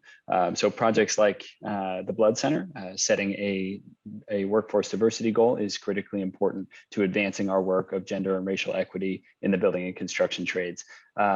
We also recognize that around 50 of our students and graduates each year come from Upper Manhattan. So these also represent opportunities for local employment. So for their boldness in setting a workforce diversity goal for women work hours on the construction of the Blood Center, should it be approved, we salute the New York Blood Center. While acknowledging the concerns of the community members, we do testify in support of the project. Thank you all so much for the time and for the opportunity to testify. Thank you. Questions for Mr. Antical? Again, thank you. Our next speaker will be Jessica Walker, to be followed by Ari Espinal. Jessica is not here. Welcome. Oh, she's not here. I'm sorry. Okay, then we will move on to Ari Espinal, to be followed by Karen Mira. Neither appear to be in the room. Thank you. Then oh, okay. Thank you. Are you Ms. Mira? Yes. Thanks so much. Good afternoon, Chair Lago, members of the commission. I'm Karen Mira, Carter, Ledyard, and Milburn, representing Friends of the Upper East Side Historic Districts. Respectfully, Friends urges you to oppose this application. The Blood Center is asking you to approve a use in bulk that's the equivalent of a commercial tower in a central business district. I think a picture is always worth 1,000 words. You can see, as I believe Councilmember Callis mentioned, the Blood Center's footprint is 180 by 181, comparable to Hudson Yards, One Bryant Park, and other large towers. And just for comparison, George, if you could show by contrast, there are towers on the Upper East Side on avenues primarily, and they have much, much, much smaller floor plates. So this really is an unprecedented proposal. Perhaps such tower might be appropriate in East Midtown or along the FDR, like the site you rezoned to C6 for the Alexandria Center. But you're being asked to site this tower on a mid-block, narrow street, surrounded by quintessential residential uses. And again, if you take a look at this, there's a park, there's a school, there's a library, there are residential buildings that are much lower scale than the proposed development. So it's unprecedented and respectfully not warranted. So others, including George James, Rhonda Wist, will speak in more detail on some of the other elements, but briefly, some general observations. First, this proposal is not necessary. You do not need to give away the limited light and air in this dense neighborhood or compromise the delicate zoning balance you've struck between the bustling avenues and the quiet mid-blocks to advance the applicants' or the city's goals. The DEIS assumes that in the future no action condition, the Blood Center could and would construct a brand new, larger zoning compliant facility. And I want to mention, the applicant's team implied that they wouldn't. Well, they can't have it both ways. Either the DEIS assumes they would build it, or you need to redo the environmental evaluation if they wouldn't. Anyway, and also life science. The DEIS assumes life sciences sector will continue to expand in other locations, and others have talked about how, in fact, it seems to be doing just fine. More perplexing is that the city would agree to develop commercial lab space here when it faces a crisis of excess commercial space just blocks away. I see I'm running out of time. The last thing I wanted to say is that there is nothing about this proposal that is a C2. And you're being asked to completely change what a C2 is, and I'll give the details in my written testimony since I'm out of time. But it belongs in M zones, high density C zones, institutional campuses. Thank you, not Ms. here. Mira. And Thank you. if you would want to take a photo to submit these Oh, of course. slides Yes, in we'll electronic form, include it in our, yes. we would welcome that. Absolutely. Questions for Ms. Mira? Again, thank you. Okay. Our next speaker will be Nicola Tappert, to be followed by Rhonda Wist. Good afternoon, Chair Lago and members of the Commission. I'm Nicholas Tappert, an attorney with Carter, Ledyard, and Milburn, representing Friends of the Upper East Side Historic Districts. I'd like to focus for a few minutes on the DEIS and some of its many deficiencies. Most notably, the DEIS fails to adequately evaluate adverse impacts in the areas of zoning, land use and public policy, neighborhood character, urban design, and transportation. As others have discussed, the proposed changes to the city's zoning policies and practice, and relatedly, neighborhood character and urban design for the site could not be more unprecedented. In terms of use, it would permit the development of nearly 400,000 gross square feet for commercial use that has never before been a permitted use in either a contextual zoning district or even in a C2 district. And in contrast to permitted uses in C2 districts throughout the city, the proposed uses here would not be residential in character or limited to 2 FAR. In terms of bulk, you've heard or will hear over and over again that the difference between current conditions on mid-blocks in the area and what's proposed could not be more stark in terms of FAR, height, and tower coverage floor plate. The DEIS fails to sufficiently acknowledge and analyze this departure, let alone justify its conclusions that there would be no adverse impacts. The FEIS must correct this error and consider reasonable alternatives that would mitigate adverse impacts to zoning and land use policy. The transportation chapter is also flawed.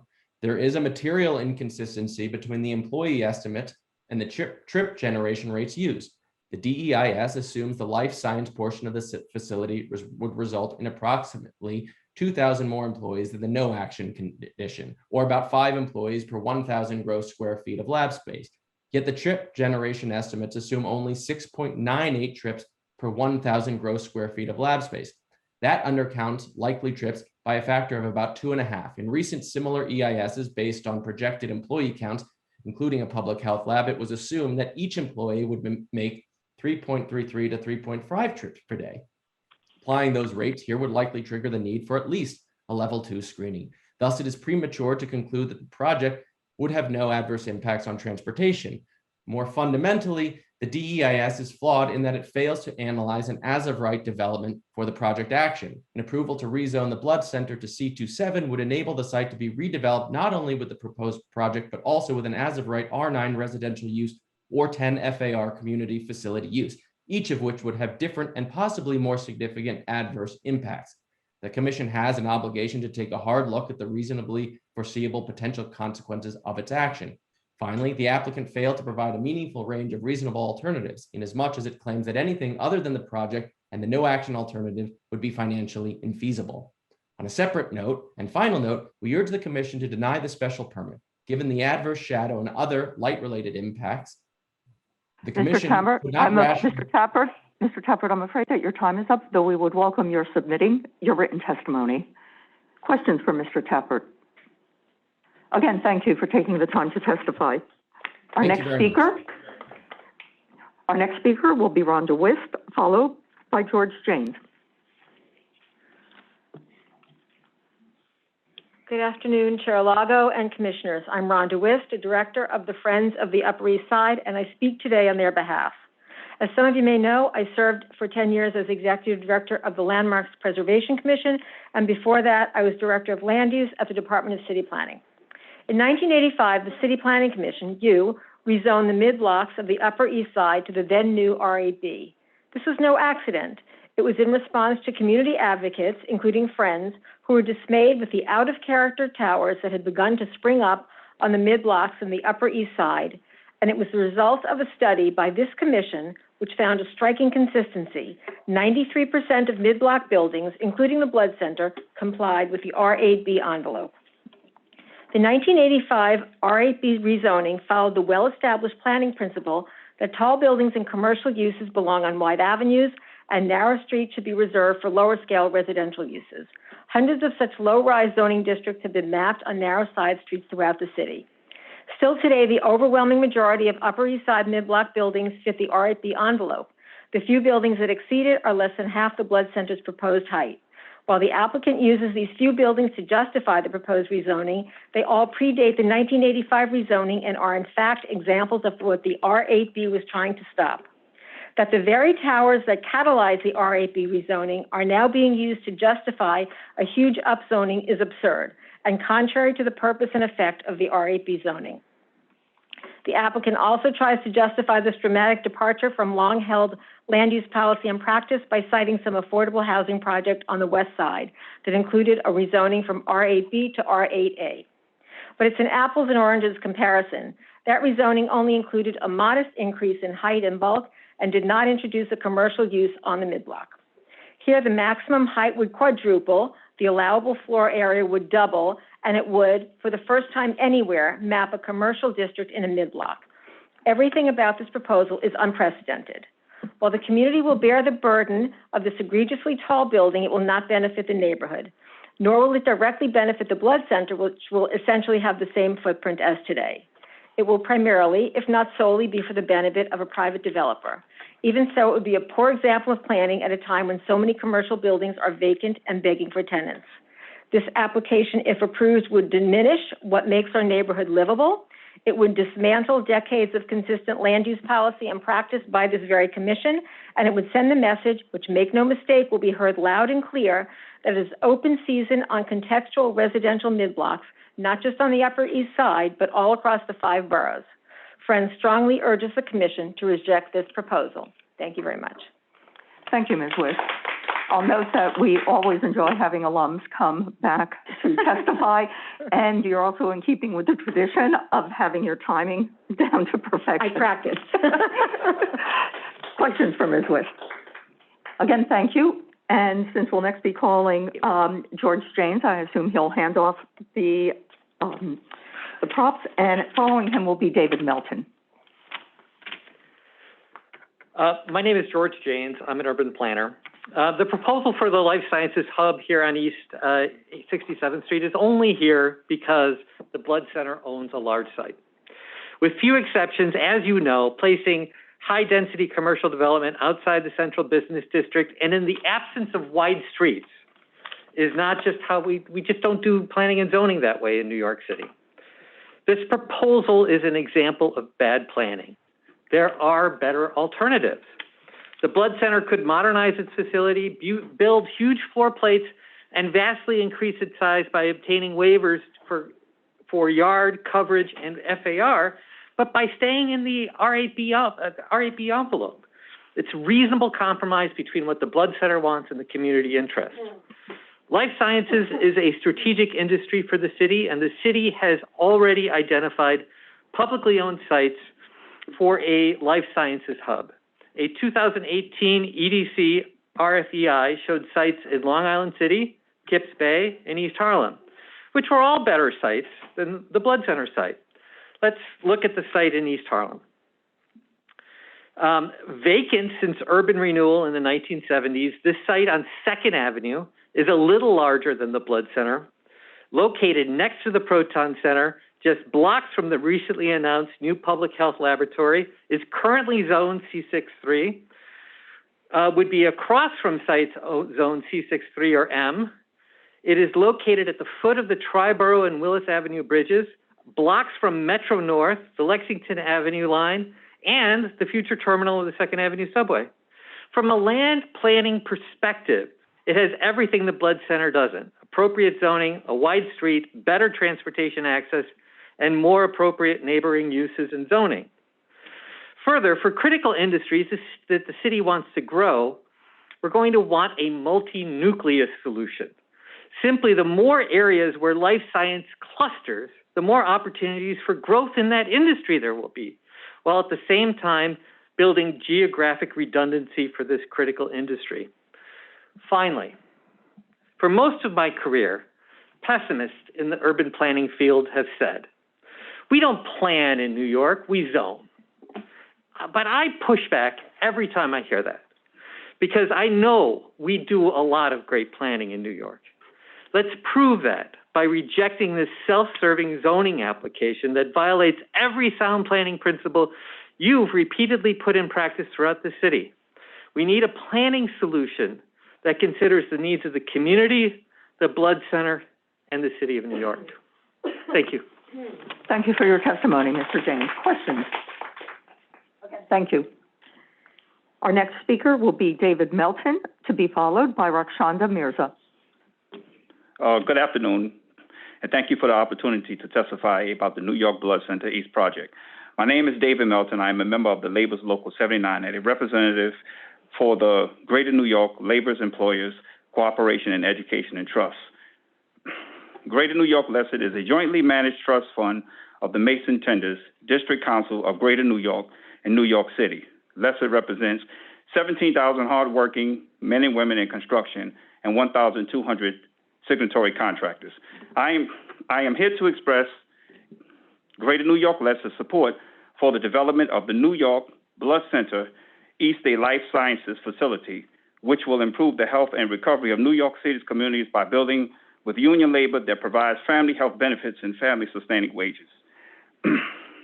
Opponents of this project are complaining about shadows and sunlight, though I understand that any development comes with some opposition.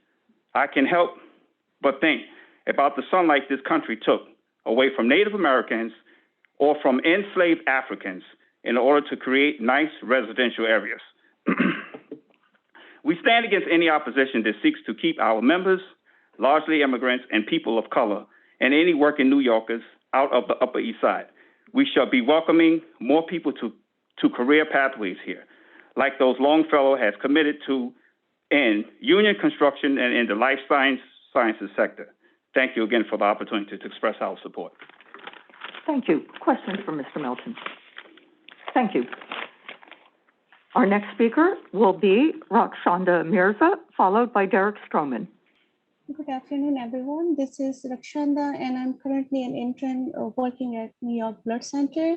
Thank you for giving me the opportunity to speak and show my support for the Blood Center and its current plans to revitalize its current building into a modern-day innovation hub and research center. Thanks to the Blood Center in its partnership with the Knowledge House, students from all over the region have opportunities to work and learn from this important institution and its many partner organizations. In the past month, as an intern, I have learned and continue to develop my skill in the areas that will help me continue my career. Some of my responsibilities as an intern include assisting in development of training manuals. This internship has provided valuable hands-on learning that would be impossible to replicate elsewhere, something that more students should have the opportunities to experience. By supporting the Blood Center's proposal to rebuild and expand its space, not only will its employees and future interns be able to work more efficiently, but it will expand the capabilities and reach out of both. This will not only increase the Blood Center's partnership, but also its ability to partner with similar organizations like the Knowledge House and help more students have the incredible opportunity I have been afforded. I fully support the Blood Center and its proposal, as it would contribute even more value to New York City students' education and career growth, just like it did to mine, and I appreciate everyone's time. Thank you. Questions for Ms. Mirza? Thank you. Our next speaker will be Derek Stroman, to be followed by Bishop Taylor, both of whom will be testifying electronically. Neither appear to be in the Zoom room. Okay, then we will move on to Khalil Vasquez, to be followed by Valerie Mason. Hello, good afternoon. My name is Khalil Vasquez. Thank you for the opportunity to testify about the New York Blood Center East Project. I'm a member and organizer of the Laborers Local 79, the largest union of construction laborers in North America. My union represents over 10,000 members, and the majority of us are people of color, Black and Hispanic, who live in all 5 boroughs in New York City. I myself am also a Harlem resident and a recent Bronx homeowner, an opportunity that's only available to me through union wages and benefits, the first person in my family. I'm here to express the Local 79 support for the development of the New York Blood Center East, and our entire city will benefit from thousands of family-sustaining jobs, career opportunities for New Yorkers of color, and low-income households, and a new medical facility that will support research and treatments for blood-related diseases that disproportionately impact Black New Yorkers and other New Yorkers of color. The developer has committed to working with Local 79 to create a career pathways in union construction, which provides workers with family health benefits and fair wages, as well as training pathways for medical technician and clinical lab positions, which will be among the most in-demand jobs over the next decade, especially after the pandemic. Opposition to this project is narrow, but Center East can uplift and boost incomes for thousands of families from surrounding areas like Queensbridge to the South Bronx and residents of Harlem, like myself. New Yorkers from areas hit hardest by COVID should be welcomed back into Manhattan. While opponents complain about people coming to the neighborhoods, we think that people like our members, New Yorkers of color, public housing residents, and immigrants looking to work on the Upper East Side medical corridor or simply to seek medical care should be welcomed and not kept out or excluded. Thank you very much for the opportunity to express our support for this project. Thank you. Questions for Mr. Vasquez? Again, thank you. Next is Valerie Mason, to be followed by Susan Cooper. I am Valerie Mason. I'm also the second vice chair of Community Board 8, but I am appearing today on behalf of the East 72nd Street Neighborhood Association in my capacity as its president. We represent more than 4,000 residents on the Upper East Side, none of whom live on the streets currently at issue, and we are opposed to this request to upzone the mid-block. We believe in the mission of the Blood Center, and we support them with our blood. We are here because we support R8B and agree with everything that the City Planning Commission said in their study in 1985 when it gave R8B status to 190 of the 200 Upper East Side blocks requested. We are the most densely populated residential neighborhood in the city, but nevertheless, we are the proud home to some of the nation's premier health and research institutions. While Cornell Hospital and Medical College, HSS, Memorial Sloan Kettering, and Rockefeller University, to name a few. The coalition to stop the Blood Center Tower would oppose this application in any residential neighborhood in the city. The developer has circulated misinformation to the unions that the Upper East Side doesn't want construction, and that simply is not true. We have consistently welcomed and supported construction projects which are properly placed, including 3 recent projects of MSK, most recently at 333 East 61st Street. Longfellow realizes that its arguments to upend R8B are weak, and they have decided to deviate from a long-standing policy of not working with the unions in order to create a diversion. City planning should keep its eye on the zoning ball and not be fooled. This has nothing to do with the altruistic promotion of the life sciences industry in New York City, union jobs, or internships. It is what it appears to be, an egregious spot zoning request and the arrogance of wanting to build a 334-foot tower with no setbacks, with a floor plate that rivals that of the Empire State Building for free. There is nothing not-for-profit about this project. The Economic Development Corporation has identified numerous sites at which it is encouraging the development of the life sciences industry. All of those sites are in commercially zoned areas. There is no overriding need to upend the city's R8B zoning for the applicant. The permanent damage it would do to the park and the dangerous zoning precedent it would set across the city is not warranted. Please deny this application. Thank you. Questions for Ms. Mason? Thank you.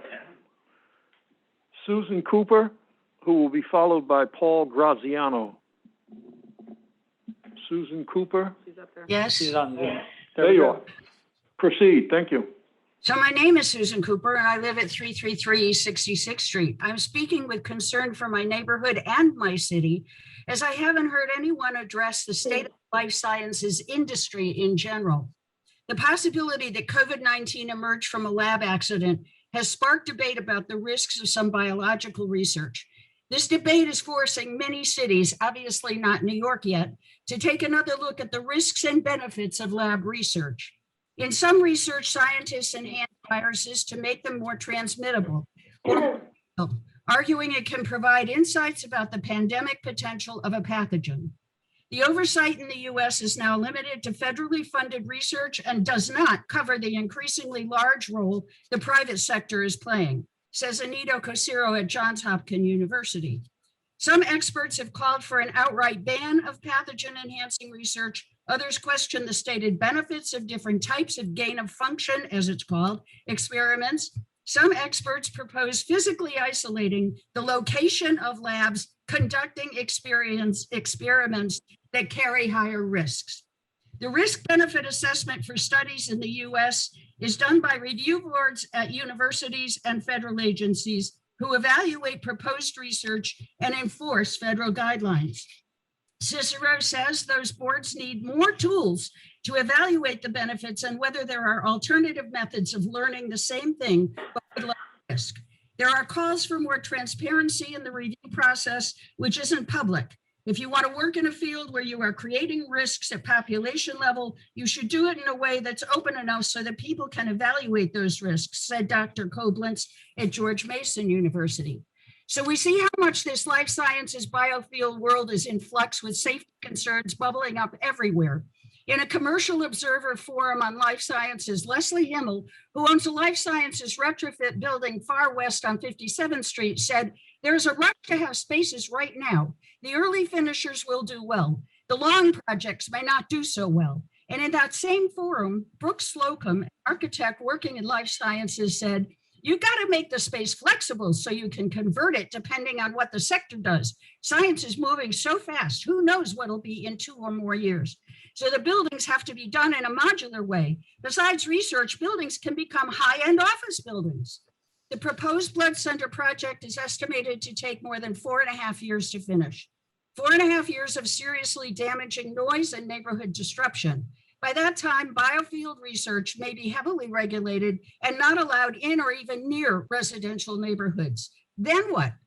The city ends up with the equivalent of a 33-story office building in the middle of a residential block. Thank you. Thank you, Ms. Cooper. Your timing is exquisite. Any questions for Ms. Cooper? Thank you. Paul Graziano, followed by Daniel Goldhagen. You can hear me? Yes, proceed. Good evening, good afternoon, commissioners. My name is Paul Graziano. I'm an urban planning, land use, and zoning consultant retained by 301 East 66th Street, a 17-story residential building directly adjacent to the west of the New York Blood Center's proposed 334-foot tall commercial tower. For the purposes of this hearing, my spoken testimony will focus on one very troubling aspect of this proposed rezoning, the reliance of the applicant on my client's property in order to justify this rezoning application.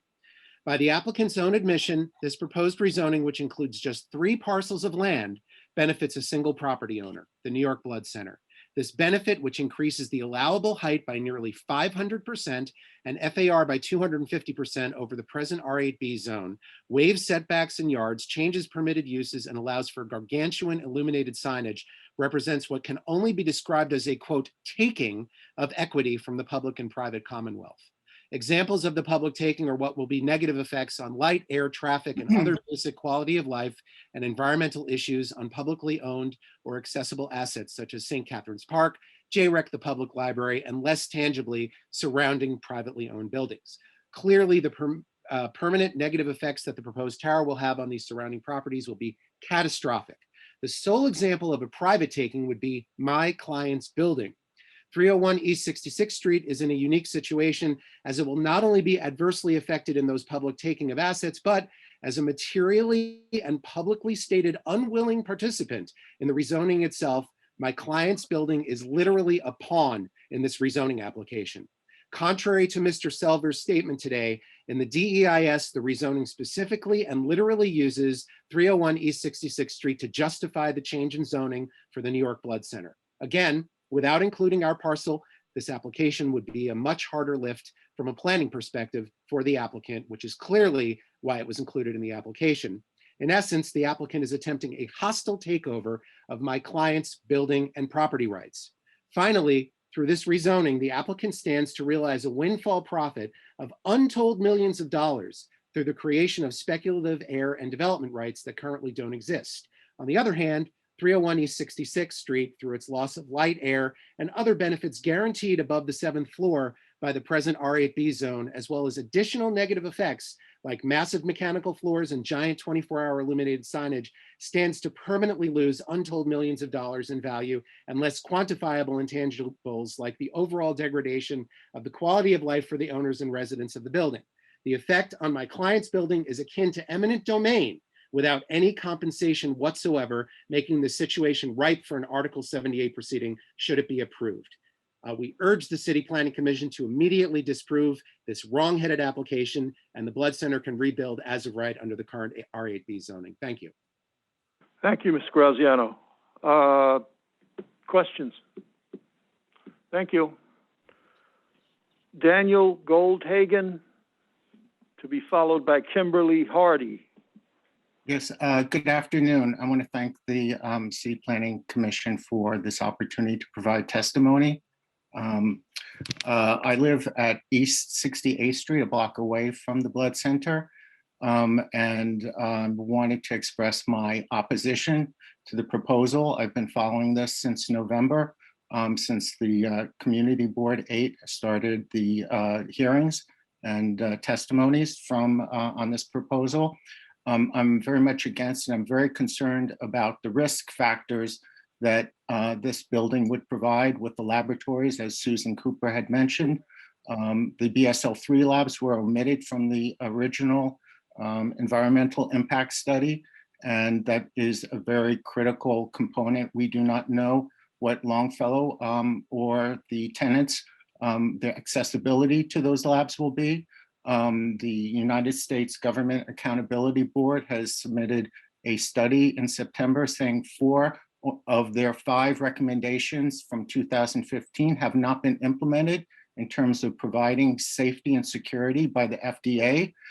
There is a 2016 Department of Health in New York City that states that there is significant lack of oversight of these labs.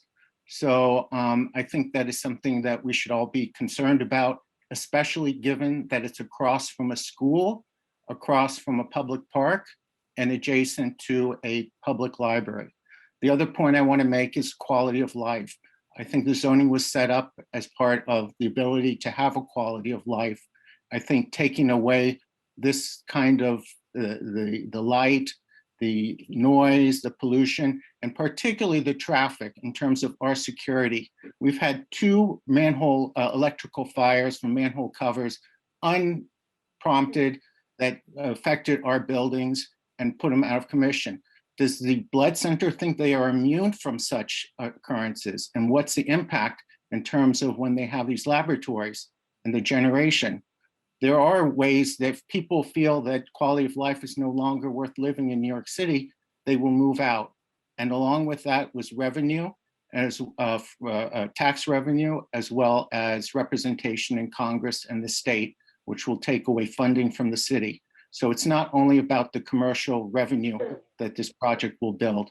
So I thank you for the time, and I hope you will, along with our other elected leaders and the Community Board 8, who unanimously rejected this proposal, will also do likewise. Thank you for your time. Thank you. Questions for Mr. Goldhagen? Kimberly Hardy, to be followed by David Melton. Kimberly Hardy. Good afternoon, Commissioners. Thank you for having me. My name is Kimberly Hardy. I'm Senior Vice President for Diversity, Inclusion, and Compliance with McKissick & McKissick. Today I am testifying on behalf of Cheryl McKissick, President and CEO of McKissick & McKissick. We are the nation's oldest Black and woman-owned design and construction management company with offices in New York and Philadelphia.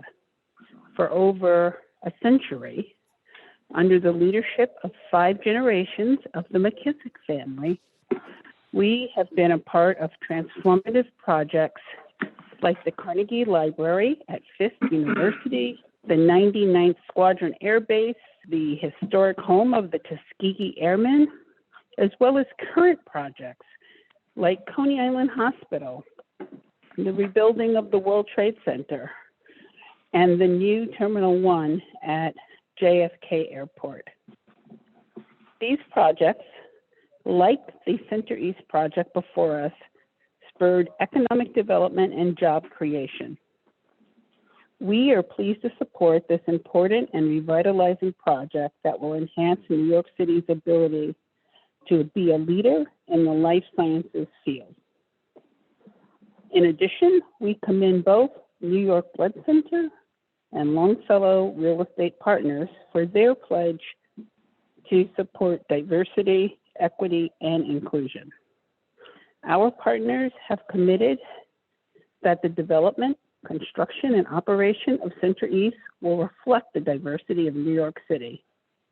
As a partner in this endeavor, McKissick will play a vital role in ensuring that minority and women-owned firms and minority and women workforce will be meaningfully engaged.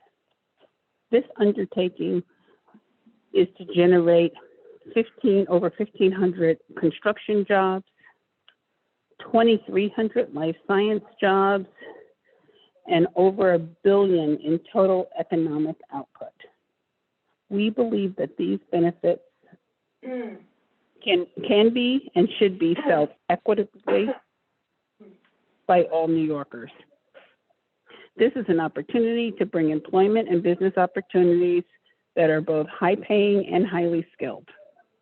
As New York City reemerges from the pandemic, we must ensure that we are taking advantage of our existing world-class health and scientific institutions like the New York Blood Center to forge a new and innovative future. As an African-American firm, we are especially heartened by the New York Blood Center's leadership in the sickle cell. Ms. Hardy, I'm afraid that your time is up, but we would welcome your submitting your written testimony. We thank you very much, Madam Chair, and we will submit the written testimony. Thank you. Questions for Ms. Hardy? Thank you for testifying. Our next speaker will be David Melton, followed by Shelley Garner. Oh, did Mr. Melton speak earlier? We've had a number of glitches with people signed up twice. No. I'm not sure, but he's not here now. Yeah. But he's not here. Okay. So we will then welcome Shelley Garner, followed by Michelle Birnbaum. Shelley Gardner was signed up. She's a rep from Congresswoman Maloney's office. She may have just signed up in case. Oh, thank you. Thank you. Okay. Oh, he is left. Okay. That we will welcome. Got it. And so then when the representative testified, he left. Thanks for the clarification.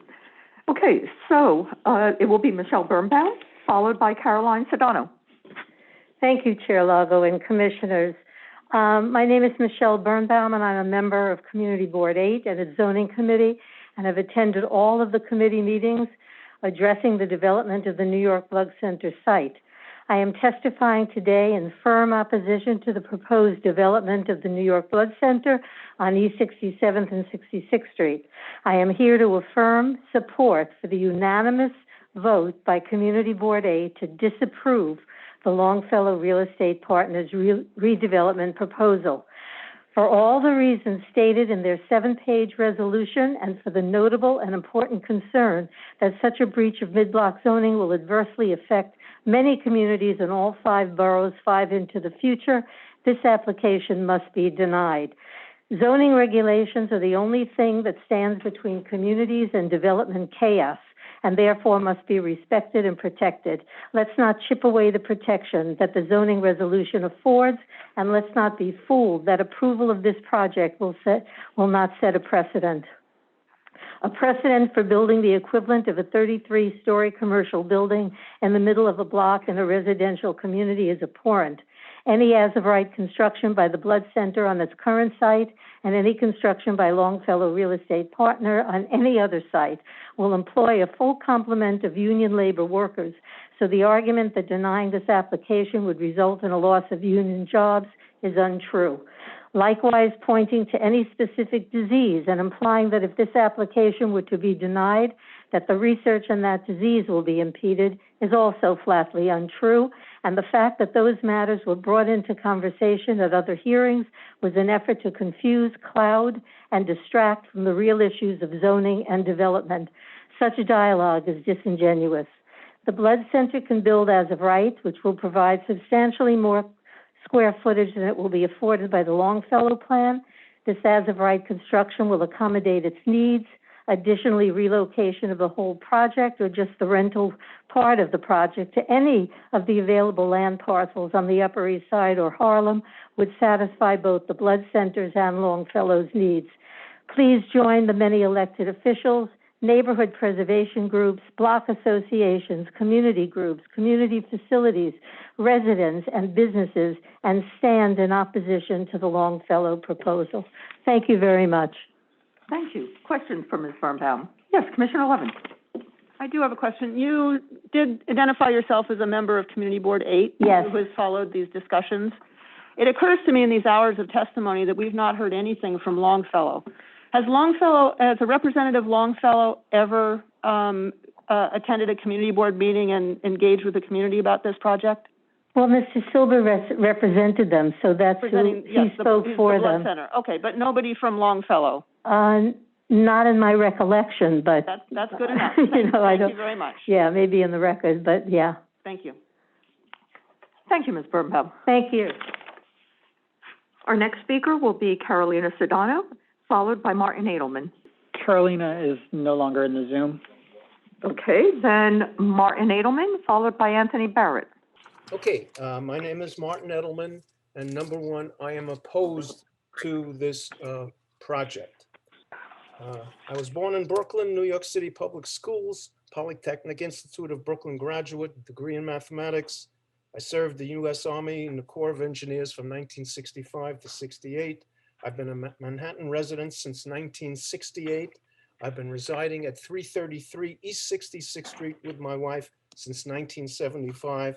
I've been a blood donor for many, many years. I've donated over 11 gallons, much of it at the Blood Center.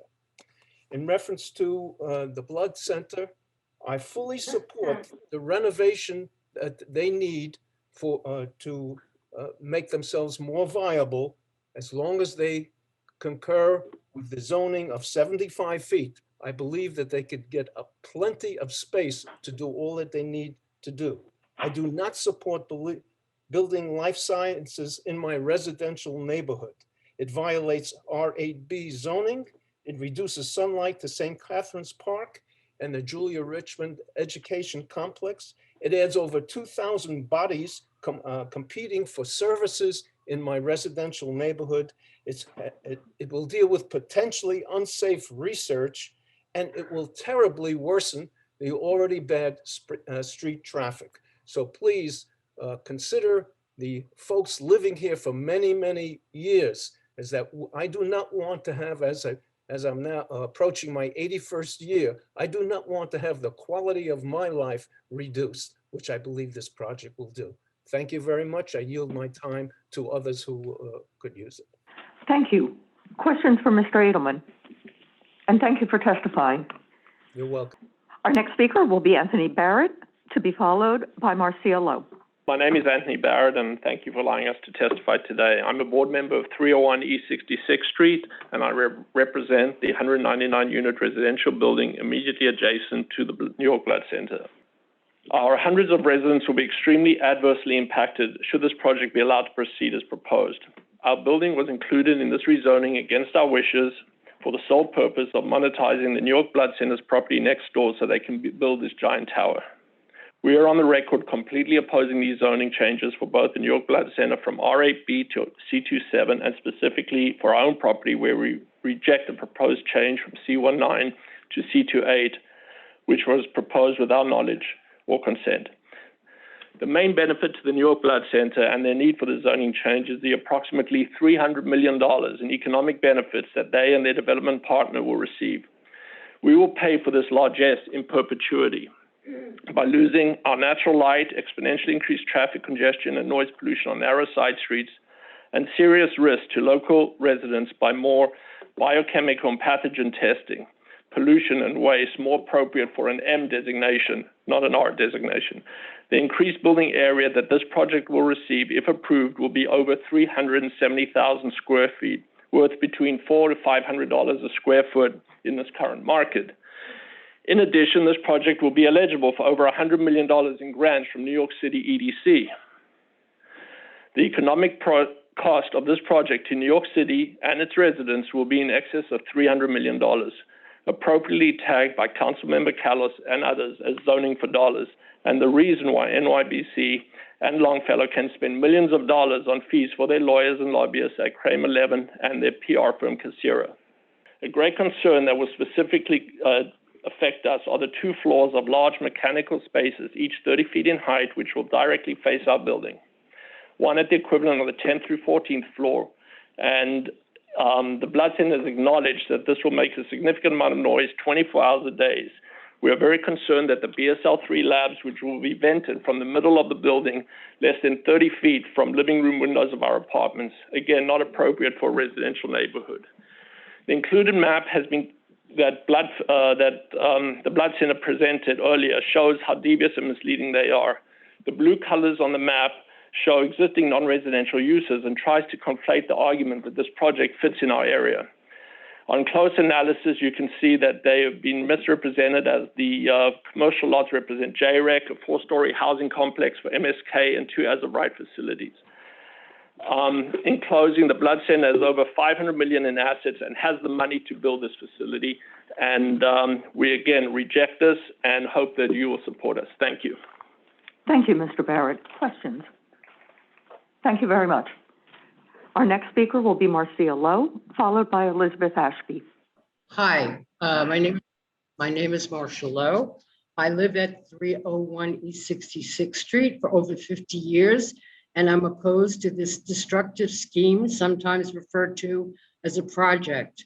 Note, for many years, the Blood Center was not a good neighbor, ignoring numerous noise complaints resulting from their rooftop and well machinery equipment. After years of being told by them the noise was from the planes flying overhead. Eventually, working with the DEP, violations were issued and they were finally forced to repair and replace machinery.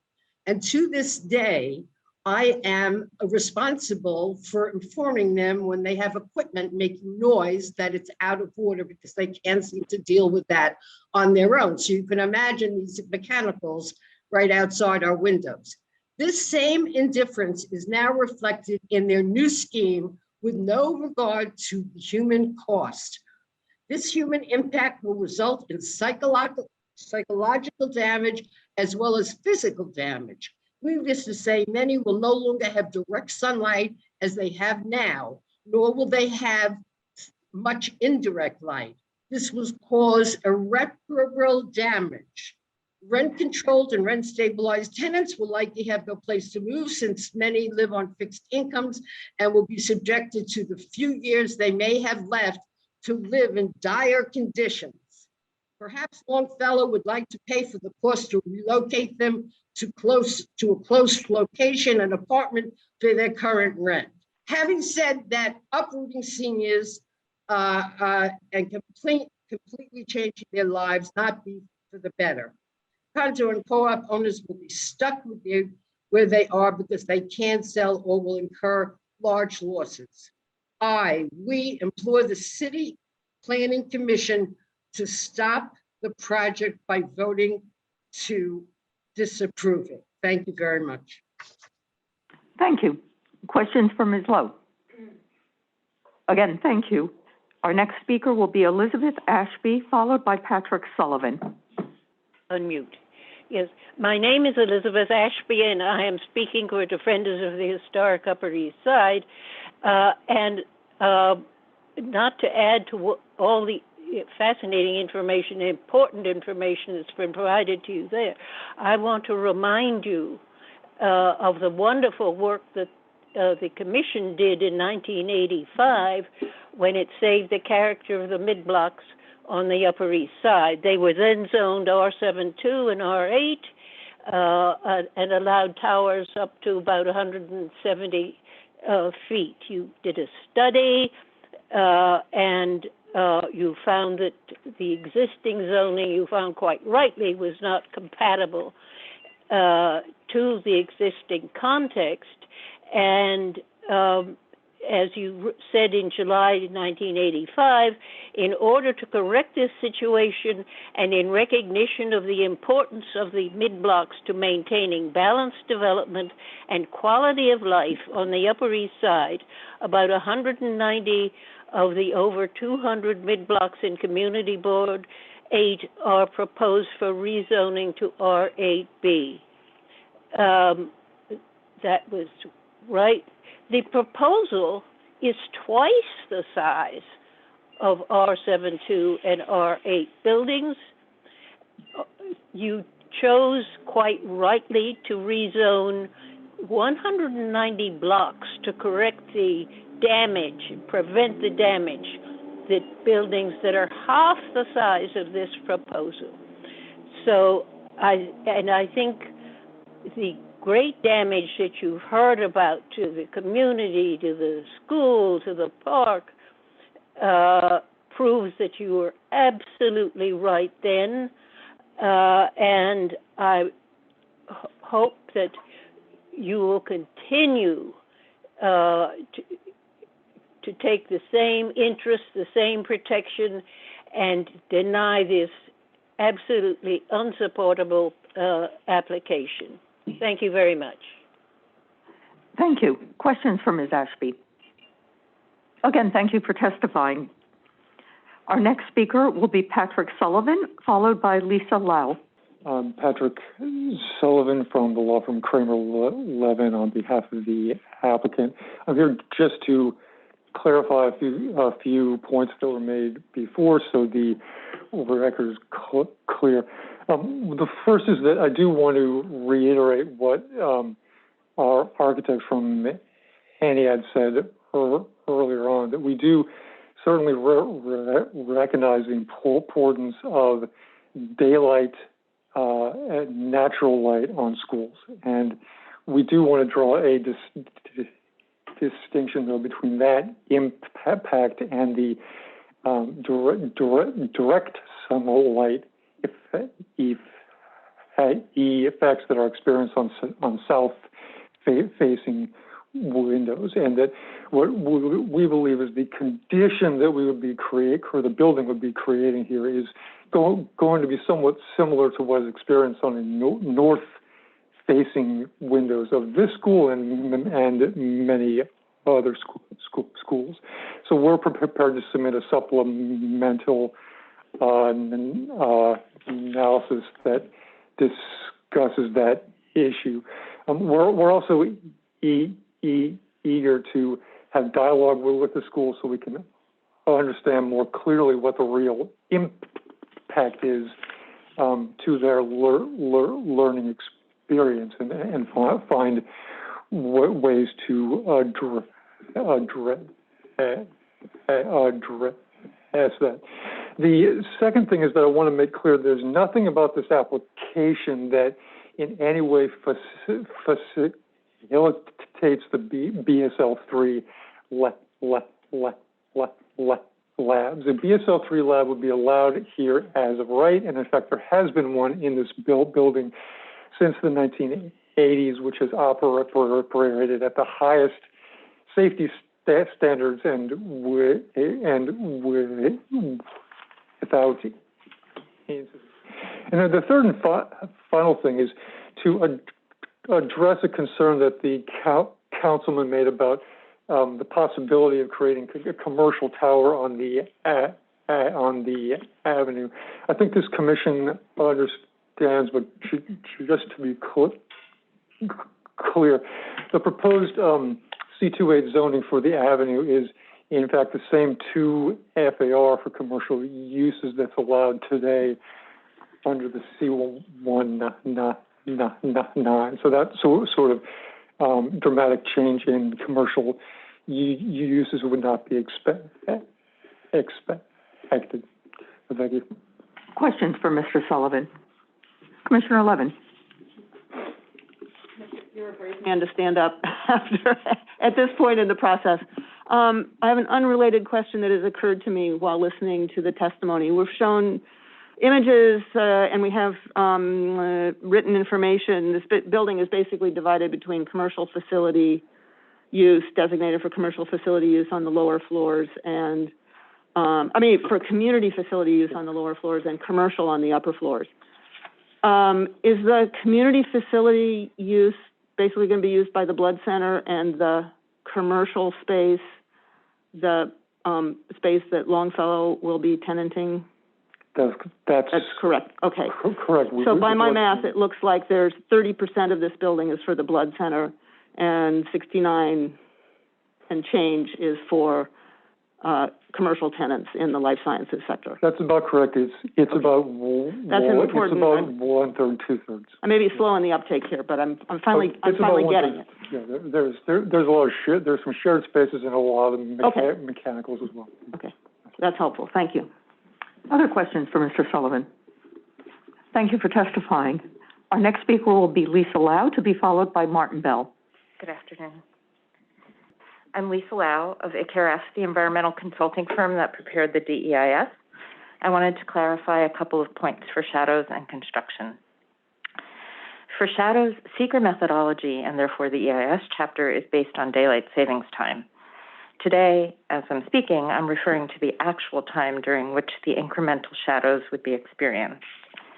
The play areas at the eastern portion of St. Catherine's Park would experience incremental shadow beginning at approximately 4 p.m. on all 4 seasons analysis days. I also want to note that the as-right building would cast new shadows on St. Catherine's Park, and that the incremental shadow from the proposed project, as compared to the as-right building, would be an additional approximately hour and 10 minutes to 3 hours and 45 minutes, depending on the analysis day.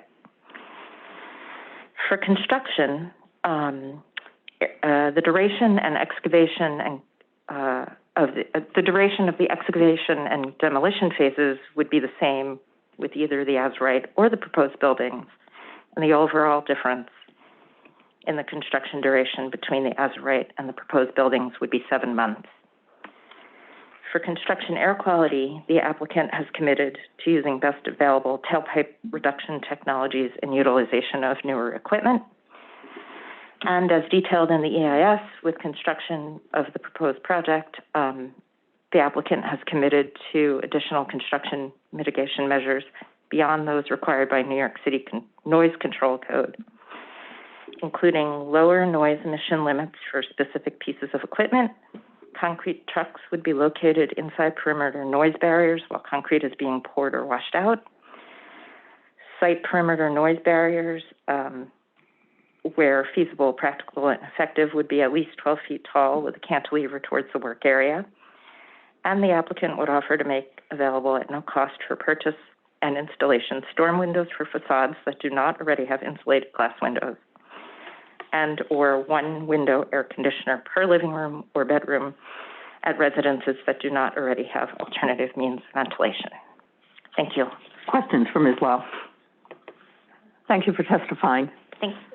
Our next speaker will be Martin Bell, who will be followed by Irene Van Syke.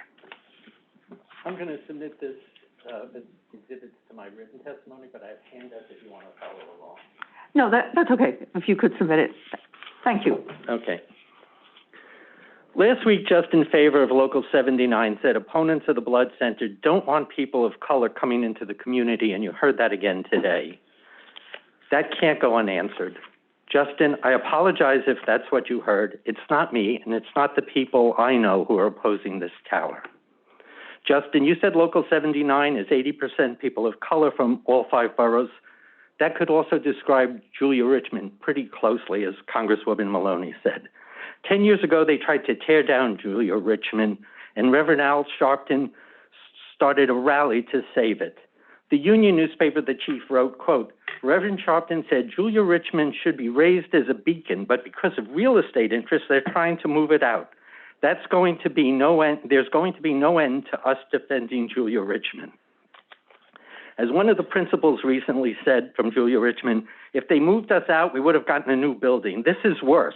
The Blood Center Tower will, quote, deprive Julia Richmond of all of its light for its entire school day, the gloom of darkness.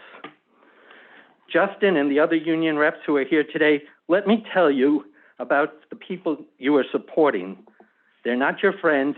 Please don't let them use you. The management of Longfellow, not a single person of color. The Longfellow website shows their entire team, which is less than 10% people of color, and only one African-American manager out of dozens and dozens of employees. And they're no friends of unions. Please know that. Longfellow rarely, if ever, uses union construction workers. And here's a story from October, quote, Longfellow Real Estate going after union benefits that janitors fought hard to win, close quote. That's October. In the middle of a pandemic, Longfellow is going to cut union benefits. The whole tower is, as you've heard today, a scam. The Blood Center could build a new building without the tower on top, almost the same number of union jobs, and without hurting Julia Richmond. But they'd have to use their $500 million endowment, and they'd have to raise some money. And they don't want to touch their endowment because they want to protect their outrageous salaries, $1.8 million for the president, and over a dozen more executives making more than twice any executive of a Local 79, by the way. And why they don't want to touch the endowment, they said, quote, we never enjoyed large-scale donor base. That's a lie. From Google, quote, the Rockefeller family and the Milsteins built the New York Blood Center's $500 million endowment. Same tax form, amount spent for fundraising, zero. Same tax form, amount spent for lobbying, over $500,000. Lawyers, over $1 million. They think they can save the endowment to protect their salaries, not bother with fundraising, and just pay the lobbyists and lawyers to get the unions to testify and destroy Julia Richmond. As Reverend Sharpton said 10 years ago, Julia Richmond is a national symbol to be exalted. There can be no end to our defending Julia Richmond. Thank you. Questions for Mr. Bell? Thank you for testifying. Our next speaker will be Irene Van Syke, followed by Cameron Kaufman. Van Syke was registered to testify in person. That's right. Okay, we will for now move on to Cameron Kaufman to be followed by Craig DeBona. Good afternoon, and thank you for the opportunity. My name is Cameron Kaufman, and I'm delivering this testimony on behalf of Julie Menon, the Democratic nominee for City Council in District 5, the district which is home to the Blood Center. The rezoning of a mid-block that this project calls for would be a violation of the most basic principles of contextual zoning and would set a troubling precedent for our neighborhood and our city. Before turning to these issues, I do want to be very clear that the Blood Center does important work for our city and for the medical community. I support the critical mission of the Blood Center and want to work with them so they can continue to thrive in our neighborhood. I also recognize that this redevelopment project will bring important jobs during a time where our economy is suffering. However, as we have heard, this is not the only place the Blood Center can build, and the Blood Center can redevelop their facility easily within compliance of the zoning code. First, the city is targeting investments, as Commissioner Levin said, in many different rapidly expanding life science corridors, many in neighborhoods where we have historically underinvested. In those corridors and even in other places within our neighborhood, we can have the Blood Center expand on the site.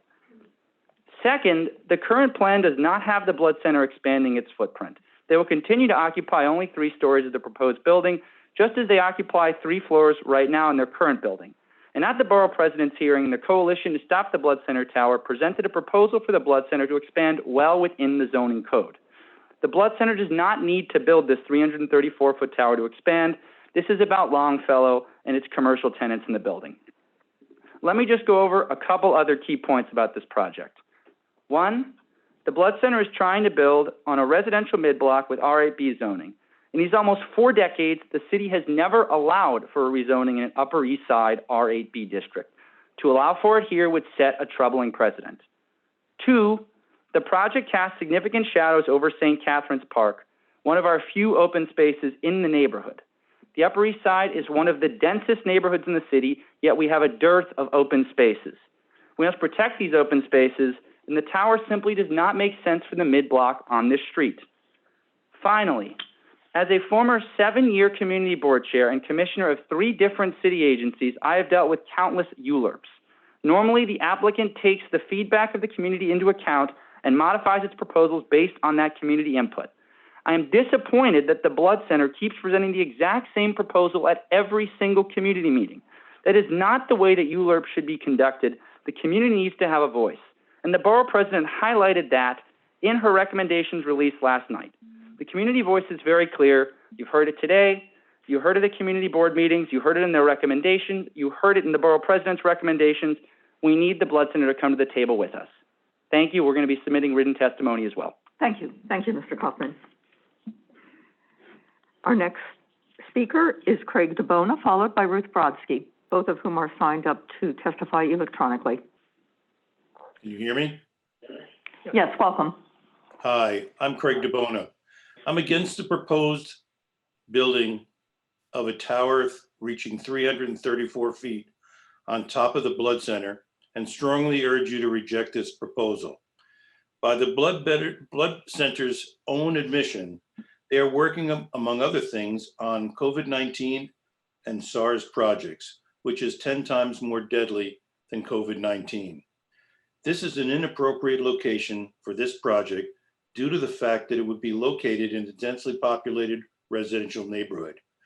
This project will create risky, damaging situations in the neighborhood, such as the continual disposal of toxic waste onto 66th Street.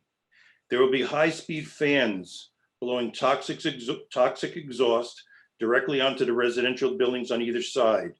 There'll be 2,500 workers exposed to many contagious contaminants, then traveling to and from their homes in the adjacent subways. Have we not learned anything from the last year and a half with COVID-19's explosive, rapid spread throughout the world, which it continues to do as we sit here today? A densely populated residential neighborhood is not an appropriate area for the expansion of the center building, a 334-foot tower on the roof of to be rented to unnamed tenants conducting unnamed and undefined experiments. These facts have been brought forth to the applicants on every meeting and met with silence. Furthermore, the precedent set by this rezoning would allow mid-block towers to be erected in residential areas throughout the city. The applicant has repeatedly said in their unchanged presentation that the value of their building, the building of that tower at this location was so they would be walking distance from Rockefeller Institute. This assertion is absurd. This is nothing but a land grab by an out of New York State developer for profit and greed. I strongly urge you to turn down this request. I thank you very much, and I thank the other speakers today. Thank you. Questions for Mr. DeBona? Again, thank you. Our next speaker will be Ruth Brodsky, followed by Elizabeth Rose. Ruth is in the room. We're trying to get her unmuted. Ms. Brodsky, if you can hear me, you can unmute your microphone. We can reach out to her and try to troubleshoot. Great. So we will go to Elizabeth Rose, followed by Francine Hershkowitz. Thank you, Madam Chair and Commissioners. My name is Elizabeth Rose. I am a member of Community Board 8, and I also served as the Deputy Chancellor for Operations under Chancellor Farina. I particularly want to address Commissioner Levin's question earlier about the viability of an as-of-right project, and I will be more blunt than the applicant. This is all about the money. The Blood Center is clearly seeking to get their new space for free, and the purpose of the commercial tower and the scale of the proposed building is simply to provide the developer enough financial incentive to provide the space for the new Blood Center for free. The Blood Center has failed over 35 years since R8B zoning was implemented to plan for its future and its future space needs. Their failure should not now be rewarded by this commission. So I would like to reframe some of the applicant's core arguments. We have a big lot, so we should get special rights to build even bigger. We haven't planned well financially, so we should be given special rights so we can get our new space for free, literally paid for on the backs of the local community. We don't want to move, so we should get special rights. The applicant's response to the Kips Bay site that was offered to them was that that would be a 2-year delay, and they don't want to delay by 2 years, although the site was otherwise viable. There is a very big difference between a site having a history of non-residential use and justifying a significantly out-of-scale commercial building in the midst of a residential neighborhood. The simple number of proposed zoning changes, special permits, and text amendments required for this project should be a clue that this project is not appropriate in this location and does not represent good urban planning. This proposed building would be large even in a solidly commercial building, much less a mid-block of a residential neighborhood. I urge you to oppose this proposal. Thank you. Thank you, Ms. Rose. Hearing so many current and former members of community boards testifying today, I started looking around the commission and realized that we have former community board members in Commissioner Capelli, Commissioner Levin, and Commissioner Ramprashad, and we also have, Commissioner Edie, and we also have a former member of the City Council Land Use Committee. So I, again, just want to reemphasize how much we appreciate the service of all who are and have been on community boards. Thank you. Questions for Ms. Rose? Again, thank you.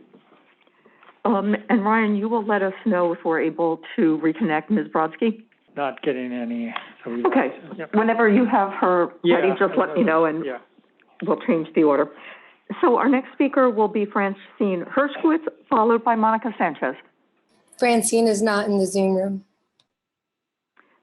Okay, then we'll move on to Monica Sanchez, followed by Bill Angelos. Thank you for allowing me to testify. I am Monica Sanchez, a member of the board of 250 East 65th Street condominium with 88 residences. Our board has voted in opposition to the plan for the Blood Center. Our building has many households with young children who need the sun and trees of St. Catherine's Park, an oasis many families enjoy. Our building is also very proud of the Julia Richmond Education Complex, an important school for all of New York City residents. The proposed Blood Center plan will shroud these important entities in many extra hours of darkness, harming the mental and emotional well-being of many children. There are multiple alternatives for the Blood Center that others have mentioned earlier today. We ask that you please reject this requested zoning change. Thank you. Thank you. Questions for Ms. Sanchez? Again, thank you. Our next speaker is Bill Angelos, to be followed by Lo Vanderwall. Can you hear me? Yes, welcome. Thank you.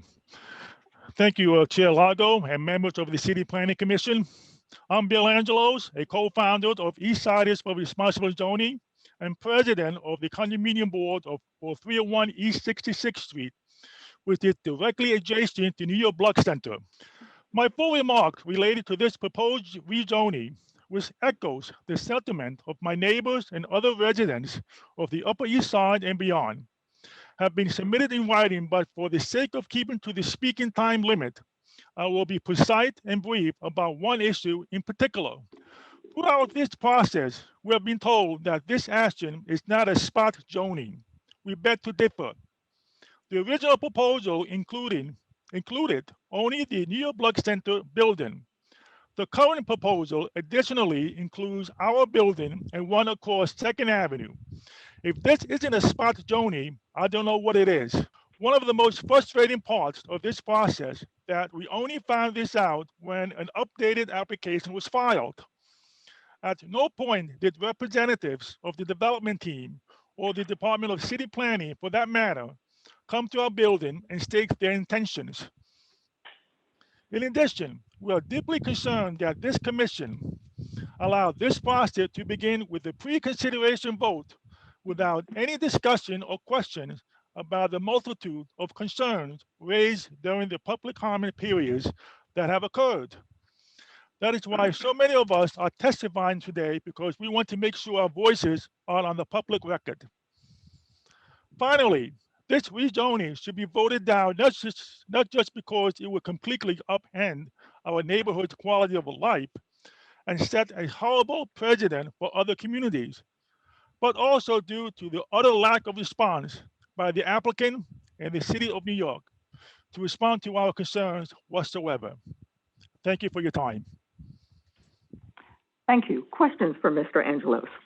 Our next speaker will be Lo Vandervalk, to be followed by Shannon Burkowski. My name is Lo Vandervalk. I am addressing you as president of Carnegie Hill Neighbors, a preservation and quality of life membership organization now in its 51st year of existence. And our catchment area is in the northwest quadrant of the Upper East Side, some 2 miles away from the site in question. However, our concerns remain very much the same. I wish to thank the chair and the commission for this opportunity to voice our opposition and our concerns. From the day of our organization's founding, we have been concerned by the challenges posed by historic preservation and especially zoning. In the mid-1980s, we did participate in the great effort guided by this commission, Central Planning, Department of Central Planning, to find a better resolutions for the mid-blocks, and that was joined by many other civic organizations. And it resulted in a low-scale mid-block zoning known as R8B.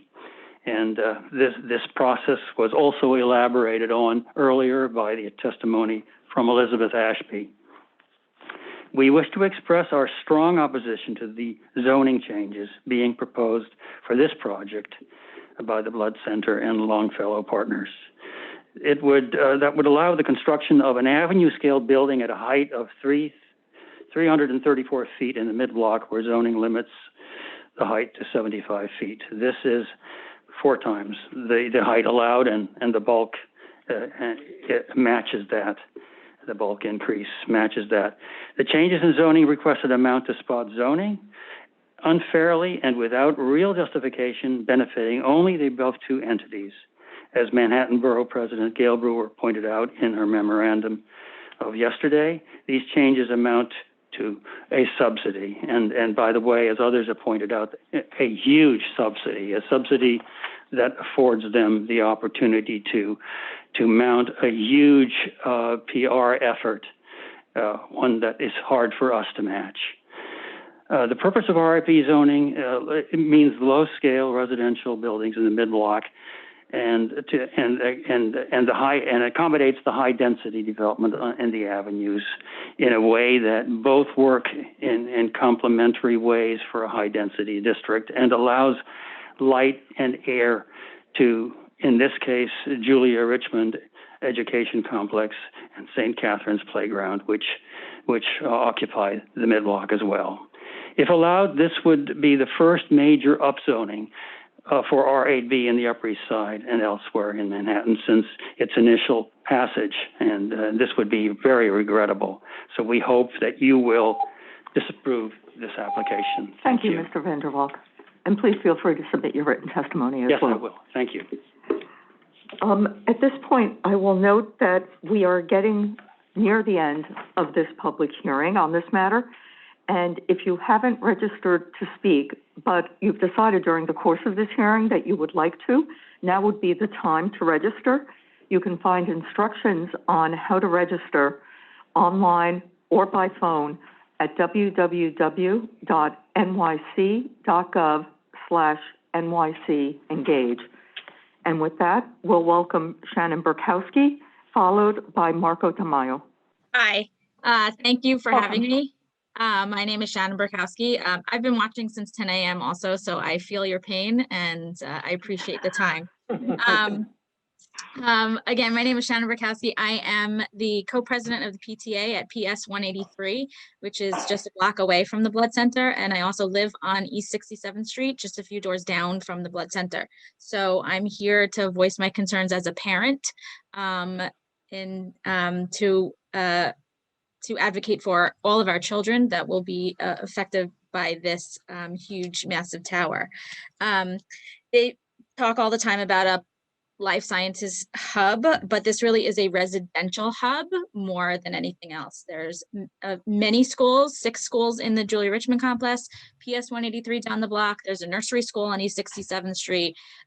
There's the only park in our neighborhood that's there. And there's the bus stop also on 67th Street. So it really is a residential hub, and that should be our focus. I want to talk mostly about St. Catherine's Park, just to really emphasize the impact that it will have. And so the impact on it is not overlooked or minimized. St. Catherine's Park is really vital to our community. It is never not crowded. In the morning, it's with babies on swings and slides. During the day, there are employees from all around our neighborhood enjoying lunch. And in the afternoon, there are hundreds of children from kindergarten through 12th grade socializing, playing, and being outdoors after a full day at school. During the pandemic, this was the only place for outdoor space in our neighborhood for these kids to socialize. I think we will never again after this pandemic take for granted outdoor space living in our small apartments. The DEIS that I read said that the park will be in shadow from 2 p.m. to 5 p.m. and over 70% of the park. That is the critical times that children are in the park and that school children are in the park. I was in that park in the spring every single day, unless it rained, because that was the only place that we could be. It is vital that we not shadow this only space for kids. We should be improving and expanding parks and open spaces rather than casting the only open space in our neighborhood in shadow. So I really oppose this project, and I hope that you will too. If you're listening to all of the testimony here, you'll see that it is the only decision to make. So thank you very much. Well, thank you for your testimony and for your fortitude. I will note that you being someplace not in a public gathering have the luxury of not masking.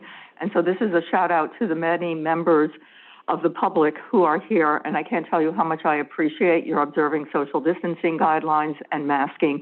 We are looking out for each other's help. Thank you. Questions from Ms. Burkowski? Again, thank you. Our next speaker will be Marco Tamayo, to be followed by Shannon Pope Marshall. Good afternoon, dear honorable commissioners. I am Marco Tamayo. I'm an architect, urbanist, and urban planner. Also, immigrant and resident of the Upper East Side, and I'm raised in opposition to this application. I am not against to the Blood Center state-of-art building to replace its obsolete one. Indeed, this applicant can file this application in the Department of Buildings as a right of development and obtain its approval, construction, and continue with its life-saving disease research mission and create jobs at the same time. What I am opposing is the laboratories that don't fit in our residential area. This project would create a negative precedent to change dramatically the entire RAB residential district to a commercial/industrial use.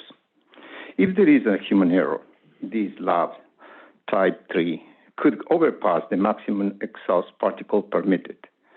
forming hazardous conditions for the entire community. This is a scary situation. My gosh, this is a nightmare. Finally, we need to promote business and create jobs, but in the right locations. We have overwhelming staff hungers and stifling traffic conditions in rush hours.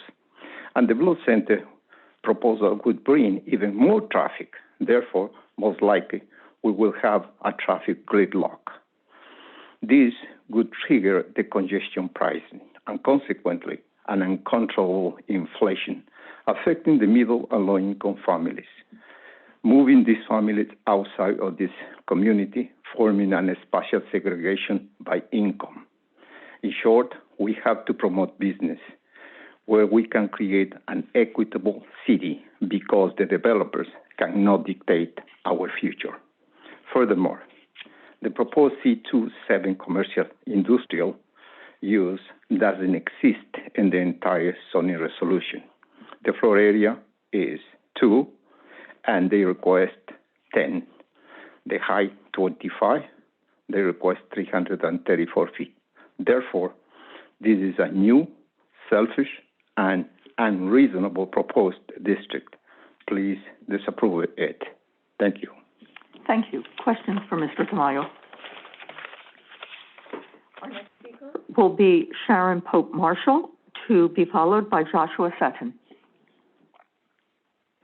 My name is Sharon Pope Marshall, Executive Director of Civitas.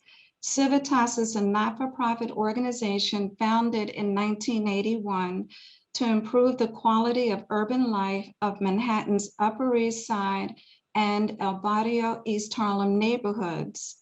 The New York Blood Center, to accommodate its current and future operational needs, proposes to build a substantially larger, more modern facility.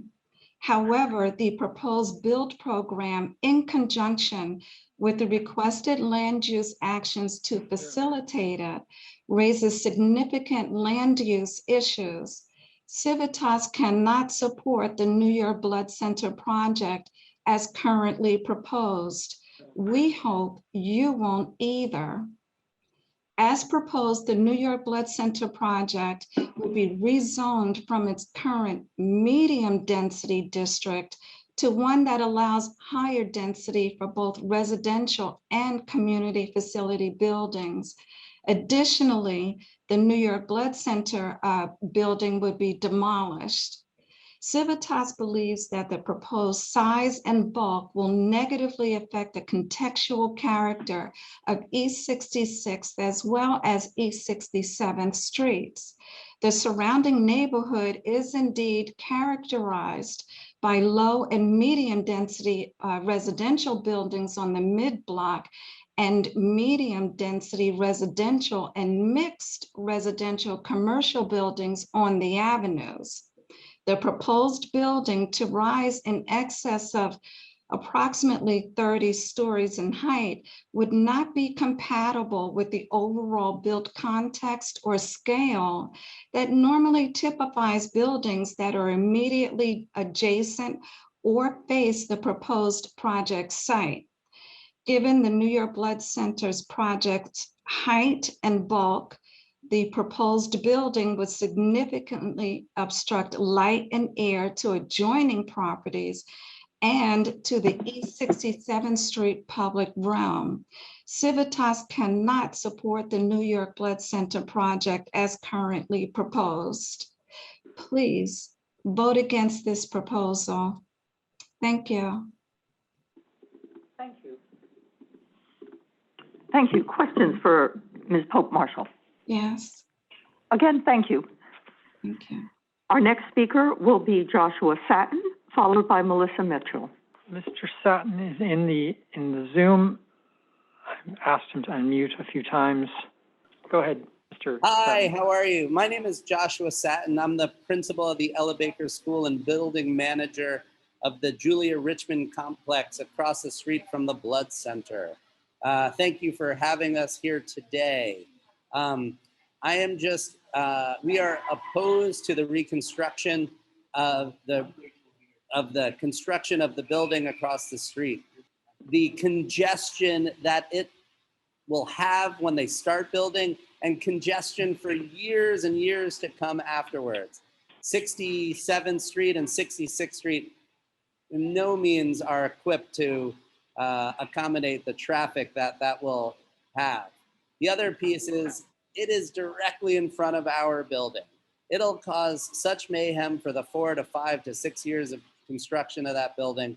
The sounds, we've been talking about this for months now, about the sounds and how it'll affect the students at our District 75 school, students with autism, for those 4 years. It'll ruin their time at our school for those 4 years. Interruptions to conversations, interruptions to work, interruptions just throughout the day.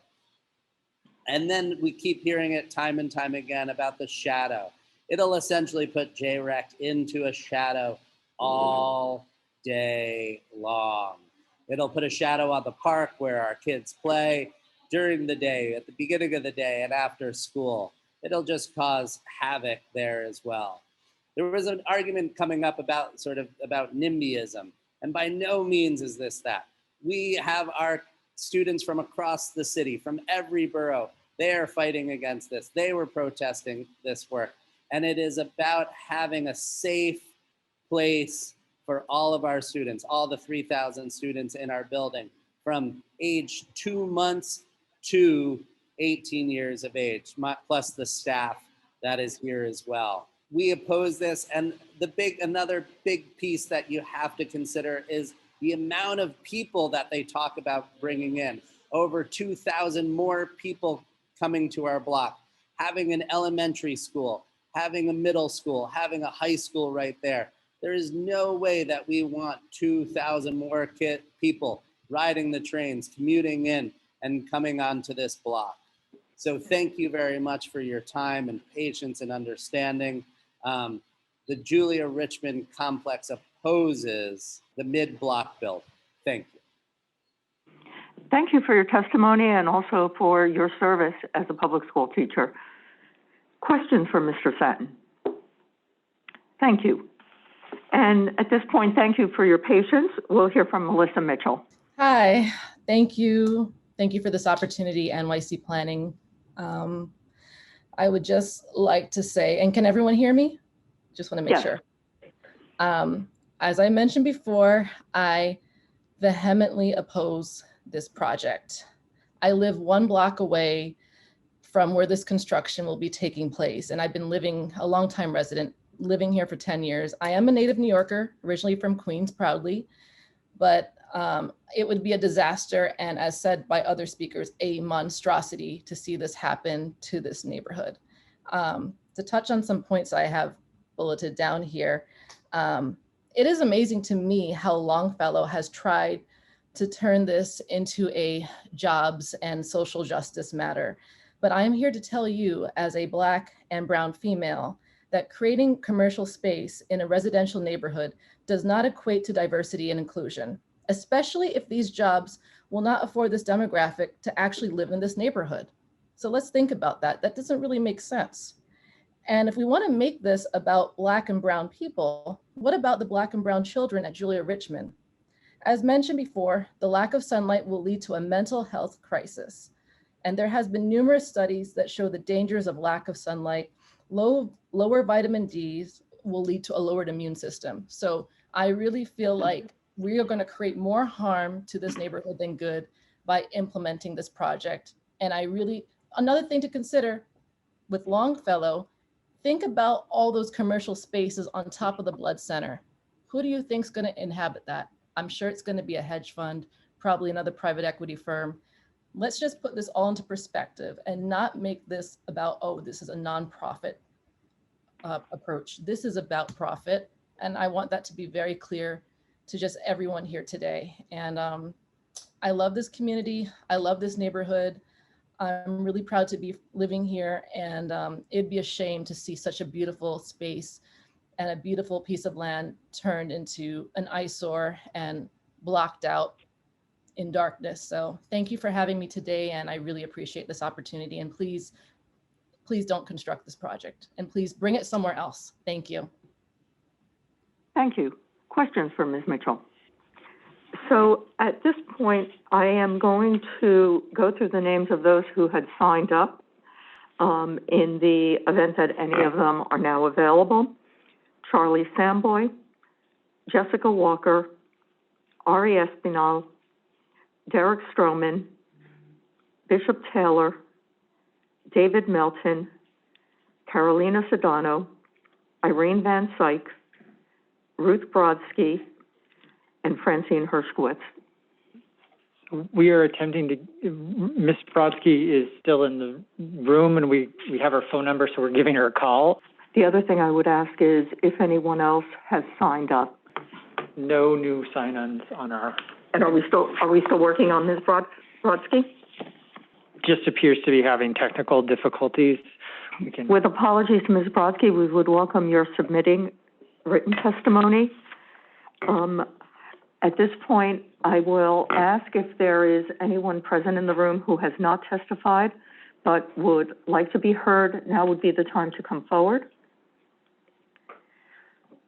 Seeing none, I'll note that the record will remain open through Monday, August 9th, 2021, to receive written comments on the draft environmental impact statement. And with that, this public hearing is closed. Any other business before the commission? There's no other business before the commission, but I do have some housekeeping. For those of you who are unable or did not wish to testify, you can submit written testimony online by selecting this hearing on the upcoming meetings page of the NYC Engage portal, through DCP's webpage, or by mailing your comment to City Planning Commission Calendar Information Office, 120 Broadway, 31st floor, New York, New York, 10271. And again, thank you to the members of the public who have been here throughout. We appreciate your testimony and your perseverance. Bye.